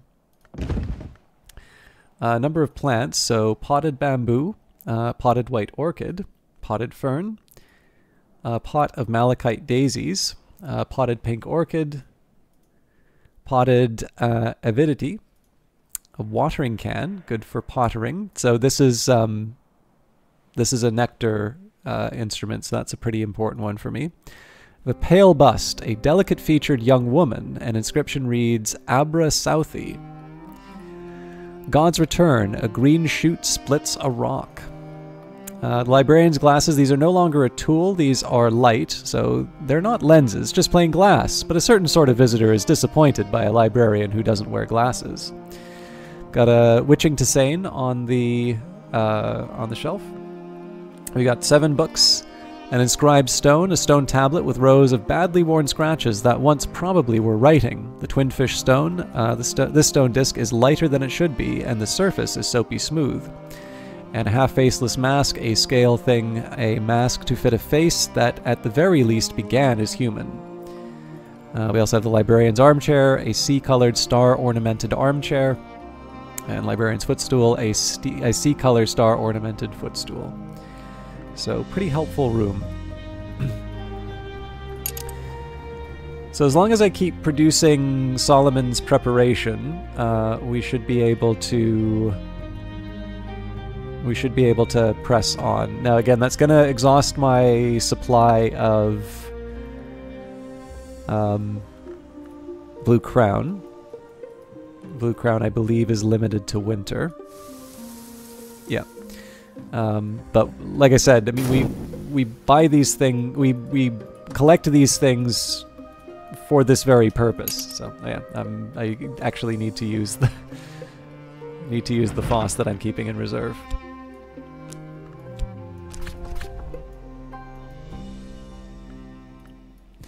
Alright, Uncatalogued book, Curia. This book was probably written around the time of Hush House's Curia period, roughly the 1700s to 1800s. If I examine it, I can learn more about what knowledge it might contain. Oop.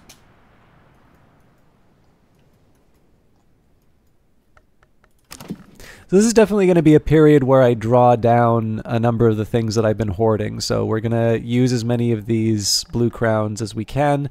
It will be traded off with what we do with Mr. Kill, because again, we only have the one whist. But in this case, it seems to make sense to me that we use Mr. Kill for what we can.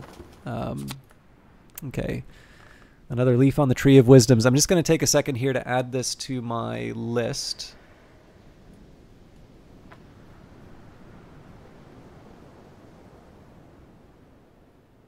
So I don't know what the Grail outcome for this one is yet. Breath is the temptation of the soul, pleasures and insights that the Church would call the sacred laws, the sisterhood, the mysteries, and the bureau unsanctioned.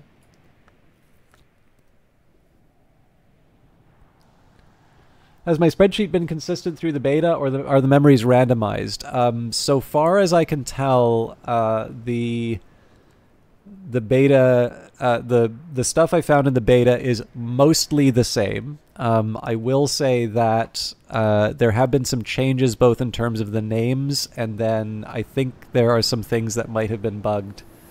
And my spreadsheet actually, so I only kept the spreadsheet later on in the beta, so it's not as comprehensive as I would like it to be. But my guess here is that the skills are not random. But I would guess that the books and their placement are. But yeah, no, I would say that the books are not in the same. So like if you wanted to speedrun Book of Hours, I suspect... Is it I Like Pie? 333rd of your name. I feel I Like Pie...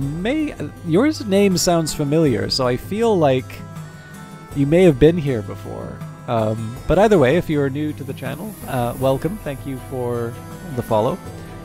But yeah, so if you were to speedrun Book of Hours, you would be kind of hoping for a particular set of books early on to be able to, to move your way up.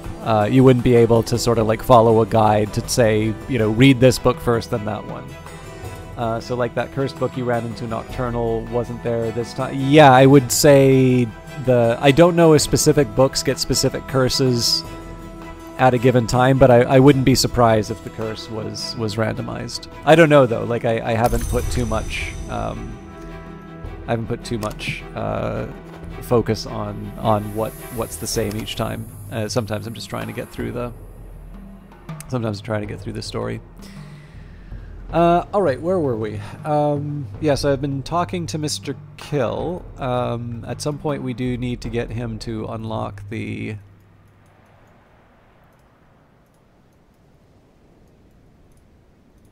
Actually, we only have a couple places that we can get Mr. Kill to unlock now, so...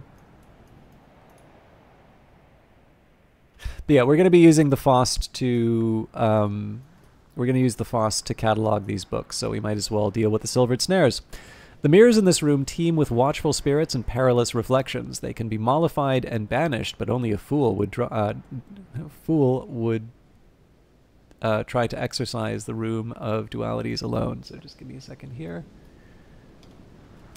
Just curious how much replayability it'll have over just your starting choices. I believe Weather Factory has kind of addressed this. I don't necessarily think they... So I don't mean to discourage people from the game saying this, but I think their view is that probably people are just going to want to play the game once because it's a big game. But the thing is, I've got a couple... I think they also think that about Cultist Simulator, and I've got... I've got well over 100 hours. I think I've actually gone past 600 hours in that game. Let me see what the...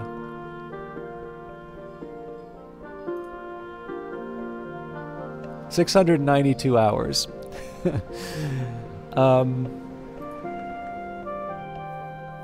So, yeah, I mean... Now, I'm an exception, right? I think very few people are probably going to want to play 600 hours worth of Cultist Simulator. But, I mean, if you want to go for all the achievements, then yeah, there's a lot to do.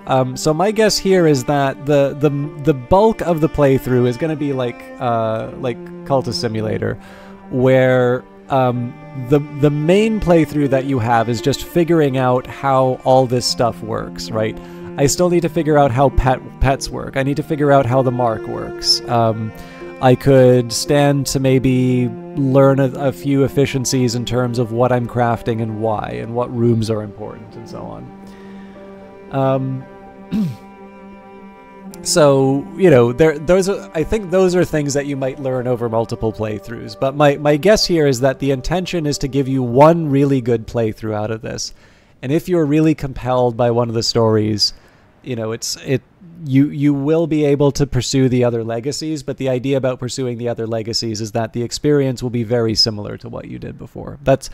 I'm not saying this from experience, but just the impression that I got from the blog would be something like that. But I mean, I'm sure Weather Factor will be delighted if people like the story enough to, you know, to play it 5 or 6 times through and not get bored. I mean, the thing is, this stuff is written in such a way, like, I'm still finding out new stuff in terms of Cultist Simulator, like just being able to put pieces together. There's a lot to nibble on here, but that's a little bit different from directly playing the game. Like, I think people who just want to enjoy it as a game and a fixed thing can do that, and then the people who want to go nuts with the achievements and the lore and such, they can follow their heart.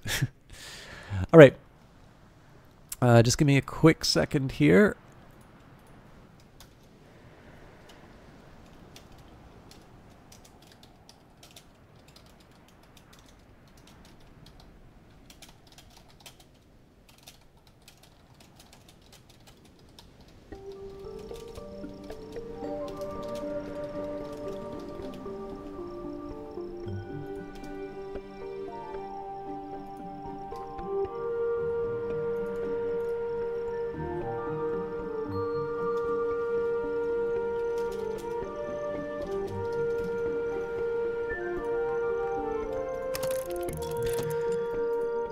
All right.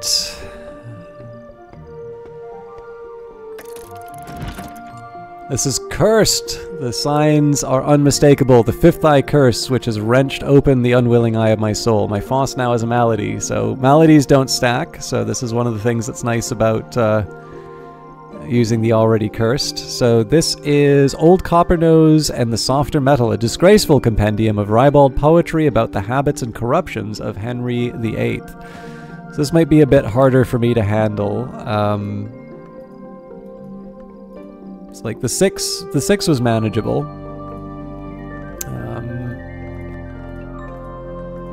But I guess Bells and Braziaries is the best that I've got here. So Bells and Braziaries. Okay, yeah, so I got Bells and Braziaries. We've got Shapt for 3. We've got the Mortar and Pestle for 4. And then a Memory for 6. So we're 2 short of this one. And we can get rid of the curse with 7 heart. Yeah, both of these we can get rid of the curse with 7 heart.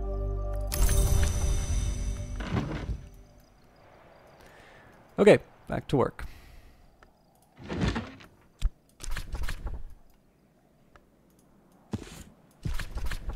This book was probably written around the time of Hush House's baronial period, roughly the 1500s to 1700s. If I examine it, I can learn more about what knowledge it might contain.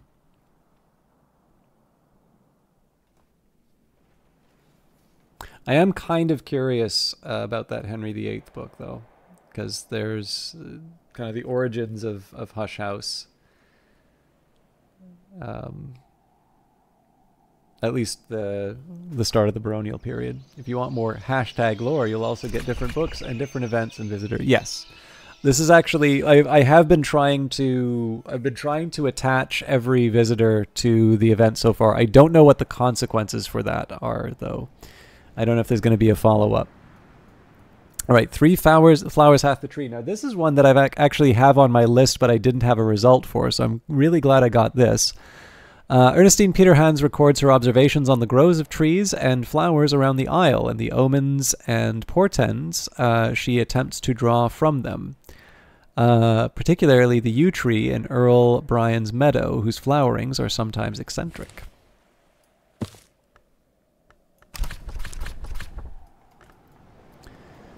Okay, so lots of books for us to deal with, which I'm happy about. I mean, again, we're hitting the limits in terms of what we can do kind of with our own devices. And I know, so if I use up all of my Solomon's preparation to access things like the Veiled Chamber, I may not have enough left for these upper rooms here, but I think at this moment I'm just going to try and go as far as I can with what I have, and then hope that's enough to kind of take us to winter.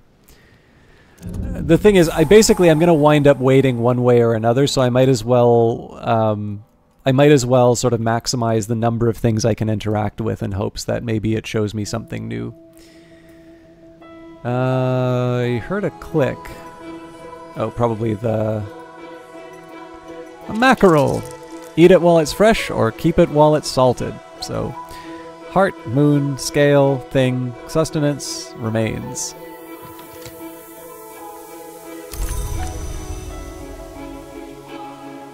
Something we can give the cat.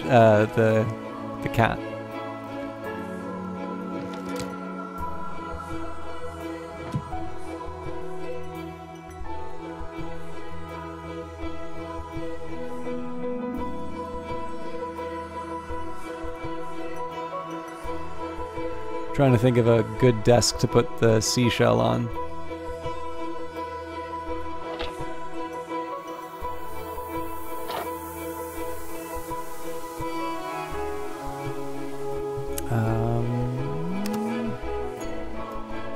I feel like I should have finished picking something by now as well. Here we go.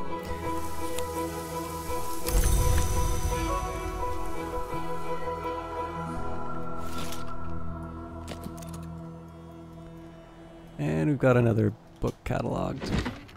Okay, on those indignities perpetrated by the deceitful fraternity of obliviots. Another banger. Franklin Bancroft and Big Huff are two. Or actually, no, hang on. Big Huff is my deeds. Yeah, actually, I don't think this is Big Huff. But it's still a fun one.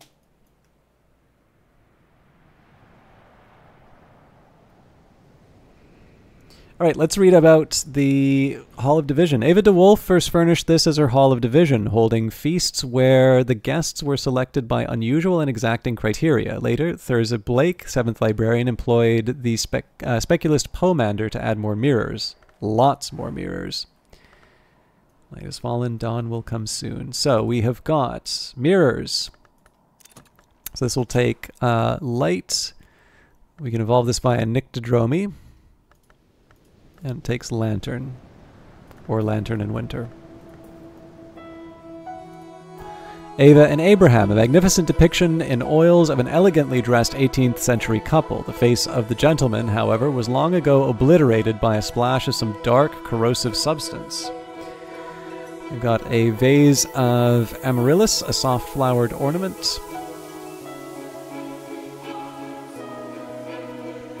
And Hendrick's Blade, a long hunting knife, or a short close-quarter sword. A plaque reads, Hendrick de Wolf, 1525. So yeah, I think I'm probably going to have to think about how I'm going to get the 9 winter for Mr. Kill.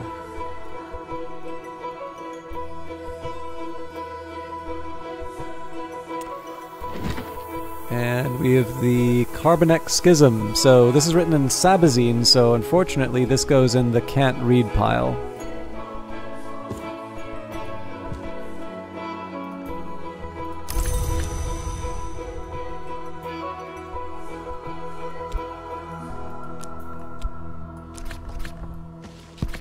Alright, Catalogue of Dawnperiod book. This book was probably written around the time of Hush House's Dawn period, sometime before the end of the first millennium, commonly reckoned. If I examine it, I can learn more about what knowledge it might contain. Books from this period are sometimes contaminated. Okay, space doesn't seem to work for... I wonder if that's tied to...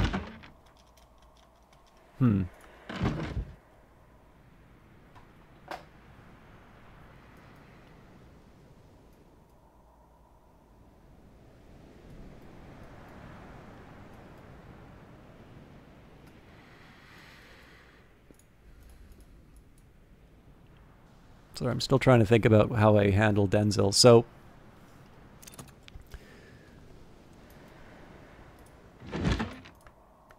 on Matthias and Amethyst Imago transformation. So we can read Aramaic. I'm actually glad to get another Forge book.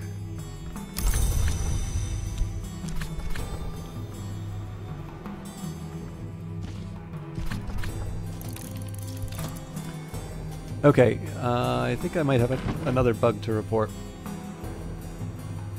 Again, like a minor one. I don't want to try and suggest that I'm like, oh god, what is with this broken game? Delay the release. There's just a couple of imperfections I'm noticing about my ability to pause.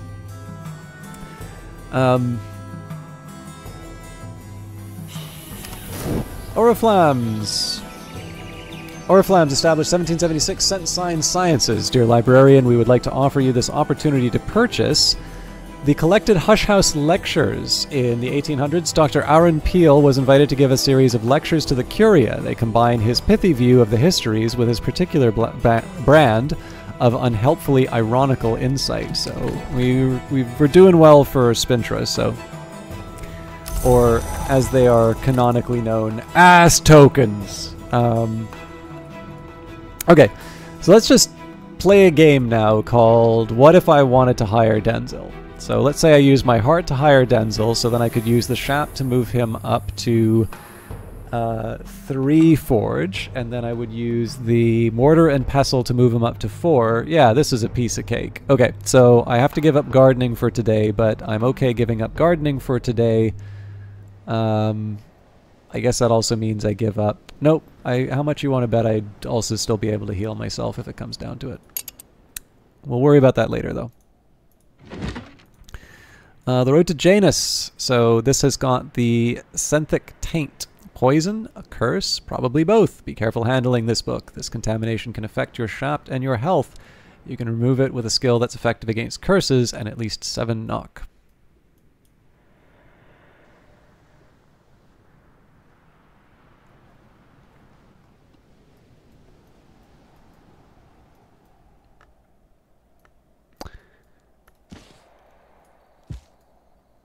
I'm trying to keep them separated.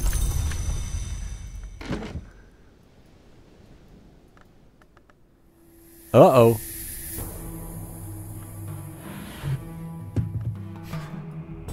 I'm not an art thief.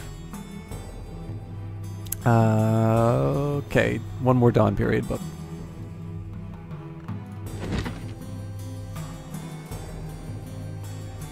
I do like that implicitly I've wound up spending my period of fascination in the reading room. Alright, so today's game plan. If I use my Shapt with... okay, so we take my health and my Shapt for Denzil. Now, as a hypothetical, let's say I wanted to boost Mr. Kill. Let's just think about what the plan here would be to get him up to 9. So he starts with 2, 2 from the Whist, which is 4, 2 from the Regret, which is 6. Solomon's Preparation brings him up to 10, and I don't need to think anymore.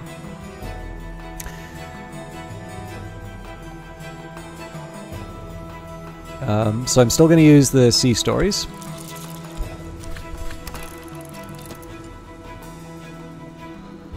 I will read Keonad Abydos.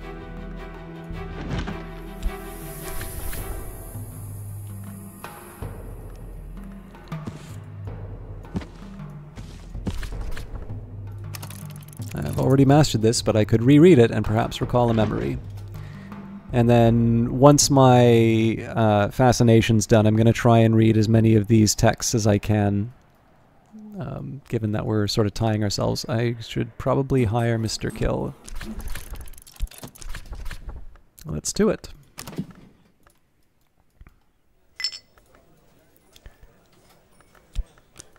Oh yeah, I should also hire Denzil.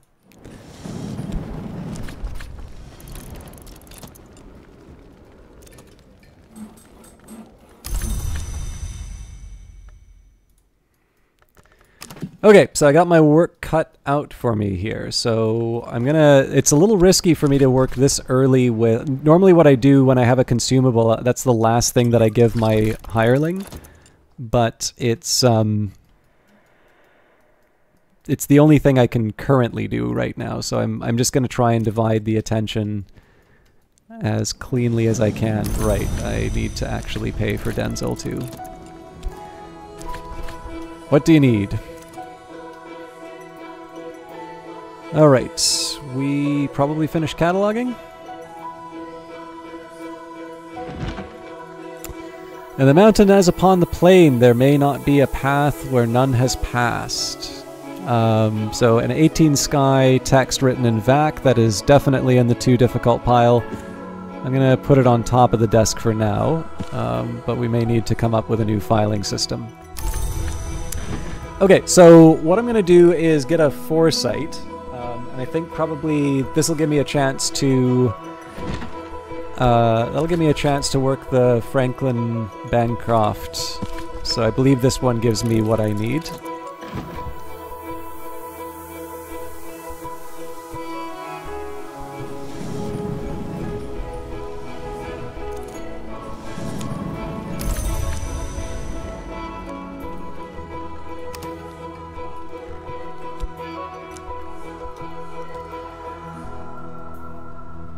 So once we're done reading Kiana Abydos, we'll give that to... Oh, hang on. I need to get my whist recovered. A quick nap in a warm bed with something comforting to drink while the winds chase the clouds and the clouds chase the sun. Down to the Grushans. This has boosted their aspects appropriately. So here's what we're going to do. We're going to talk with Denzel about the Shapt, education, or beguilement.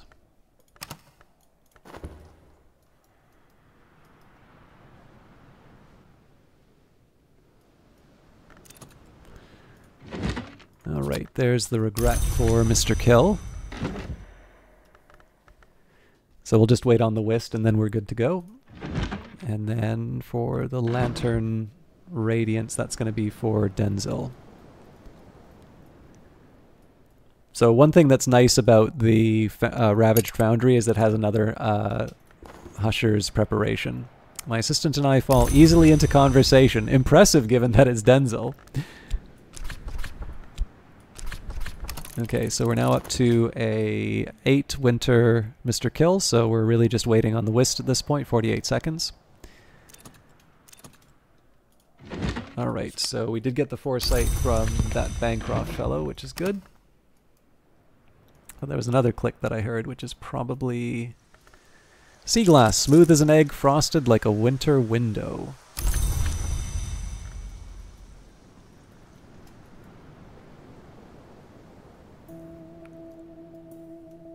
So I have some ideas about how to use these.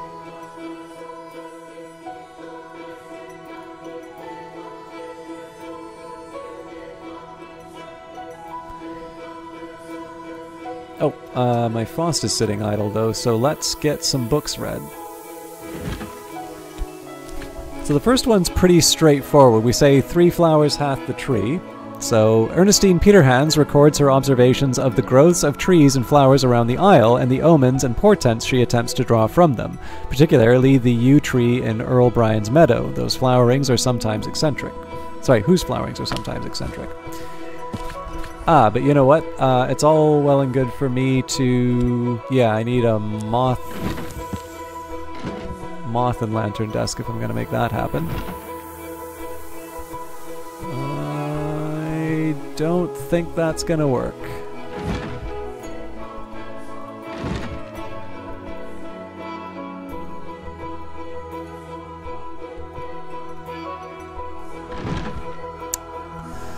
Shucks.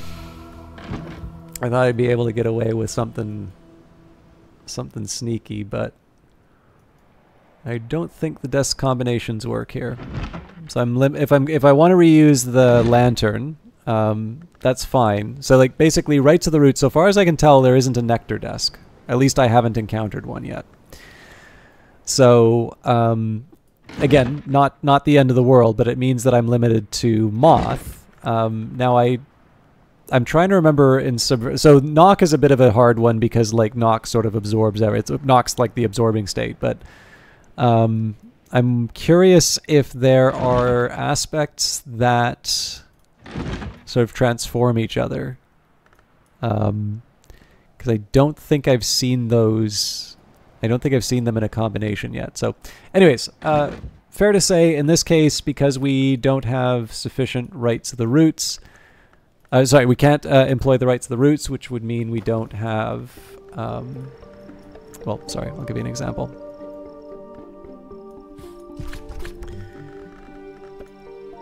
Oh, my bad. Oh, but I can't, right, I can't employ the...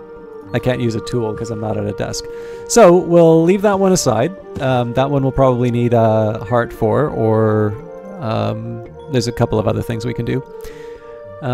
So, by their marks, shall ye know them? Not sufficient with what I've got. Devoured Tantra would require a memory. Matthias and Amethyst Imago transformation. Again, it's possible, but we need to work on it. Okay, so all of these are going to need at least one memory.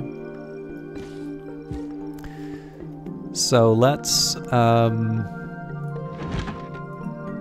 I guess I'll just get an impulse.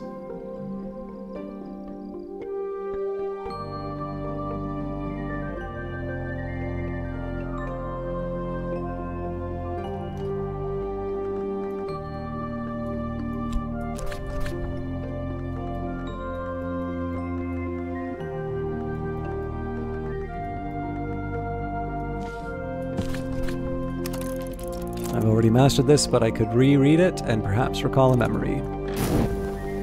Alright, so we're up to 8.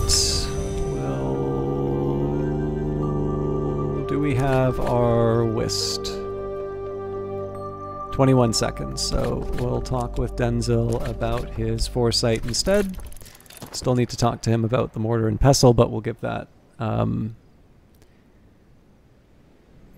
some time. We're midday, so we should be able to accommodate both people, but I definitely want to make sure I finish talking with them sooner rather than later.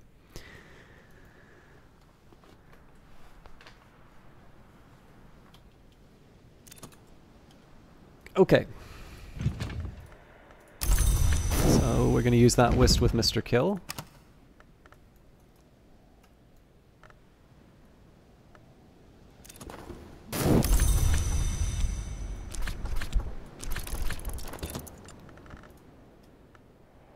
And then we'll use the mortar and pestle with Denzil when we can. I'm quite happy with the number of books that we've got queued up. So we've got, when things go our way, we've got 5 books that we can read. A 6th will come in from Oriflammes. And then we're moving into autumn and winter, so the situational texts are also going to come up. Sorry, I heard a click and I don't know which of these. There we go.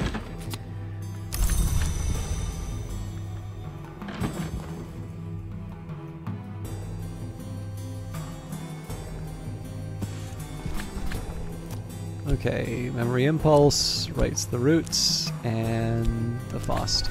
Nectar, Full Flower. So this one I'm particularly interested in because it's the one that I have on my list, but I haven't actually recorded. So, and here are the Hush House lectures. So that's going to be, that's one that I basically just apply the C stories to, and we automatically get it. Okay, my assistant and I will be prudent. So we're going to set him to work on the, we're going to set him to work right away.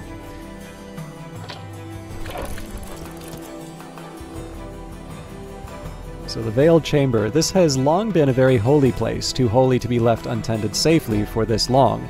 There are 77 candles, and each one burns with a chill blue flame, each flame inhabited by a watchful spirit. I should not enter until each flame has been cleansed or extinguished.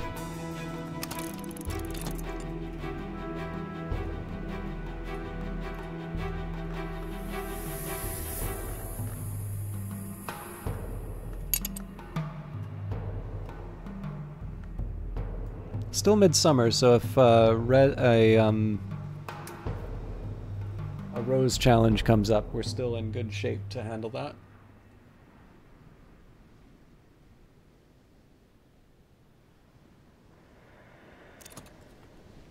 Okay. Tools boosted their aspects appropriately. So we can only open one room at a time. We'll have to wait half a minute for Mr. Kill. I guess we can still talk with Denzel to get memories we might need to translate certain texts. And yeah, if we wind up... So we didn't really make anything out of the clouds, but in general, the hope right now is that I'm going to be able to use the weather as an input to crafting. And that's, I kind of feel like that's the most helpful step. Oop. Music to my ears. All right, we have got the Chancel of the Abbey Church. The Church of the Unconquered Sun acknowledges only a handful of hours. The Sun and Rags or Splendor, the Menascate, the Madrigad, the Watchman, and reluctantly the Wolf Divided. Any other so-called hours must be lesser powers, wicked impostors, or superstitions. So the Church denies 2 of the 3 hours of the Chancel, and yet it's the Chancel who are said to determine which of their peers qualify as hours. That's theology for you. Abbot Geoffrey decreed that all 3 should be venerated in this holiest of rooms. To avoid actual heresy, he would not permit any of the 3 to be named. That's theology too.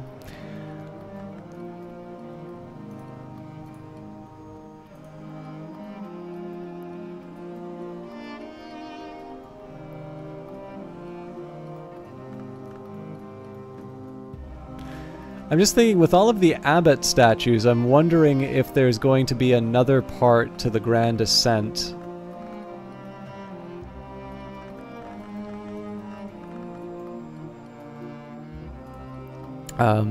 Anyways, I remember I spent a lot of time on this particular one, because it was like we had the hour. So basically it's, we know one of the solar hours is in the Chancel, and the Chancel determines who qualify as hours. So, in terms of membership of the Chancel, we've got the Sun and Rags, Menascate, Madrigad, Watchman, and Wolf Divided.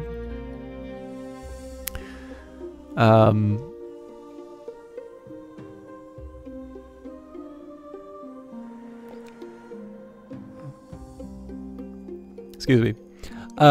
All 3 need to be venerated in the holiest of rooms. So we've got the History Wax Candle. We've got Shrine the Chancel, so we've got Moth, Winter, and Edge. So one thing we can take a look at here, Stained Glass Window the Watchman, Lantern, Stained Glass Window the Menascate, Moon, Stained Glass Window the Sun and Rags, and Stained Glass Window the Madrigad. Oh, sorry, there was another... Sorry, there was a whole reasoning that I had in terms of how this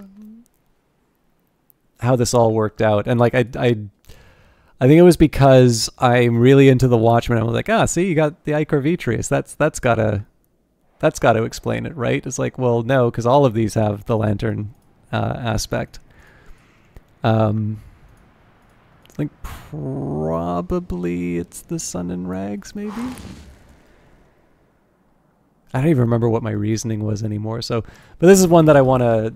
This is definitely one that I want to think about a little bit more. So, we do not name these hours, but we acknowledge that together they are the Chancel, the Cruciate, and the Road.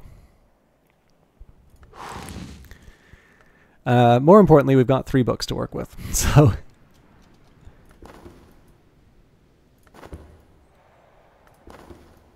all right. Ernestine observes that in the years when the tree flowers black, troubling secrets arise. When it flowers red, war and fires follow, and that no de Wolf heir has ever been born in a year when it flowers white. He does a lot with silence, this man. Okay, so as much as I'd like to keep talking with Denzel, let's take care of the foundry first. This room has not only been abandoned, but vandalized. Someone has smashed the place up and scrawled W signs on the wall in blood and soot. I'll need skilled assistance to return it to use.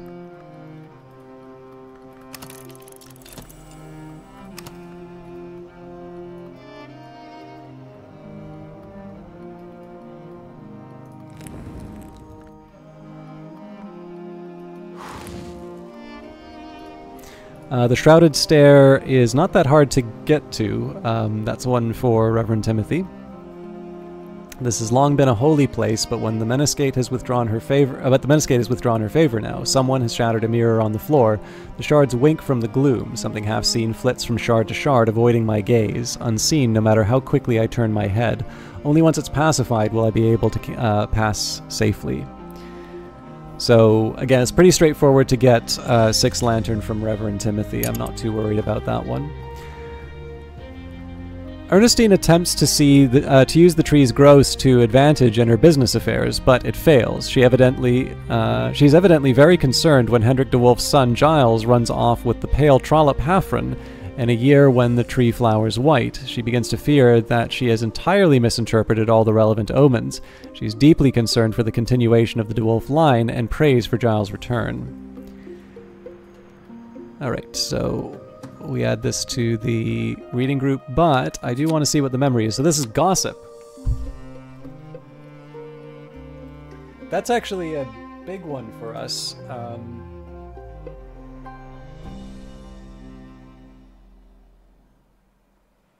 No, I think we have the Kershim portal on as well. I didn't think we had a way of getting gossip, but it turns out we do. So did we have... And we also don't have Leaves and Thorns yet, so that's another skill. New skill, there's no scent without sorrow. Alright, so let's get back to cataloging. Unless, actually, hang on.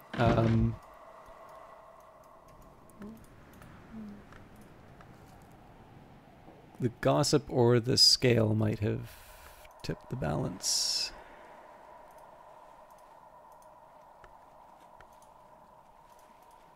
We've already mastered the Devoured Tantra, so get out of there. No, none of these memories give me something that... Like, I can use the sea stories already. So yeah, we catalog.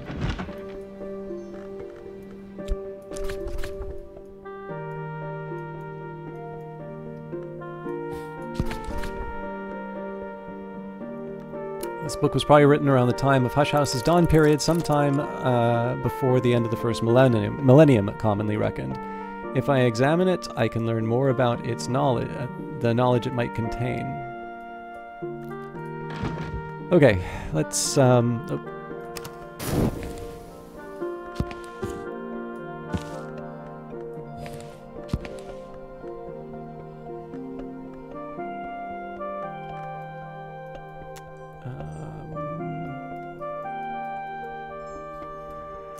we go. Foundry. This room was set aside for metalworking by Hendrik de Wolf. There has always been a smithy in Brandkrug village, but Hendrik wanted to make sure that he could have his pistol balls cast and his prisoner shackles mended, even if the villagers were feeling rebellious. When Ambrose Westcott arrived, he had little use for shackles and less for pistols. He refurbished the place for his metallurgical experiments. A bad place to be in summer, a good one in winter. And another leaf in the Tree of Wisdom. So Grail and Nectar. I'm pretty sure we've already got Leaves and Thorns in my list.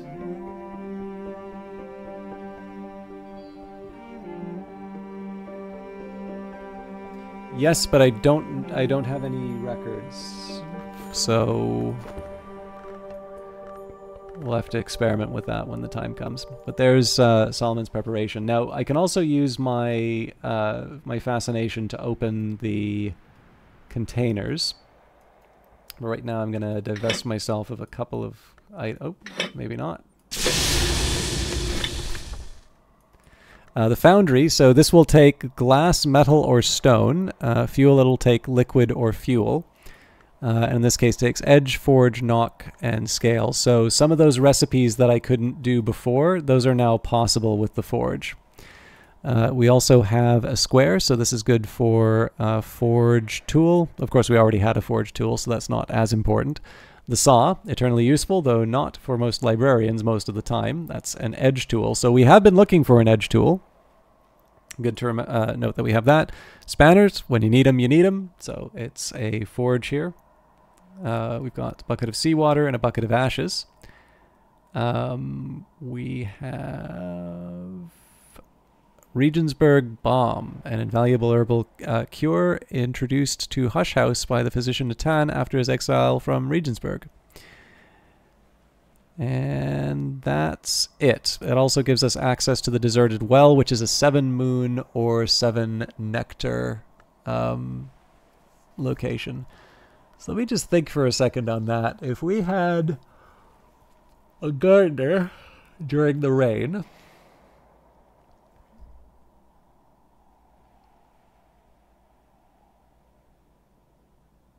gardener during the rain is 4, 5 with the health, and then 7 with a drink. So we should be able to make it to the well. I suppose we can make it to the pantry with that too. I guess, okay. It's quite a few nectar places we can go, so I should maybe pay a little bit more close attention to... Actually, hang on.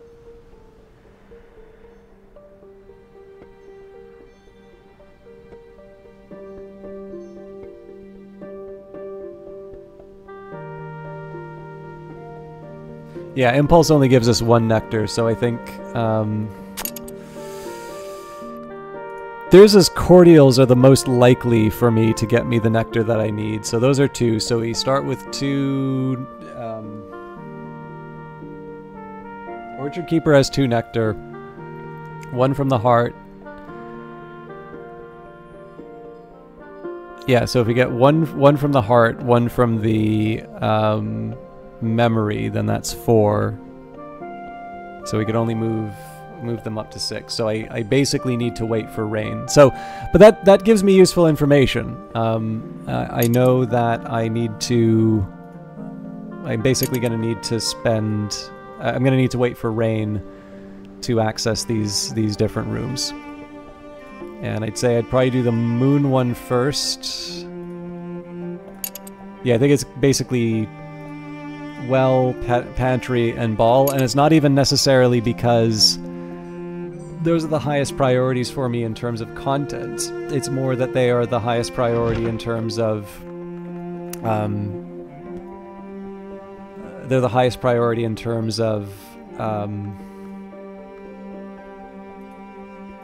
sorry, just finding the right shelf to put them on.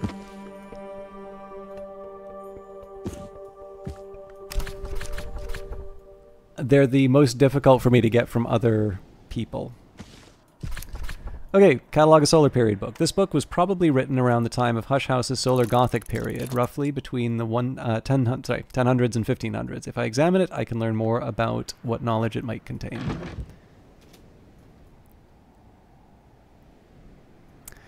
I think I'm probably going to need to call it soon. I'd sort of like to have all the books cataloged. If we get another big stack of books, I may have to cry uncle. But I think we made some pretty good progress today. If you look at, like, Hush House, we haven't gotten that much more. I mean, it's nice, you know, I guess 1, 2, 3, 4, 5, maybe 6 rooms when all is said and done. So it's not nothing, but... Alright, rain, so that's already a, the Secret Colors. Black Ellie, disgraced Damascene matriarch of the Sisterhood of the Triple Knot, wrote this while fleeing agents of duty.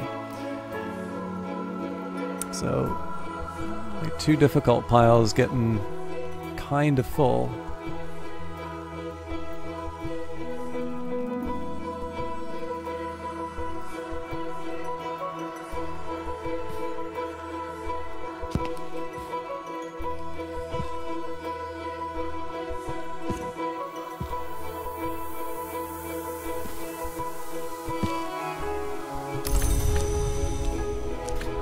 Okay, still the same job for my Faust. Catalog as much as possible. So we also know that we're going to hire the gardener now. Oh, that's a traveling barber. Right. It's too early for that. So maybe I'll make a Witching to Sane. We'll see. Okay. we want to talk to Reverend Timothy, so we will use Shapt for this one. Speak with Reverend Timothy. Reverend Timothy's door is always open. Reverend Timothy is always jumps at the offer of my company. So the Faust to get him to 2, and then Revelation to get him to 6, but we may be able to do that through other means.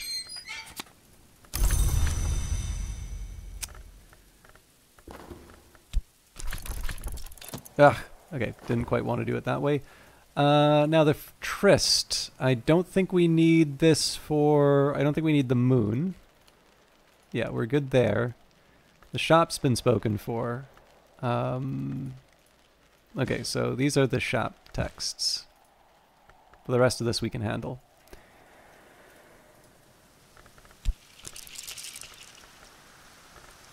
So Tryst with the Sea stories. I don't think I'm ready to give up a health.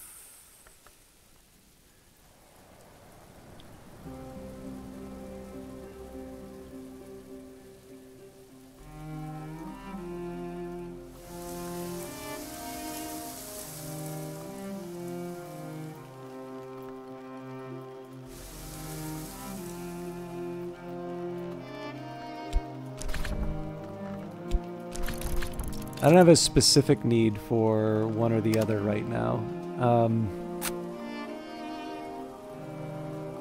Yeah, we'll see how the rest of this goes.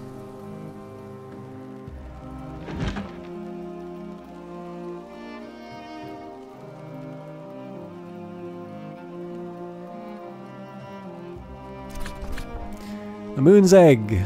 So that's one we can definitely read. And only one more book to catalog.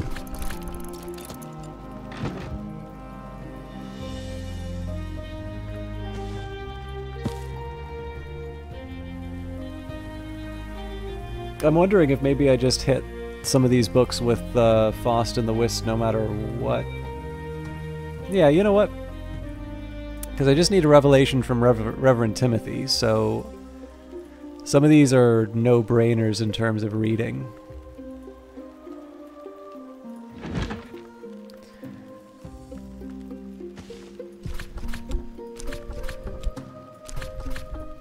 So, Winter a Conclusion, I can master this mystery. Now, I'm not going to read the... I'll read the books in their entirety as I go by, because there's quite a few that I'm working with here. So, we'll take the Ambrose desk with the...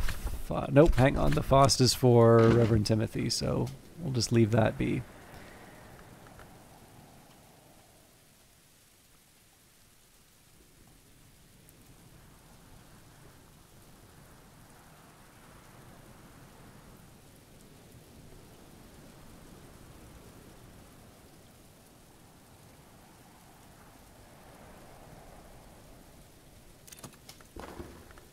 Alright, Solace is nice, but not what I need, so I don't listen to everything Reverend Timothy says. He doesn't really expect me to, but I'm often glad when I do. Alright, Collaborate Faust. Together we will be watchful. So we're up to 4 now. What I think I'll do... excuse me. After we catalog the book with our lantern, The Rose of Hypatia, that's an 8 moth text. We've got the 2 moth, 3, so that's 5.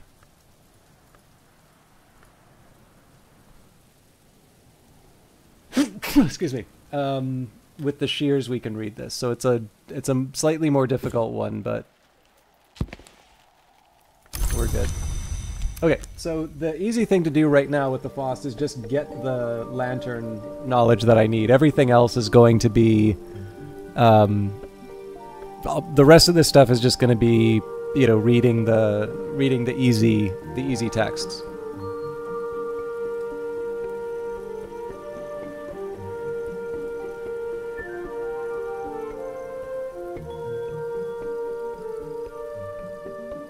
So Stolen Reflections was the one.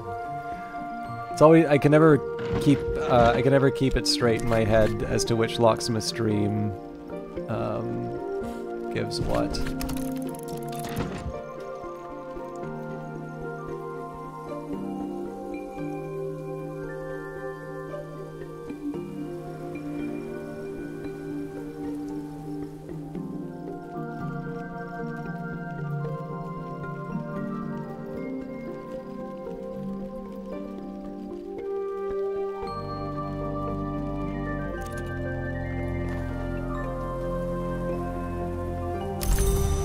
Okay, so we'll give a few more seconds to get the...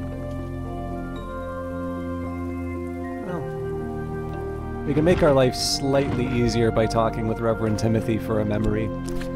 If it just winds up being something useful, you know, I'm happy for it. I may even be a little sneaky and grab a Witching to Sane to make the most of the rain. Okay, there's the Fragrant Chalice. Oh yes, I also need to open the boxes still, so there's quite a bit for me to do. Yeah,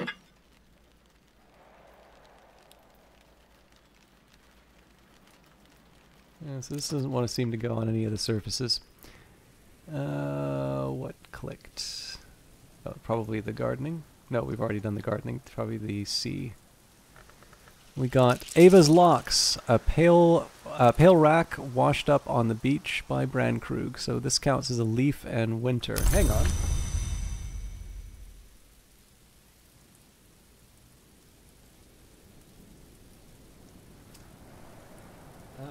Putrefactions and calcinations needed a winter and a leaf. Oh. Interesting. I don't think I have the winter that I need for that, but something for me to consider in the future. And there's the revelation we needed for Reverend Timothy. So we've got another room. I can discuss a memory with my assistant. So, with the information we have now... Actually, if I wanted to make the Witching to Sane... Yeah, that doesn't take Lantern, so let's see what else we can do here. Desires and Dissolute... Nope. I need a workspace.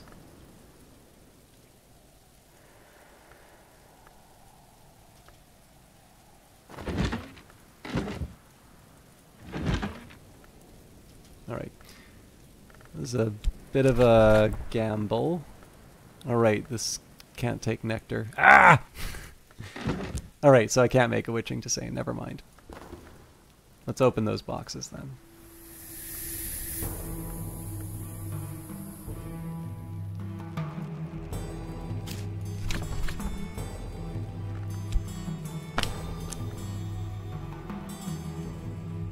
Right. I think there used to be a way I could do this at like a desk, but I don't think that's true anymore. Yes, I need to use real soul cards. Fair enough. Okay. Then we read the relevant texts.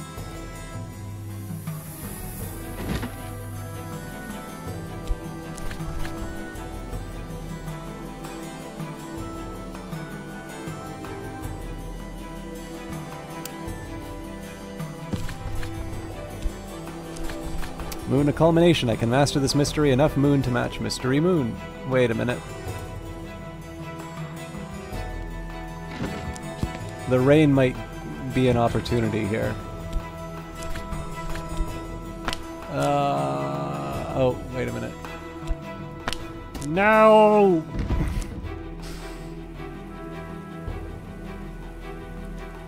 I need a bed with nectar.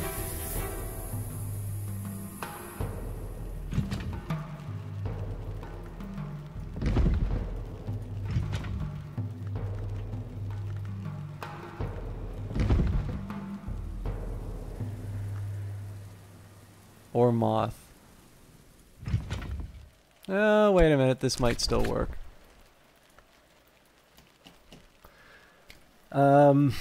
Yeah, so... There's this cordials alone is enough. The rain would make it a little bit easier. The pale bed would be good, for instance.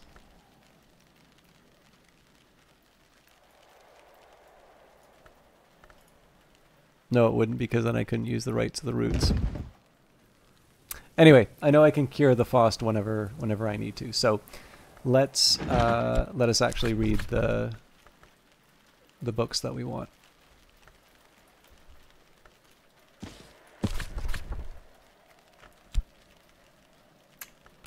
What a complete idiot.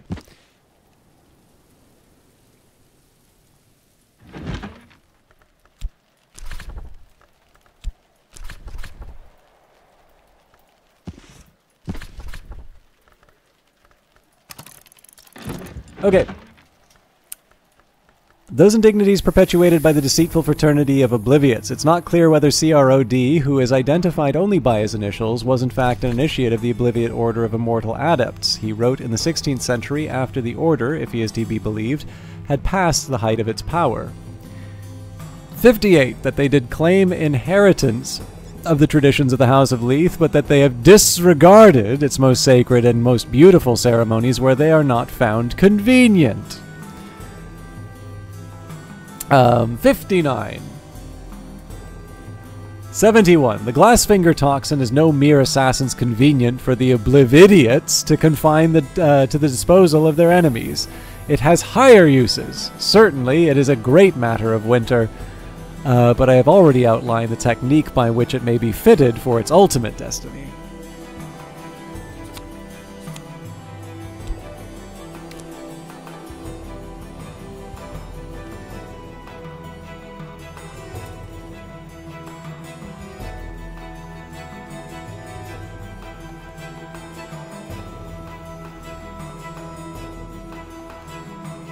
So apparently I didn't write this down.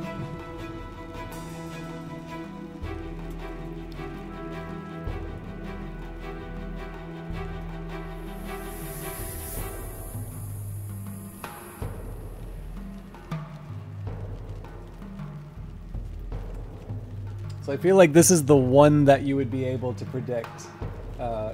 Contradiction for the CROD texts is probably the...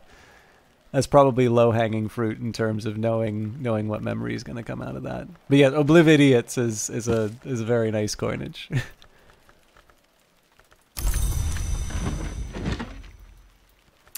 So let's study the Ragged Crossroads. Oh, we already have it. Okay.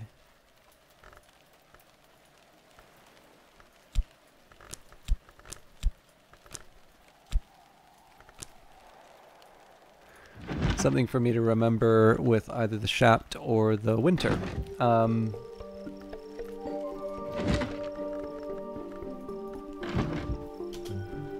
Let us continue.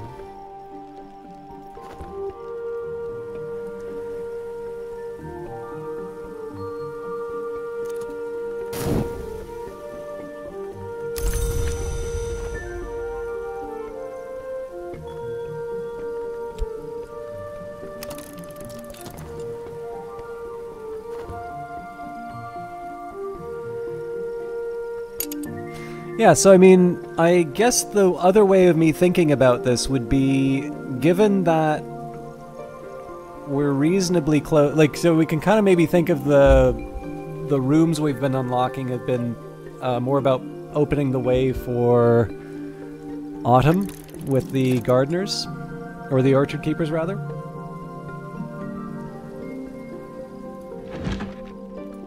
The Moon's Egg, the third and last volume of the Meditations of Abbot Thomas of the Abbey of the Black Dove. Abbot Thomas speaks of the coming death he hears in the sound of the waves, but rejoices that his blood will water the egg of the moon, by which he seems to mean the future.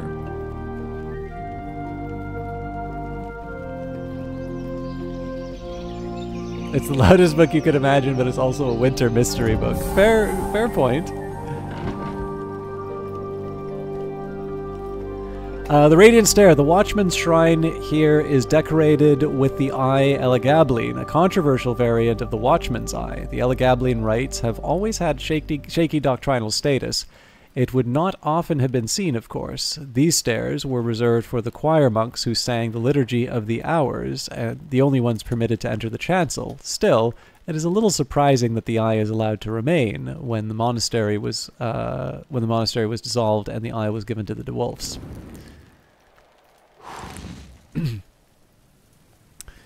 Alright, let's hear more about the Egg of the Moon.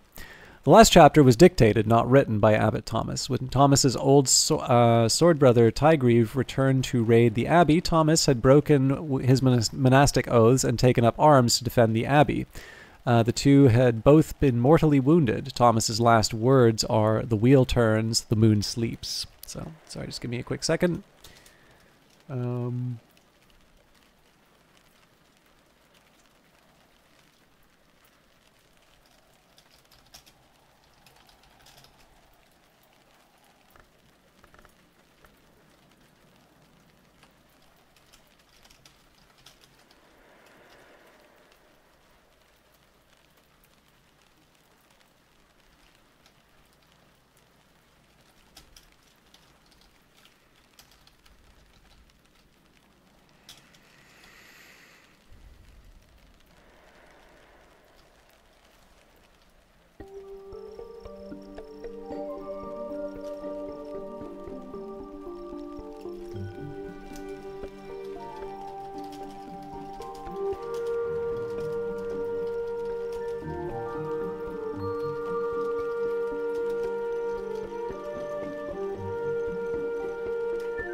Okay, the moon's egg.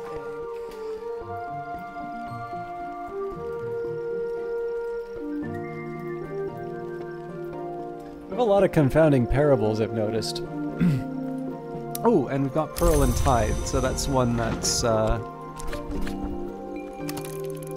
been wanting to get some notes on. A new skill, the depths of the sea, the waves upon the shore, and the memories of their withdrawal.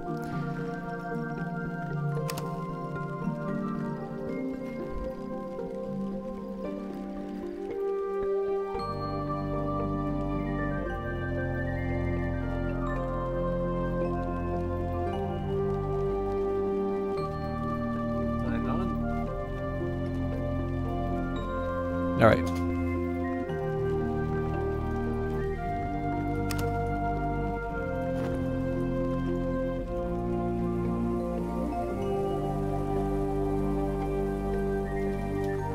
I should still be reading books.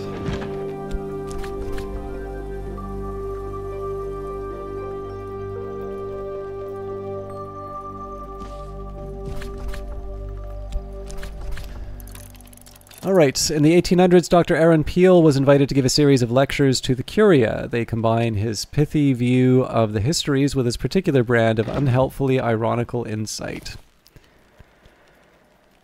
Yeah, I mean, they're one of the few ones that have three aspects. Most of them, and not only that, but three aspects at level 2, whereas most of them will have like one aspect at 2 and one at 1. So confounding the other thing that was nice, actually I guess it was contradictions. So I used to like contradictions because they weren't unique, and I used to like confounding parables because they had 3 aspects. Okay, so Pearl and Tide is a rose and moon combination. The depths of the sea, the waves upon the shore, and the memories of their withdrawal.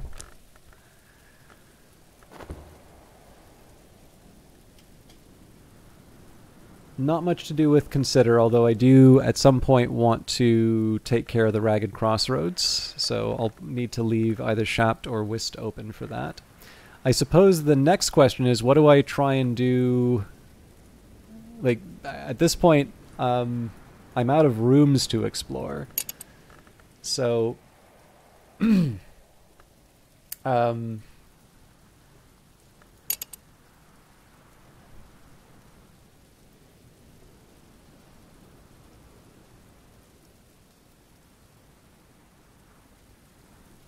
barber gives me Moth and Rose.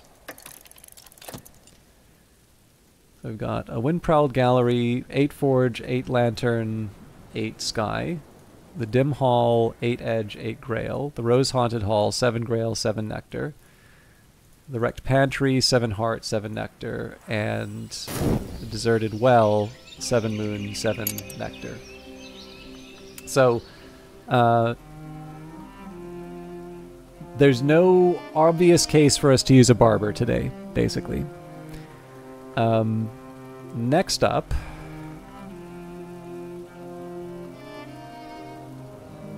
We'll see what the weather brings. Okay, sunny day. So let me think for a minute. If I were to try and get Reverend Timothy up to the 8th level, what would I do? I use the sunny day. I use the Faust, so that brings him to 6. And then the question is, do I have a? Well, you know what? I don't need to be that clever about it. I just give him the second Flush of Sam, and yeah, this is the easiest choice I could possibly make. So that means I need to leave the Whist open for the Ragged Crossroads. So we use Shapt to speak to Reverend Timothy. I'm going to continue to garden.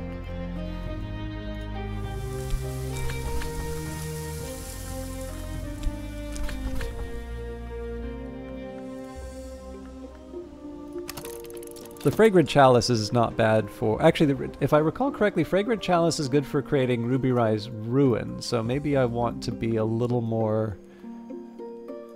Maybe I want to be a little more careful about what I pick in this season. I'm going to try and keep the flowers organized, but it's difficult. We had Ambrose... There we go. You can take Ambrose's place. I hear he was a capacious gentleman.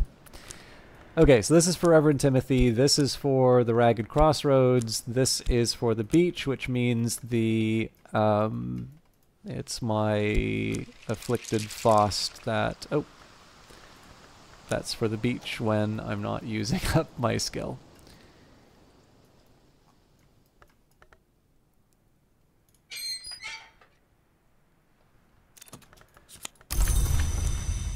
Okay. Reverend Timothy is always happy to chat. Talk about the weather more useful than one might expect, especially in Britain. So this will be pretty easy to move Reverend Timothy up. We've got plenty of things that we can do while we're working on our text. What aspects do you not have a matching tool for still? Good question. I have a sky tool, I have a moon tool, lantern tool, heart tool, nectar tool, scale tool. I don't have a knock tool. And I don't have a winter tool. So, and I actually have multiple of some of the other ones. So if I actually, it's not a bad idea for me to just kind of go over my possessions. So we've got the Barren Silence Astrolabe, so that gives me the sky. The Mirror Scope gives me lantern. The mortar and pestle give me nectar and forge, and the spice scales give me grail. The snoodle jar gives me lantern and moth, and if I needed more moth, I also have the shears of the sisterhood.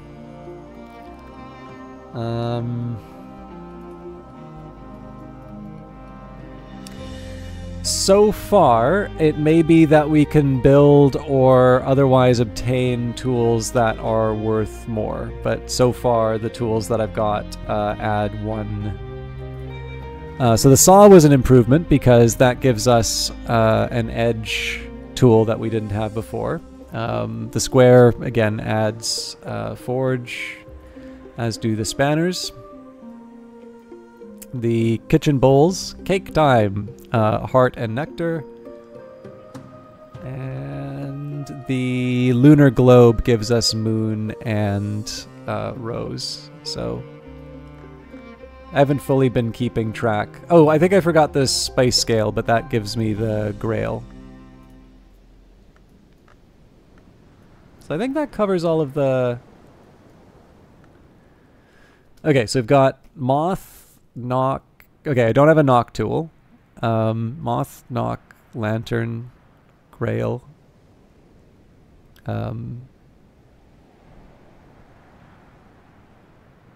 Wow. Edge, forge, winter. We don't have a winter one. I guess Secret Histories, which isn't yet in the game, it seems. Or if it is, it appears as rose. I think those are all the... I think those are all of the aspects from the base game. And then the new ones, moon, which we get from the lunar globe. Nectar, which we get from the mortar and pestle. sky, which we get from the astrolabe, scale, which we get from the hourglass. Am I forgetting any of them? I think the new ones are moon. So scale, nectar, moon, sky. Yeah, I think that's it.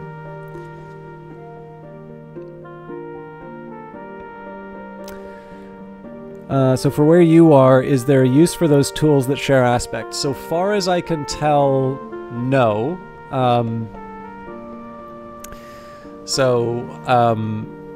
Like in practical terms, the main reason, so there's probably a reason for them in crafting, but obviously I've engaged with crafting less than I normally would. So my guess here is that when the time comes, there's going to be a combination. Like the fact that there's nectar in the mortar and pestle might mean that I can employ that in a workstation that doesn't take forge but does take nectar, for instance. That's a guess, right? I'm not 100% sure, but that might be one way that works in the game. The other possibility, you can't stack them on a follower, I believe. Maybe I should test, but I'm pretty sure you can't. Actually, I think I have tested, and I don't believe you can. Excuse me. But yeah, from a practical point of view, I can't quite rationalize why the spanner and the, like, I have a feeling that the square and the spanners have absolutely no, like, it's just sensible that they are here, as opposed to it being like some kind of advantage, because in terms of their aspects, like, clearly a square is not a spanner, but in terms of how the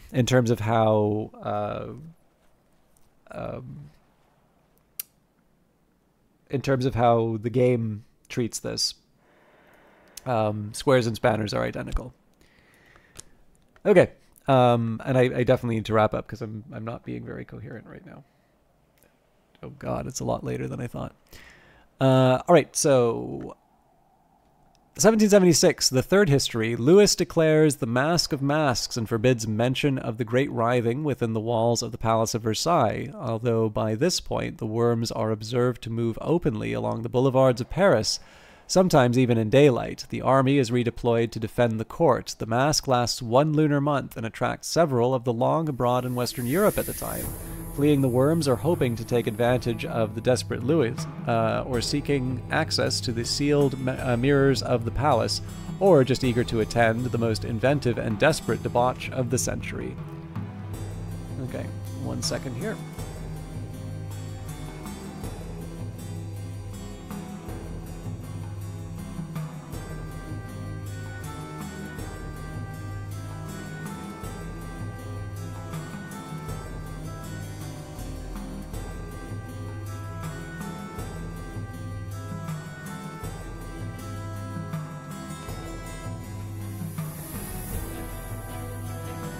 Many know espouse wormish sympathies. Let 100 histories flourish. Tear down the tyranny of eternity. To grow long is usually to cast off these sympathies.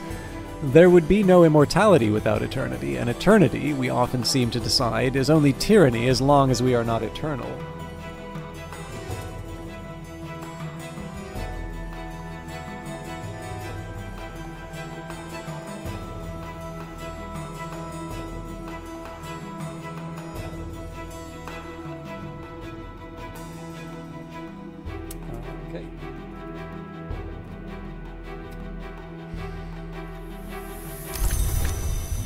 So that's two of these that I want to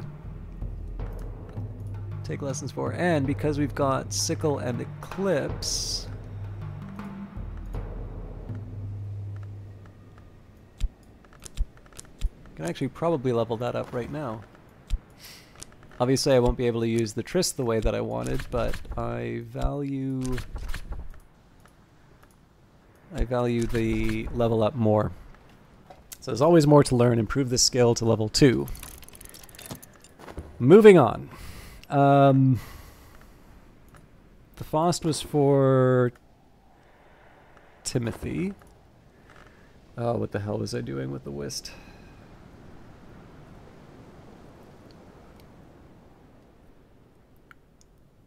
I don't even know anymore. I'm so tired. Okay, I need a minute to just get my bearings again. So let's get a regret from Keon at Abydos. Oh yeah, okay. I know what I'm doing with Reverend Timothy now. All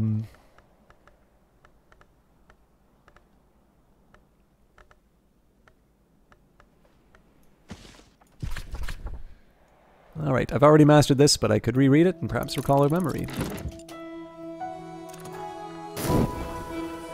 Let's take advantage of the weather while it lasts. So now we will use our Faust with Timothy. Again, that gets him to 6.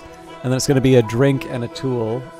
So I guess the question is, what's the deal with the Whist?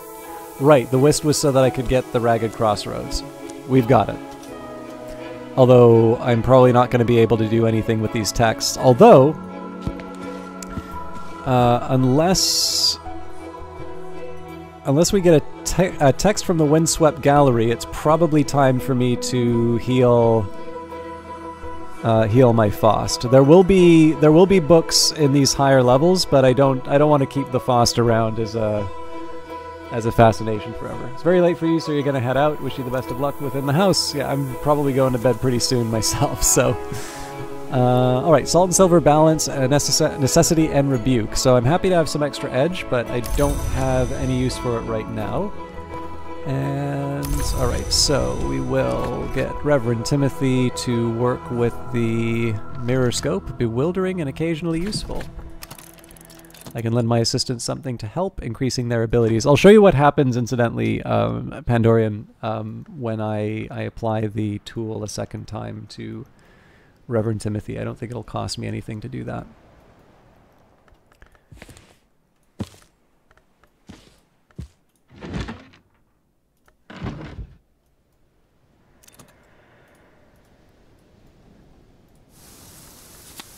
Okay, Trumpeter's Lily. Let's that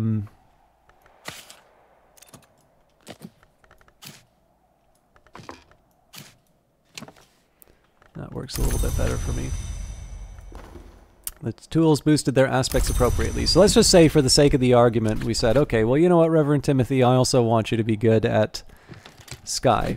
So exalt one thing at a time. Each assistant can only use one tool in a day.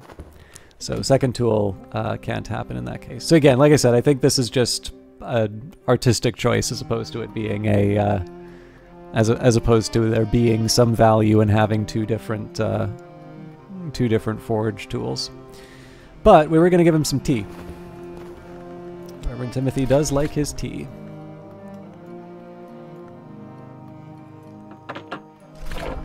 A nice drop. I can offer my assistant something to drink. So that gets him the 8 lantern that we need for the Wind-Prowled Gallery.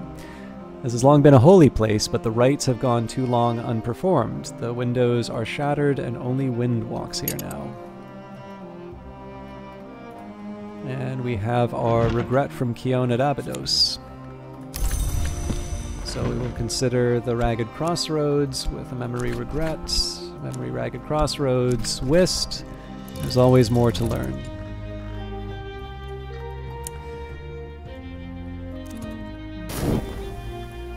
Down to the Grushans.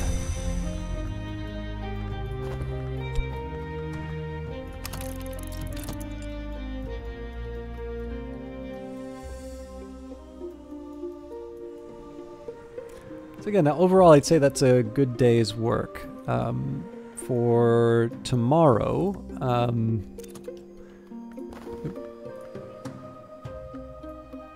we've got both of these are now 3 edge. So for tomorrow's work, Rose of Hypatia I would need to use with the Tryst. On Matthias and Amethyst Imago I would need to use with the Actually, you know what? Let's Okay, so Chapt, Trist.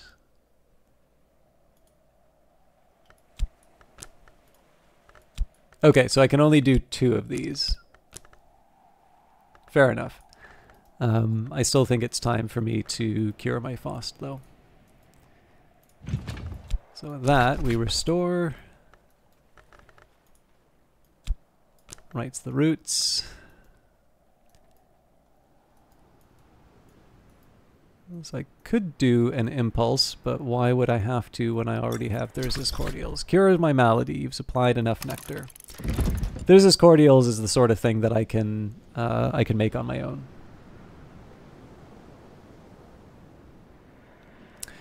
You mean 2 recipes that require a forge tool simultaneously? I mean, fair enough. In terms of... So there is a limit in terms of the number of places that will accept forge. I actually think it might just be Ambrose's desk.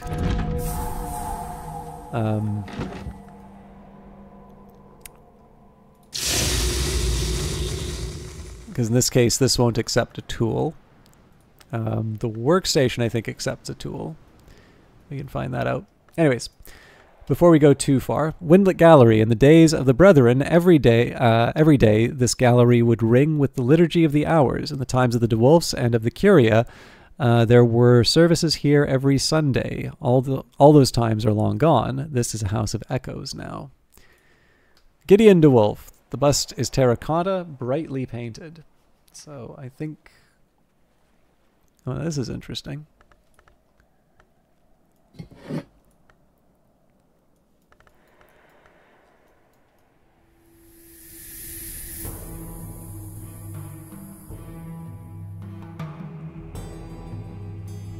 So I guess this would have to be the 5th.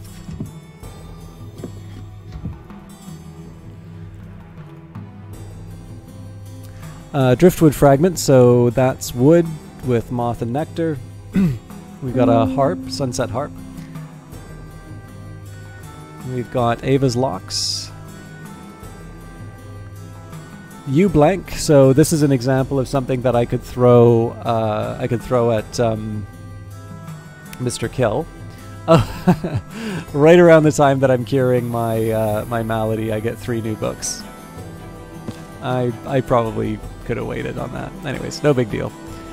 So we've got the HMS Karashim, a 4th-rate ship of the Lion captained by Sebastian DeWolf in the Battle of Kyburn Bay, lost with all hands. Wall art, Edge, Moon, Winter. And the Windlet Workbench, Labor Quietly. So this takes Forge, Lantern, Heart, and Knock, Soul Skill, and Memory. Oh, hang on. So this has been able to accept everything. And it does take a tool. So I've actually wound up at this workbench. This has kind of been my big testing... This has been like my big testing area in terms of just getting certain recipes done when I have powerful memories. So aside from the text that I currently have, if I use 9 Winter or 9 Lantern, or 9 Moth, but Winter and Lantern are the easiest for me to access, we can go to the Echoing Chamber. With 9 Forge or 9 Lantern, we can go to the Ill-Omened Tower. And then, yeah. So it's funny, like I used to use Denzil a lot for these, but I actually don't really need to use him all that much. I think I'm going to say this is the end of the playthrough now, just because this is a good, this is kind of a good place to wrap it up. So in terms of the to-do list, I want to open these 2 boxes. I want to read the Rose of Hypatia, Matthias and Amethyst Imago, Transformation, and by their marks ye shall know them. So the Shapt is going to be required for both of these. While I'm at it, I'll still go gardening because in the end I always regret not having enough plants. So I want to work on that as much as I can. We do want to use the uncatalogued books. So whatever remaining elements of the soul I have, we'll leave that aside. And then as far as a game plan for going deeper into the house, it would seem to me that the Winter here makes sense. We have at least one more Solomon's Preparation before we need to start making more. And then for the 9 lantern, again, we can get them up to 6, 7 with the tool. So if I've got a 2 lantern beverage, which can't be that hard to find. I don't have to look for it, but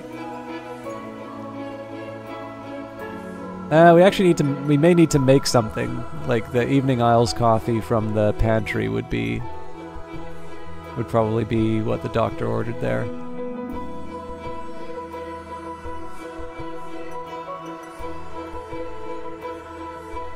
Okay, so yeah, it's a little bit harder to move up with Lantern than I thought before, but not impossible, let's say. So yeah, we're in good shape. So I think probably until we get to autumn, we're going to be focusing on sort of the tower in Hush House. And you know, we've got up to 5 texts that we can read, and then really a large part of this is now going to be getting some of the resources that I need to move up. So for instance, I don't think I'm going to be using my Whist as much, and so when I need to use my Whist, like actually a decent example of this would be, I don't have any Eigengrau to work with right now.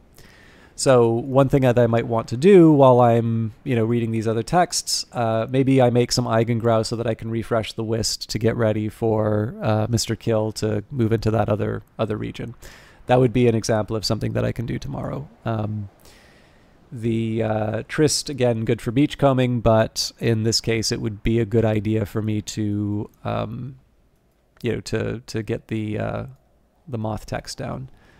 And again, little decisions like that just to try to make the most of the day. But I would say the pace for exploring the house is going to slow down for a bit until I get access to Mrs. Kill.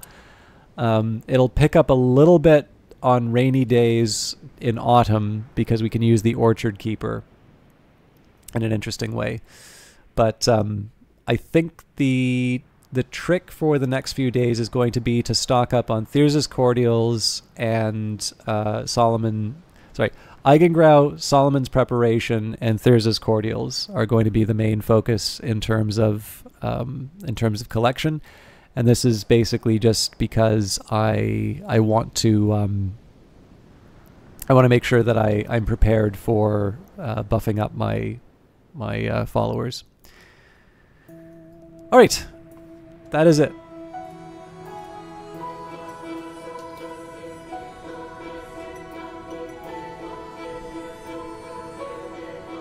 August 9th.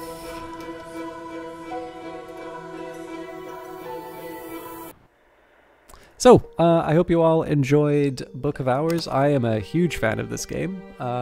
So again, we've got design, writing, and coding by Alexis Kennedy, art production and marketing by Lottie Bevan, saluting our collaborators, additional coding, Roman Laskudov, Knights of Unity, and FRGM, additional art by Adrian Degan, Clockwork Cuckoo, Catherine Unger, music, which you're enjoying right now, Maribeth Solomon and Mickey Barr Productions, and SFX by Soundcuts.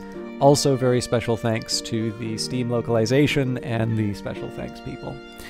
5 hours is still more than I do, but I think a more reasonable amount to do for Book of Hours. So let's take a quick second here to see if anybody's still running around with the Book of Hours. No, this is the only game in town. Do we have anybody doing Cultist Simulator? No.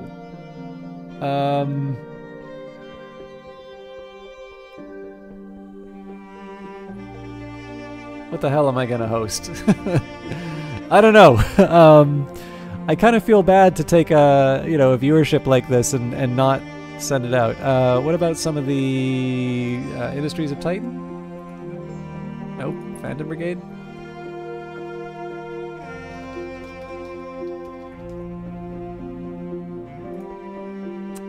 Super Raft Boat together.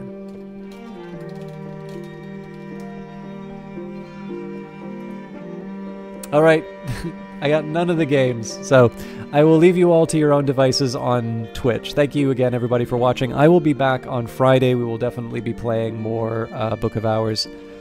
but I am very tired, and I need to make sure I get something resembling a good sleep tonight, because I've got that early morning meeting. I know I'm not going to get a full 8 hours, but I might be able to get 6.5, 7.